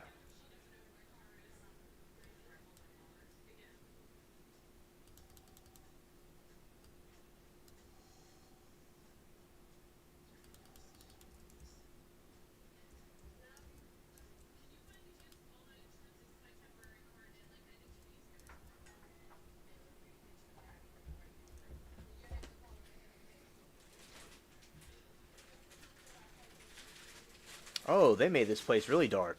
Good grief. That's pretty cool. I've never seen it like dark like this before. Scared. I really liked how Pirates of the Caribbean movies portrayed the pirates as resilience against corruption of the East India Trading Company and some of the British Navy. Oh yeah, I agree. You know, because it's good to stand up against corruption, and it's good to stand up for that cause, and because they're doing it for justice and it was the right thing to do. They didn't depict them as like a bunch of um, criminals. They depicted them as doing something for a good cause. They never made it this. Wow, this place has never looked like this before. It was always like right. They really changed the graphics in here. Wow, they made it pitch black in here. Scared. Bubbles is watching the screen on the phone. Well, that's good. Oh, this is crazy. What on earth? Man, this got like in the hard mode.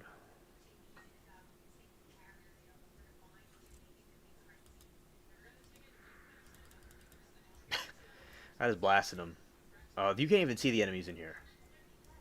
Scared.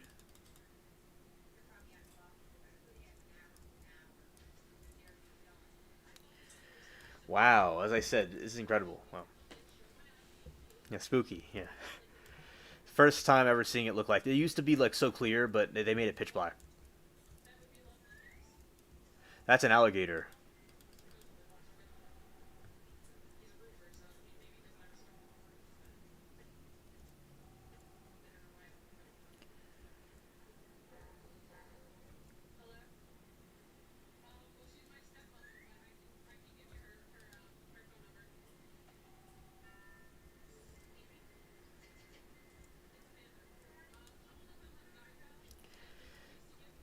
Yeah, well, the clashing of the sword would look like. Let's see.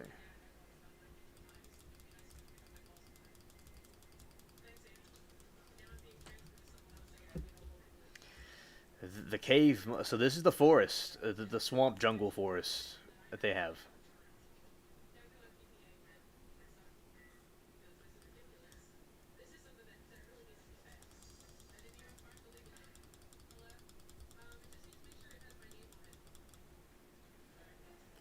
All right, let's see what the pirate island, the other volcano island, looks like. No, so do we teleport there? Or do we have to sail there? I don't know. Nope, we have to sail there. It's the closest place. Actually, where I am is the closest place. So go to the pirate island.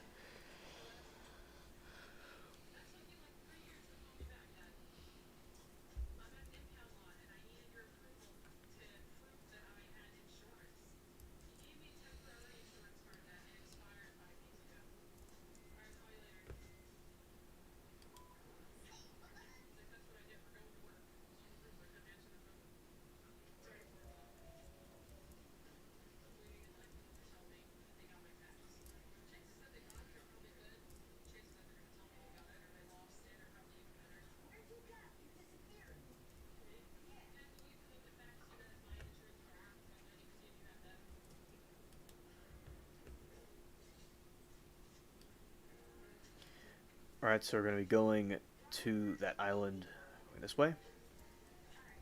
Pirates of the Caribbean, it's certainly because Captain Jack Sparrow was a East India Trading Company captain, and then they canonically, I still think that's canon, and they cut him out because he was freeing slaves, and he became a pirate. So there's a point, it's kind of like was hinting about modern policies where you would you would have a situation where people are going to use call everybody a pirate as like an insult, and there's a point where everything's a pirate.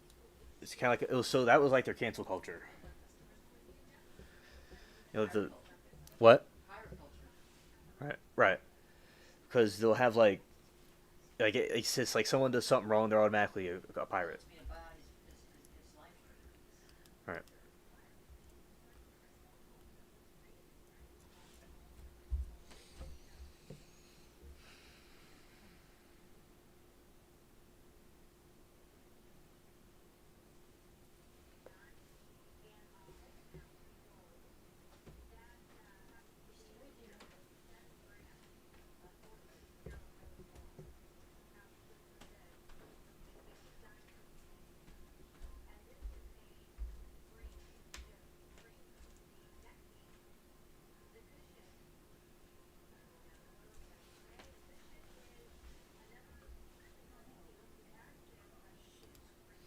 Let's see what this cave is like.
Let's see how dark this cave is.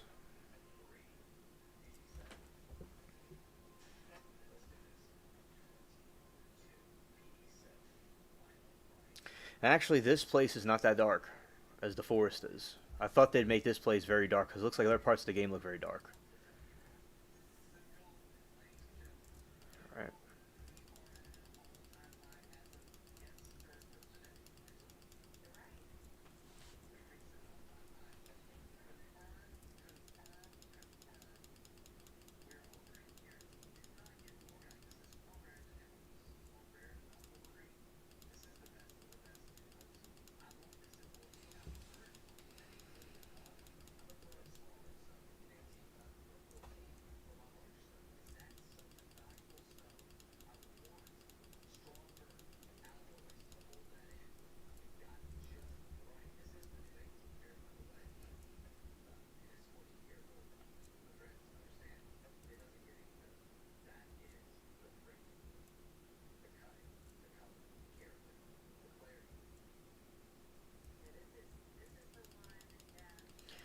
All right, so this is a cave where they mined for diamonds, gems, and things of that nature.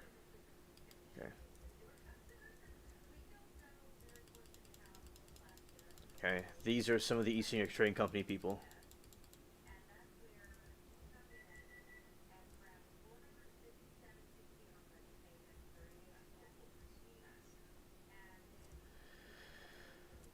Okay, let's see what this is.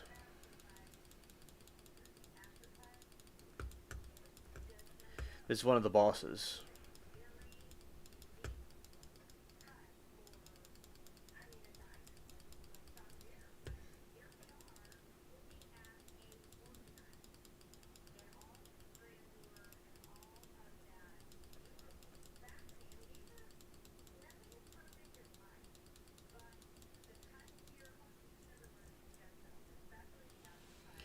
Okay, yeah, so this is just, one of these caves going through. Alright.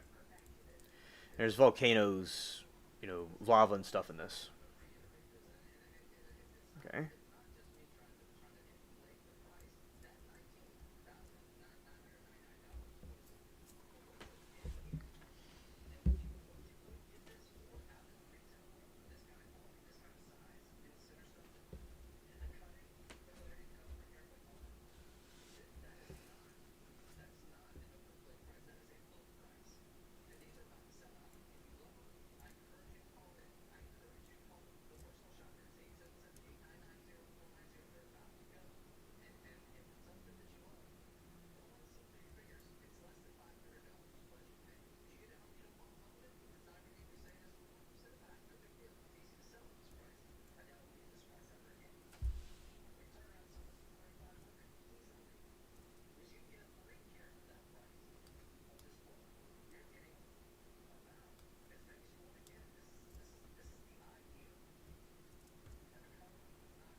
Yeah, yeah, it is rad.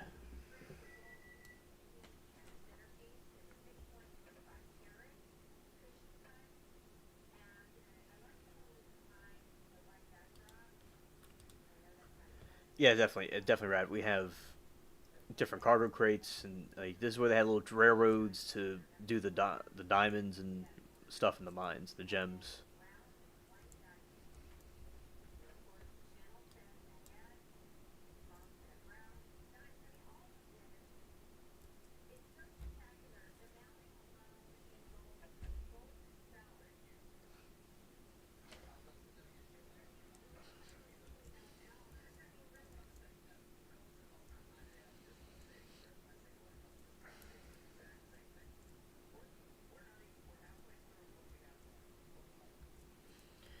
Right, these are some catacombs. They have some like spooky things in here.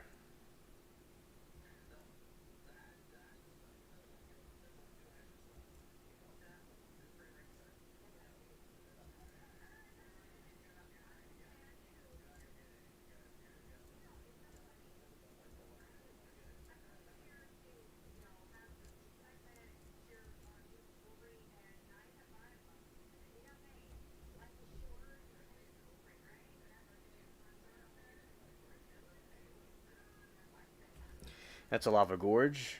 This is the catacombs right here.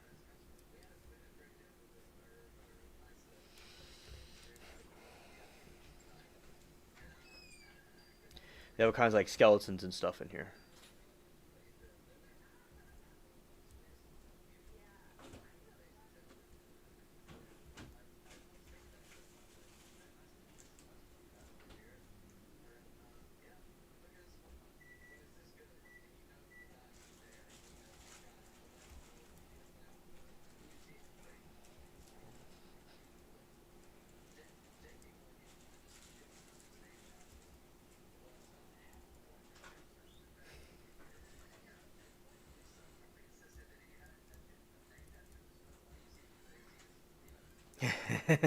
Yeah, scared.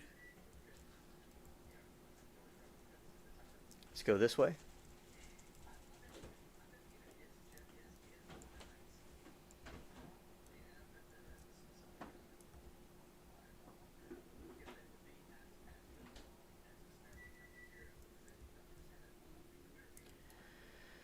In this corner right here. Yeah, there we go. It's kind of darker over here.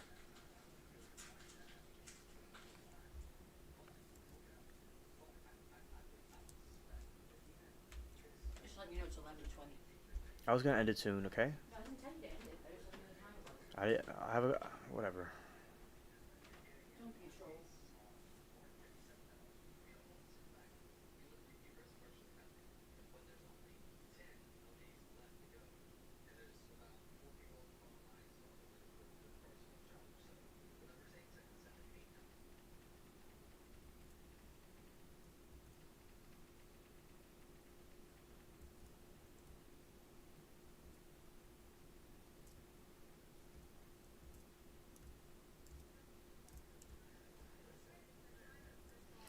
Okay, gonna go to one of the other islands now.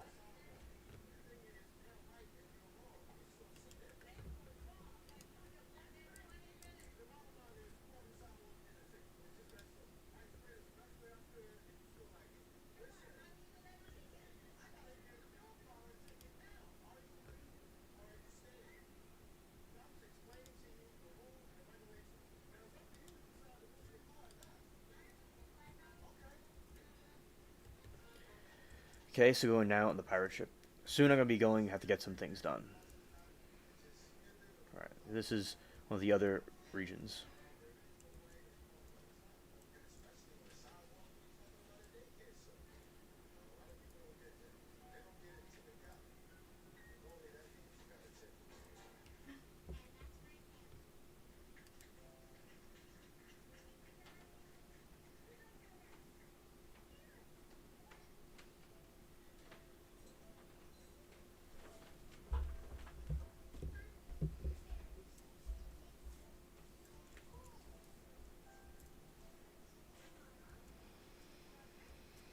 Right.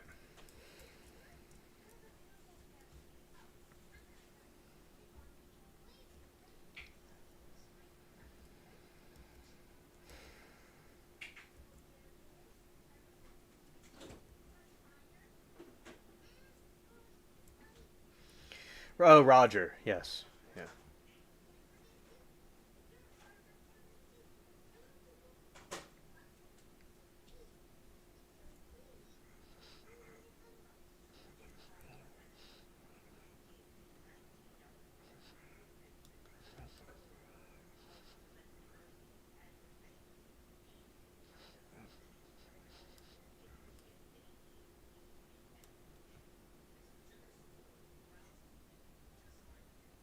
I try to be low key cool, but make a typo.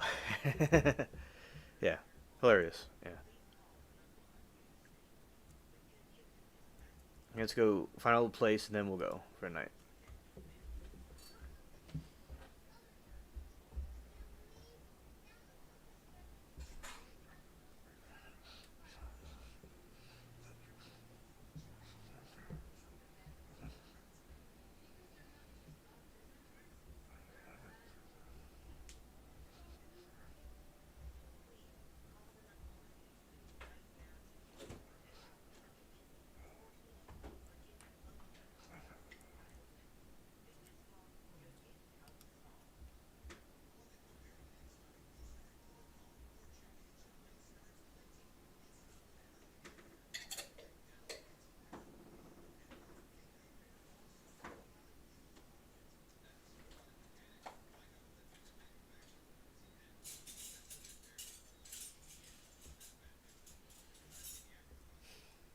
All right, this is Outcast Island. By the way, this is like on the pirate ship itself. You know, it's a pretty big ship.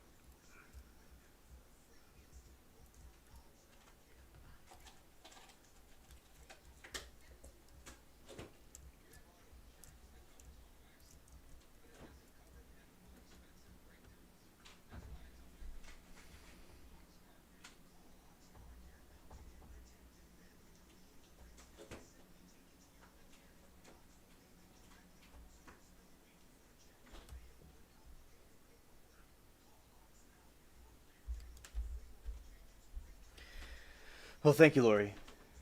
Thank you for that. I'm glad you enjoy my streams and the community. All right. So this is the this is the sun right here.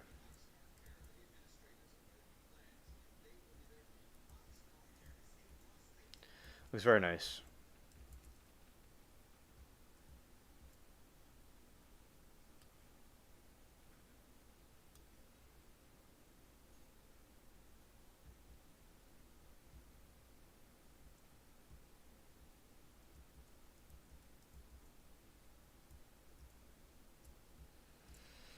All right, this is the big Venus flytrap right here. There's one more enemy, then we'll go.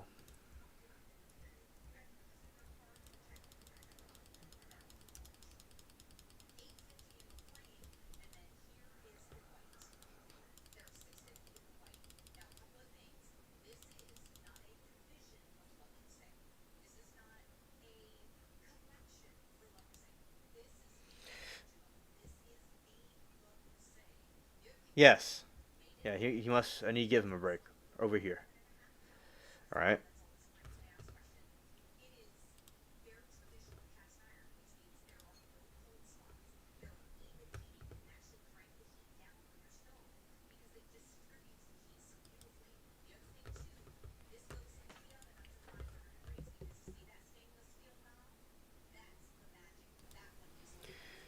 All right, everybody. Thank you for this stream. Yes, slay that fly drop. Yes, yes, we successfully slayed him. Hey, everybody. Thank you for coming to the Alien Spaceship stream, and I hope all of you have a very blessed evening. And thank you all for coming, and peace.